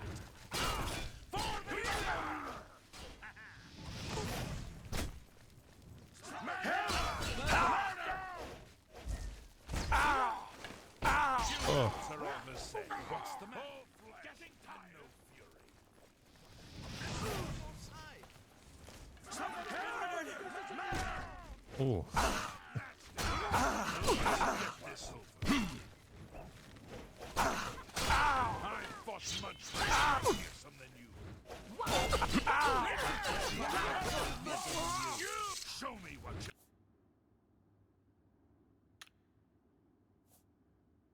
I want to see how this plays out. Oh well. Anyway.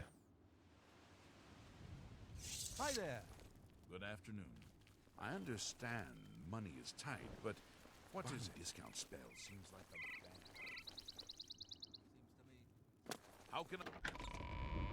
Where was this place? No. Somewhere within the city, isn't it? Or no, it's in like Shaden Hall, right?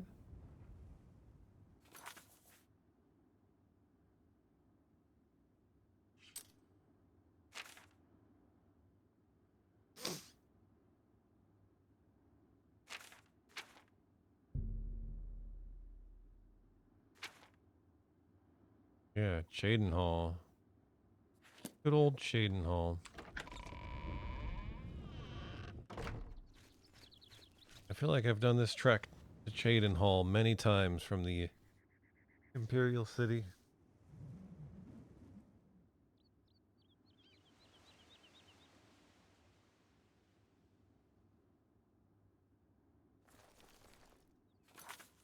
But yeah, look at it.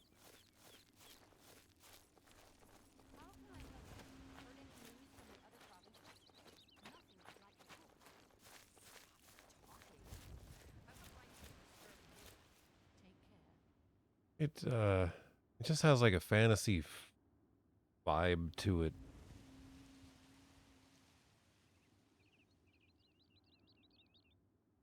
Of like I don't know, like an Arthurian kind of fantasy vibe rather than a dark fantasy.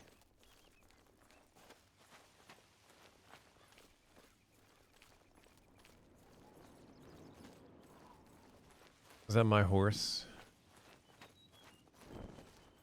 No, that's not Sean Bean. Where's my horse? He here? Look at all these horses.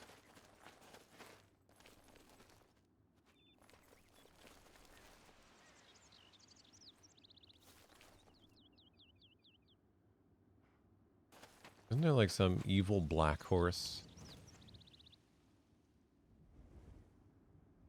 I really should have access to an evil black horse now that I'm an instrument of the Brotherhood.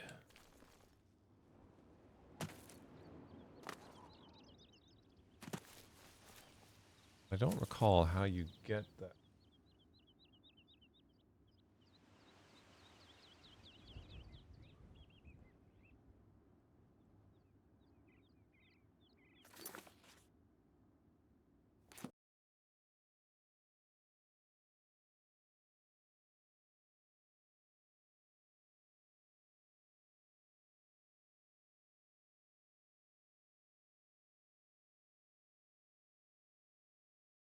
Um,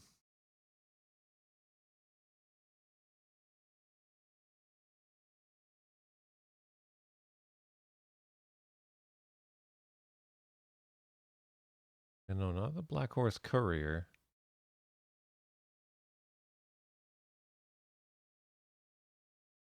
Is that it? Shadowmere? I'm looking it up.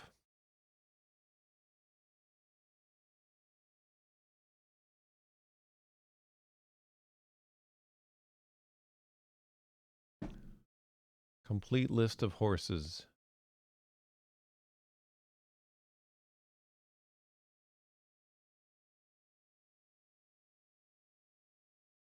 So there's just a black horse, but there's also Shadowmere.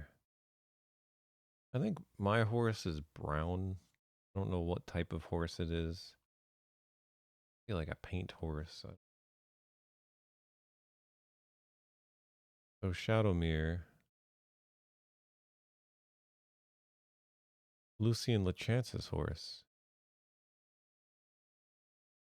Found outside after the completion of the purification.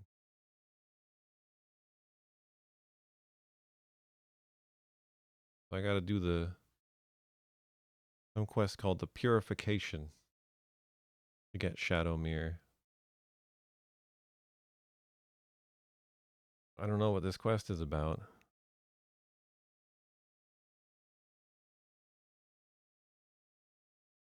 Because the web page is not loading. There it is.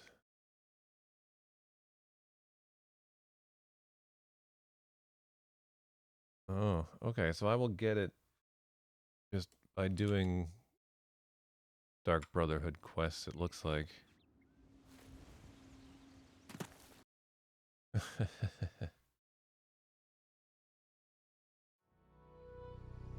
And of course, not an Oblivion session unless the game crashes.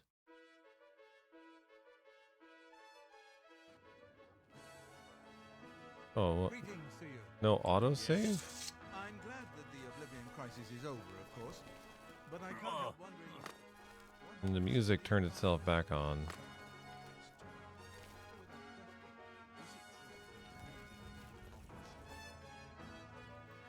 Speak.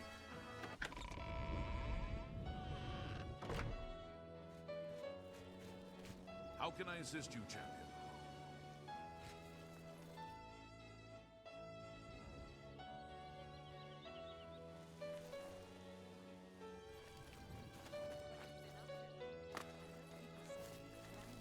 Well, I don't know why I care about horses at all in this game.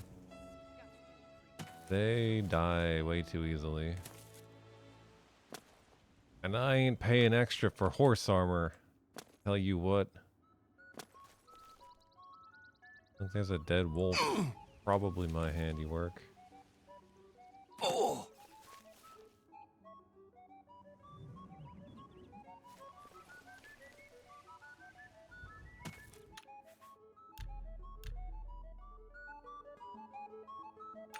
This music is amazing.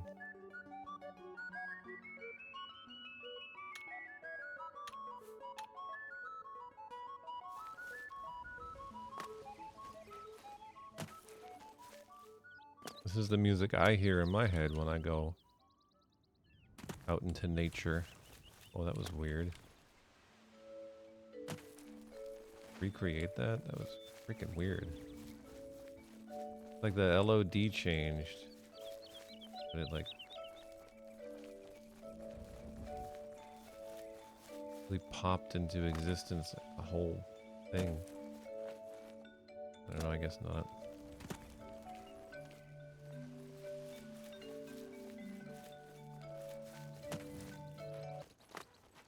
Uh-oh.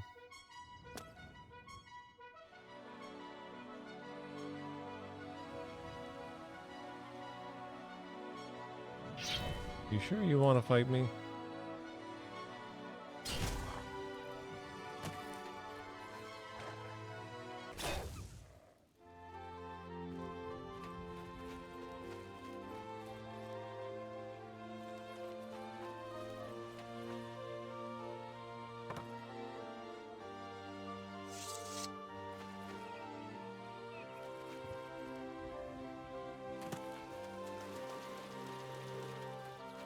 Earn root.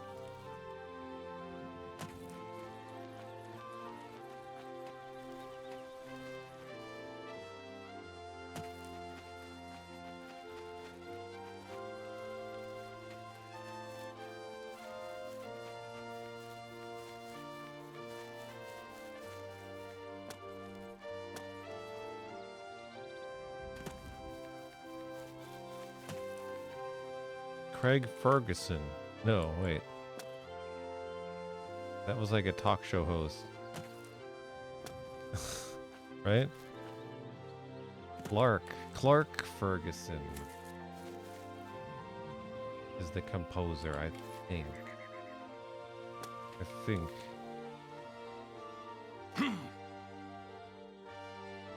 Ha!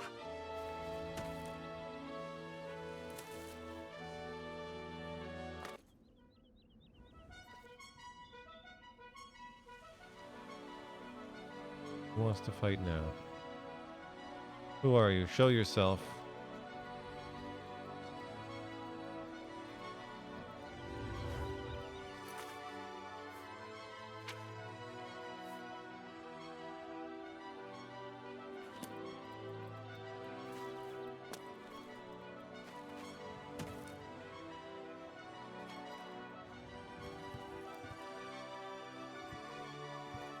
A mud crab or something?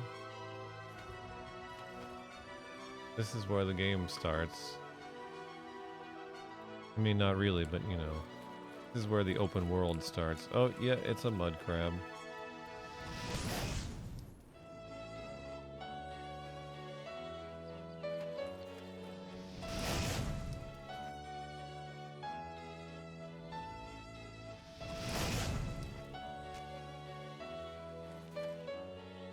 Where'd it go? Oh, there it is. Oh, it's a butterfly.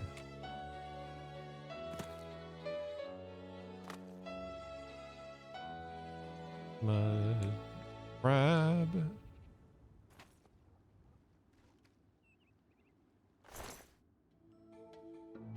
Want that crab meat, don't you? Don't you?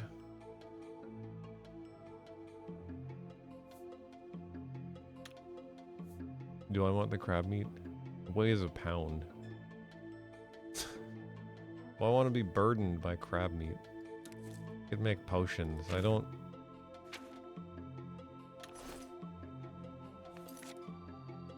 do that much. Gotta practice my alchemy skills, right?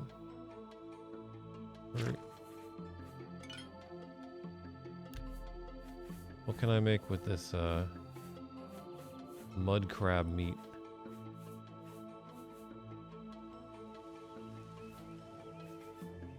Oh, it's crab meat, right? Yeah, just crab meat.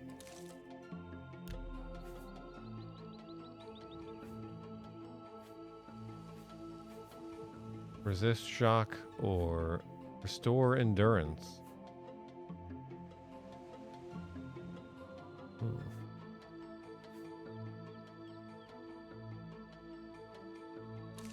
Let's go with resist shock. 19%. Great. See, the thing about potions is they end up weighing a lot.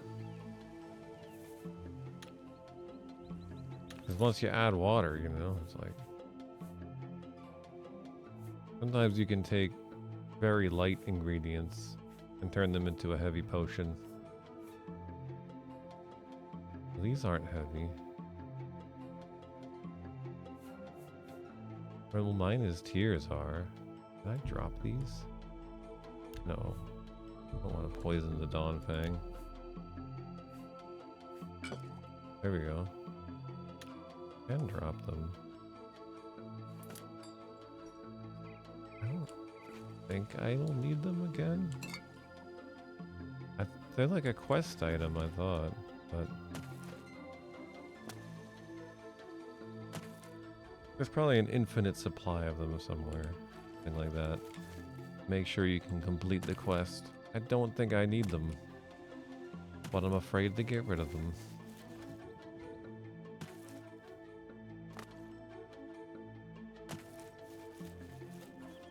Mountain lion.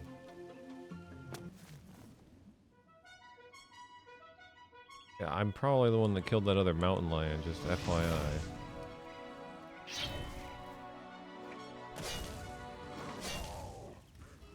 Good job, Dawn Fang.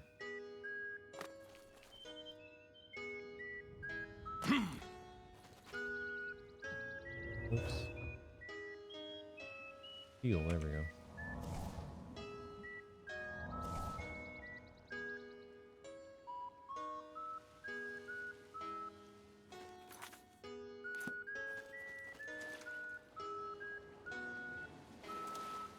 Neuron root.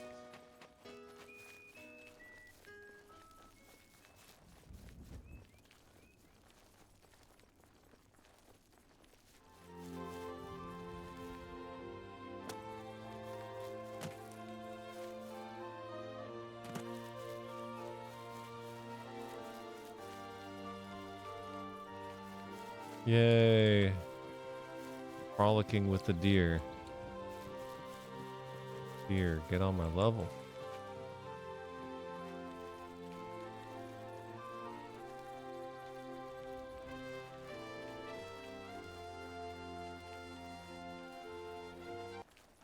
We just jogging backwards uphill.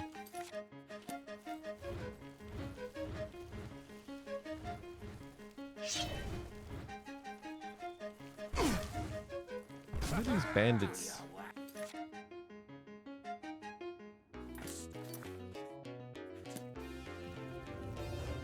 Take that!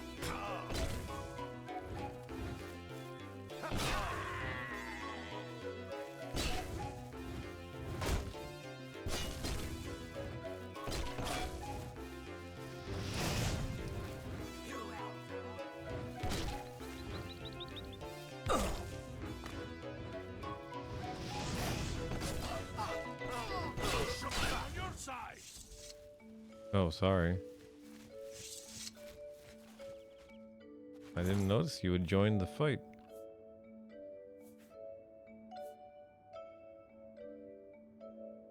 I don't feel like lugging this mithril around. I could sell it.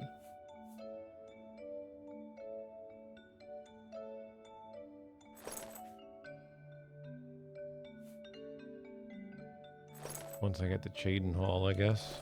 What do you need, champion?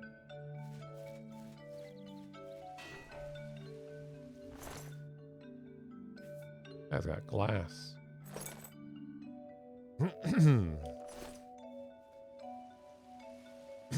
I'm over encumbered.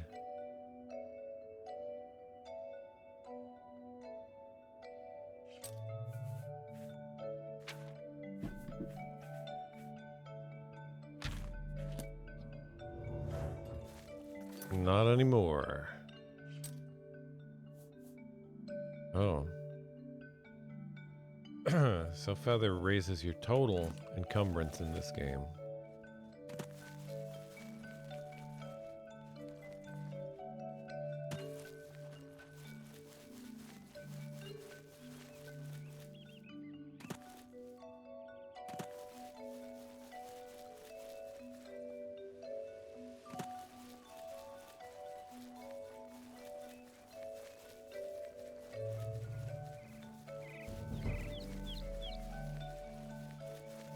Wow, my athletics skill increase. That doesn't happen often anymore.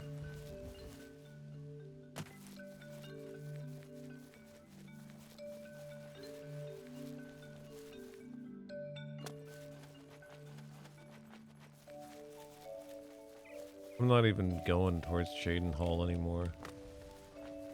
I'm just frolicking. Is this place? Oh.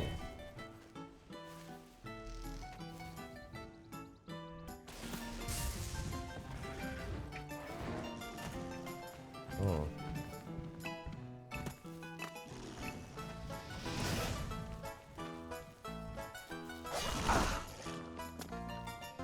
Zelda?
Who were those jerks?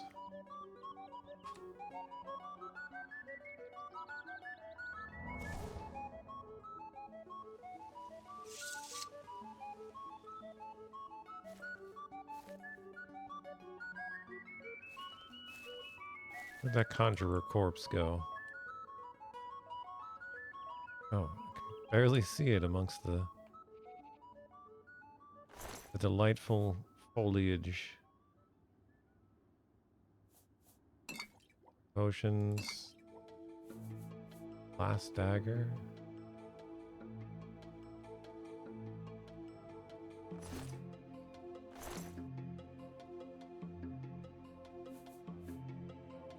Okay, take the glass dagger.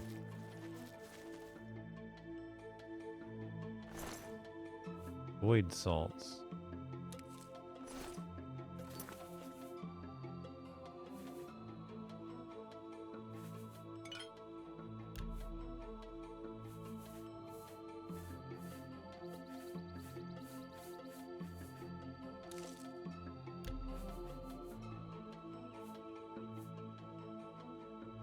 I got a lot of stuff that can restore magicka. And fortify it. That doesn't really seem necessary. Fortify. 9 points for 32 seconds.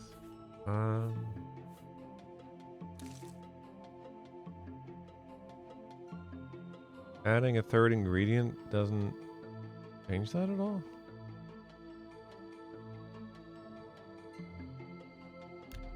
What about a fourth ingredient?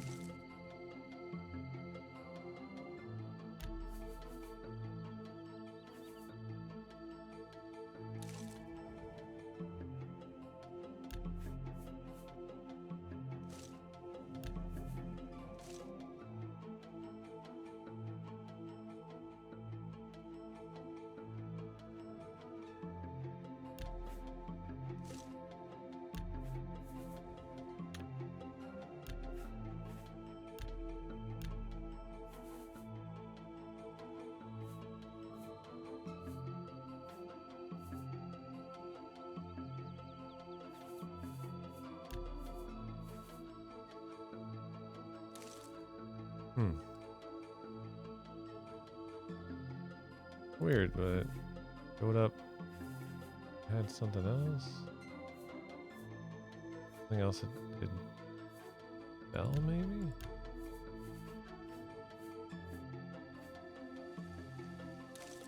Huh.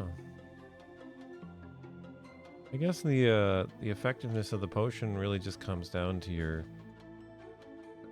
alchemy skill, probably, and equipment.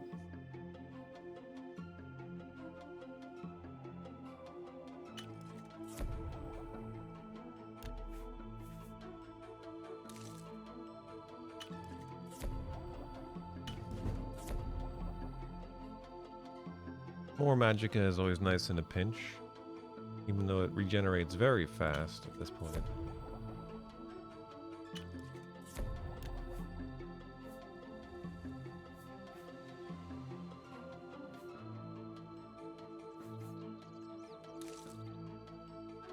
Air damage.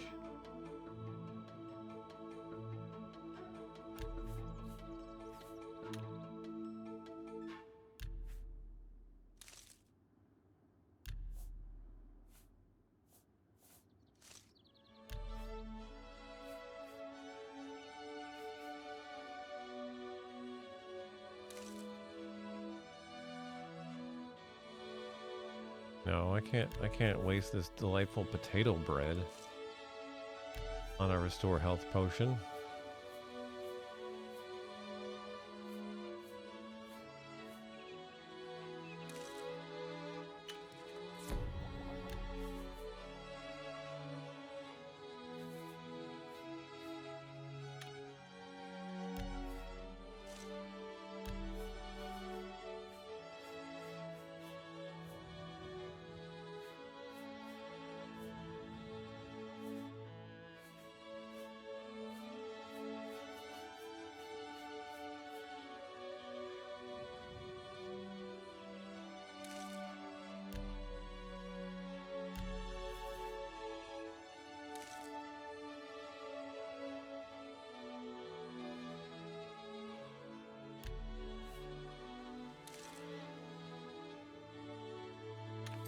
I don't know.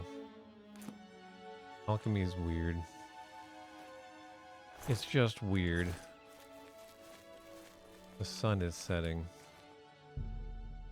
Ain't that pretty? 7 p.m. Sun is setting.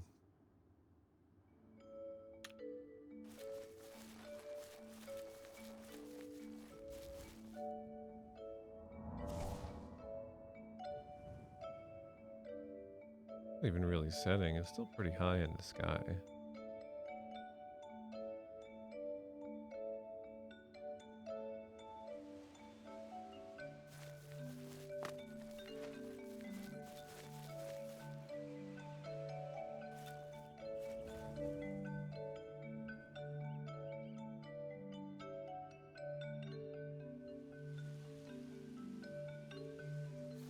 Oh yeah, what is this place that I had to kill these people to get to? Almost just left it. I guess I should investigate why it's protected. I mean, this is a cool statue. Well, what it's supposed to depict. Not up enough on my Elder Scrolls lore. Oh, it's hard to get a good look at it. From down here, it's hard to tell what it might be. Something with wings.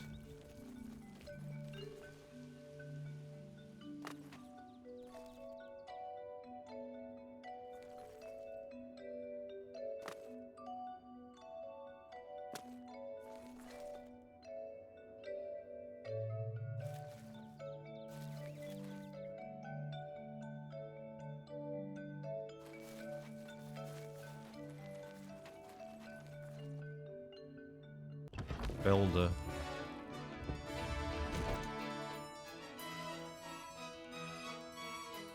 Well, it's just a dungeon. It's just one of the many dungeons scattered about Oblivion for your plundering pleasure.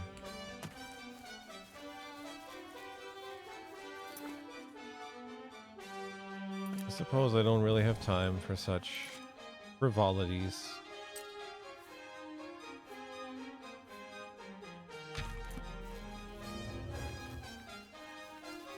Oh, I got it just in time. Or no. I guess I didn't. It just like cleared out as I was recasting it. So for a brief moment I was over encumbered.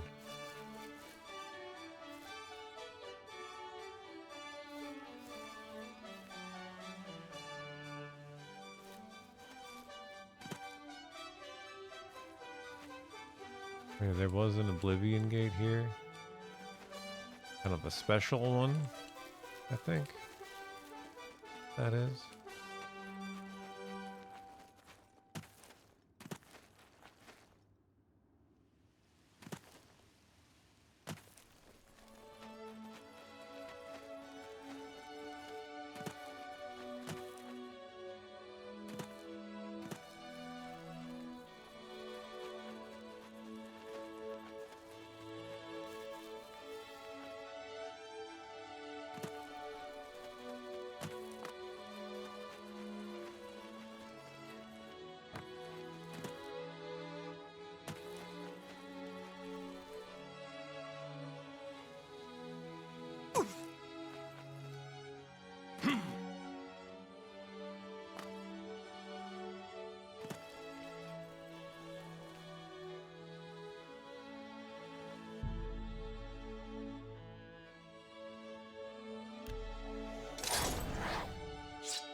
Wait, I'm naked now?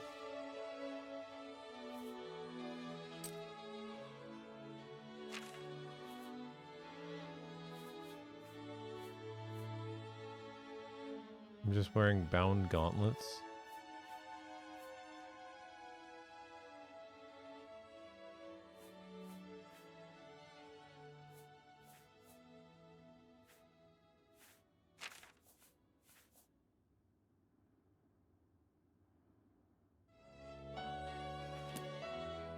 What's the point of this?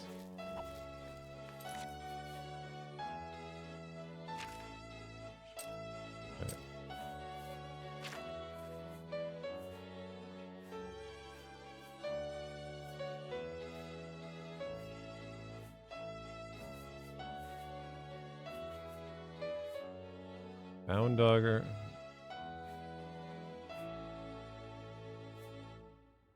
That's it. Just using these shitty weapons for a minute.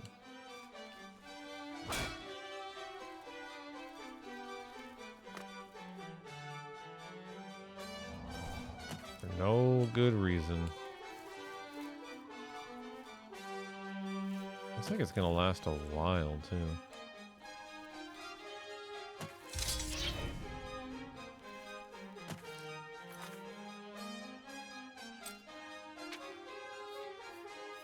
Unless...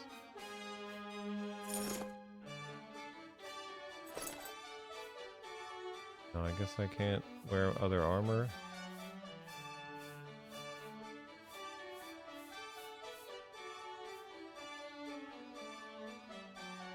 Oh, the shrouded armor broke. Did it break? The moment I put on the bound gauntlets?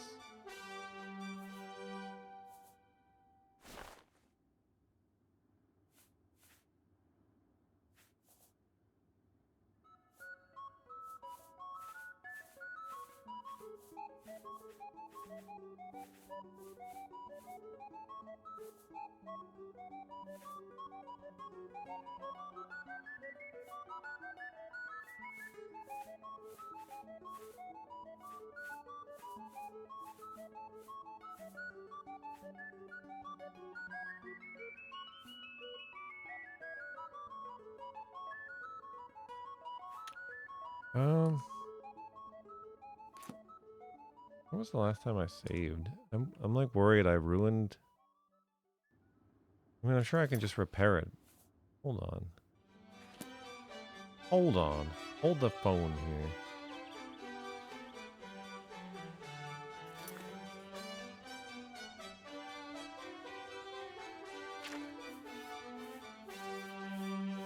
Is this really all I was wearing? Shrouded armor, shrouded hood. Guess so.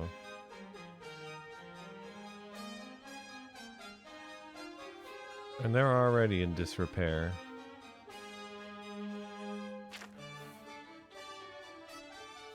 Fix that right now.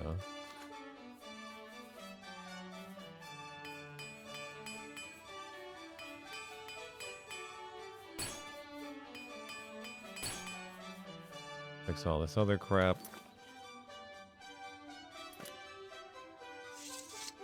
Alright.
Move it, paint horse. You're in the way. God.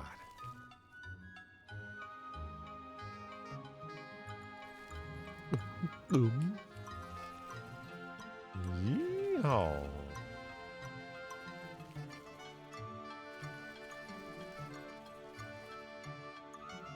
Goods in stores.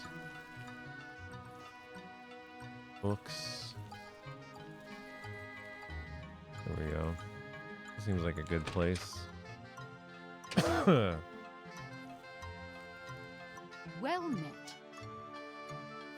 Well met indeed. Please, go on.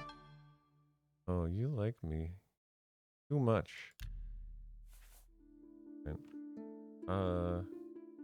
What can I interest you in? Oh, actually. Better question is, what can I interest you in? Would you like some Grummite arrows? That's more than I'd usually pay. I knew you would. Anger wine blade? When did I get all this weird shit? This isn't even like a special knife. Or like it doesn't have any special properties. But it's called a Langer wine blade. Presumably it exists for some reason.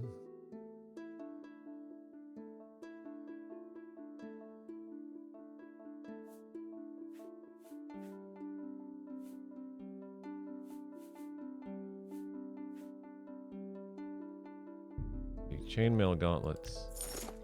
Fur helmet.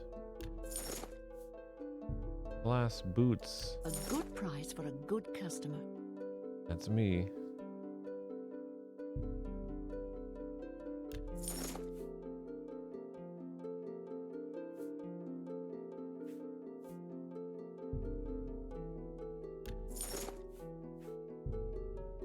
That's more than I'd usually pay.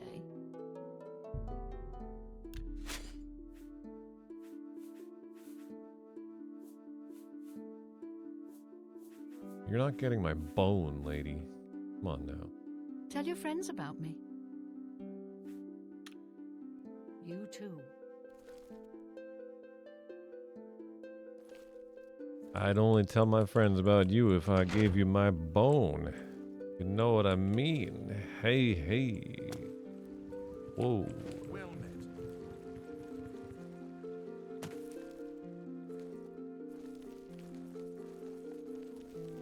I don't ever really mind coming back to Cheydinhall, because I like it here. Nice.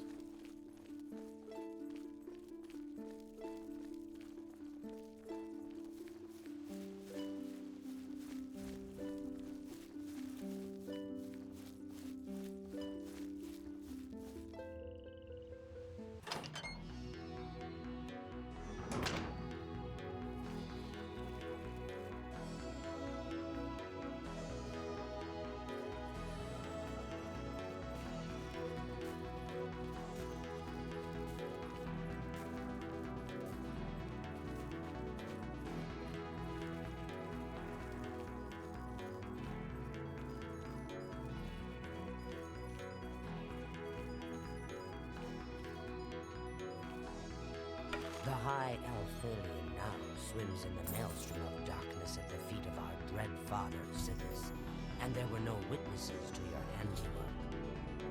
Because of the discretion you exercised, Captain Philida will not suspect the Dark Brotherhood was involved, and will not meddle in our affairs. Here is your reward and bonus. Both have been well earned. Go now and rest, and may the Night Mother guard your dreams. Thanks.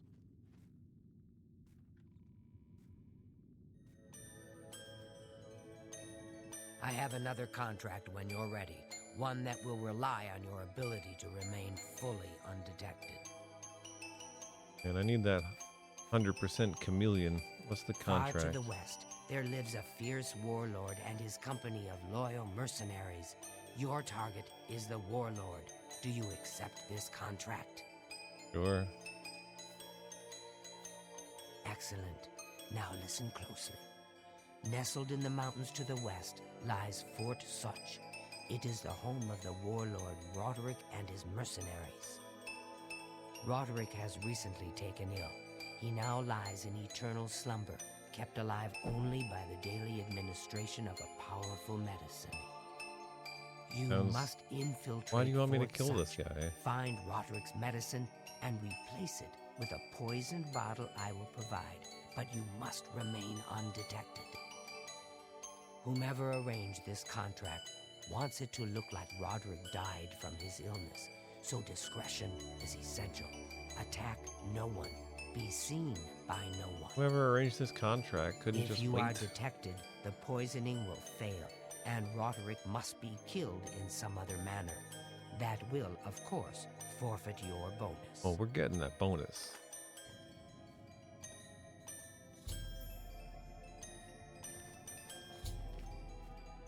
While we're here, we could become a vampire. That's on the table, you know.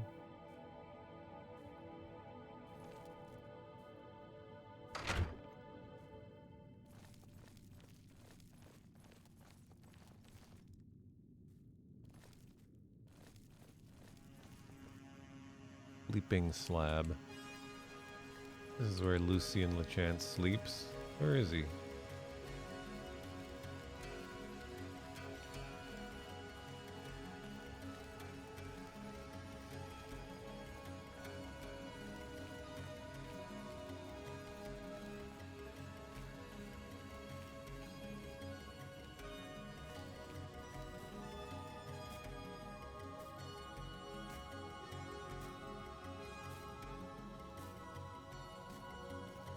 It fills my heart with warmth to see you again, brother.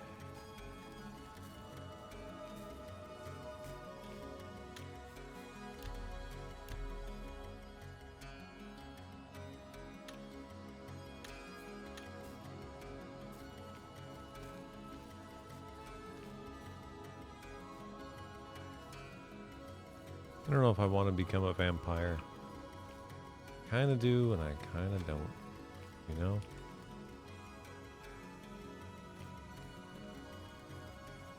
I'd like to know that I can track Lucian LeChance down when if I decide to become a vampire. It fills my heart with warmth to see you again, brother. Seems like it would suck. Hey. Good.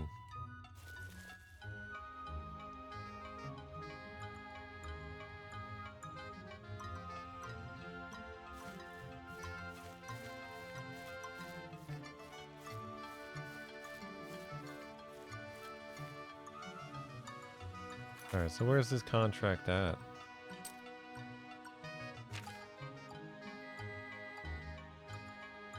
Where's Fort Such? Oh, yeah, it's way over there. Kavach County.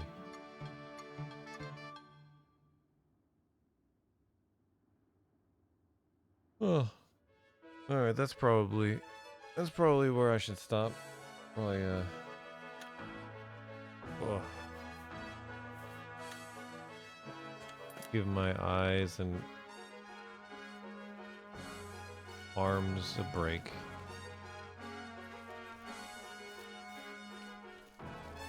From being at my computer.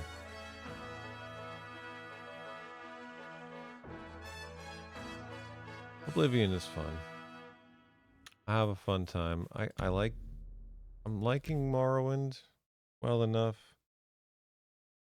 I left it alone for a long while, and I've been kind of enjoying coming back to it. But it's I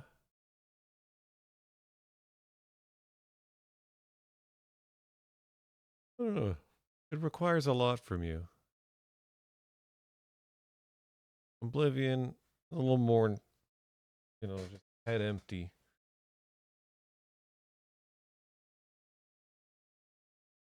Kind of hit stuff with sword. Can't really get away with that in Morrowind.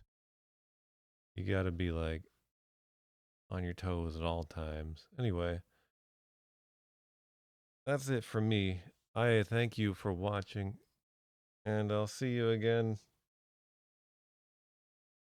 next time.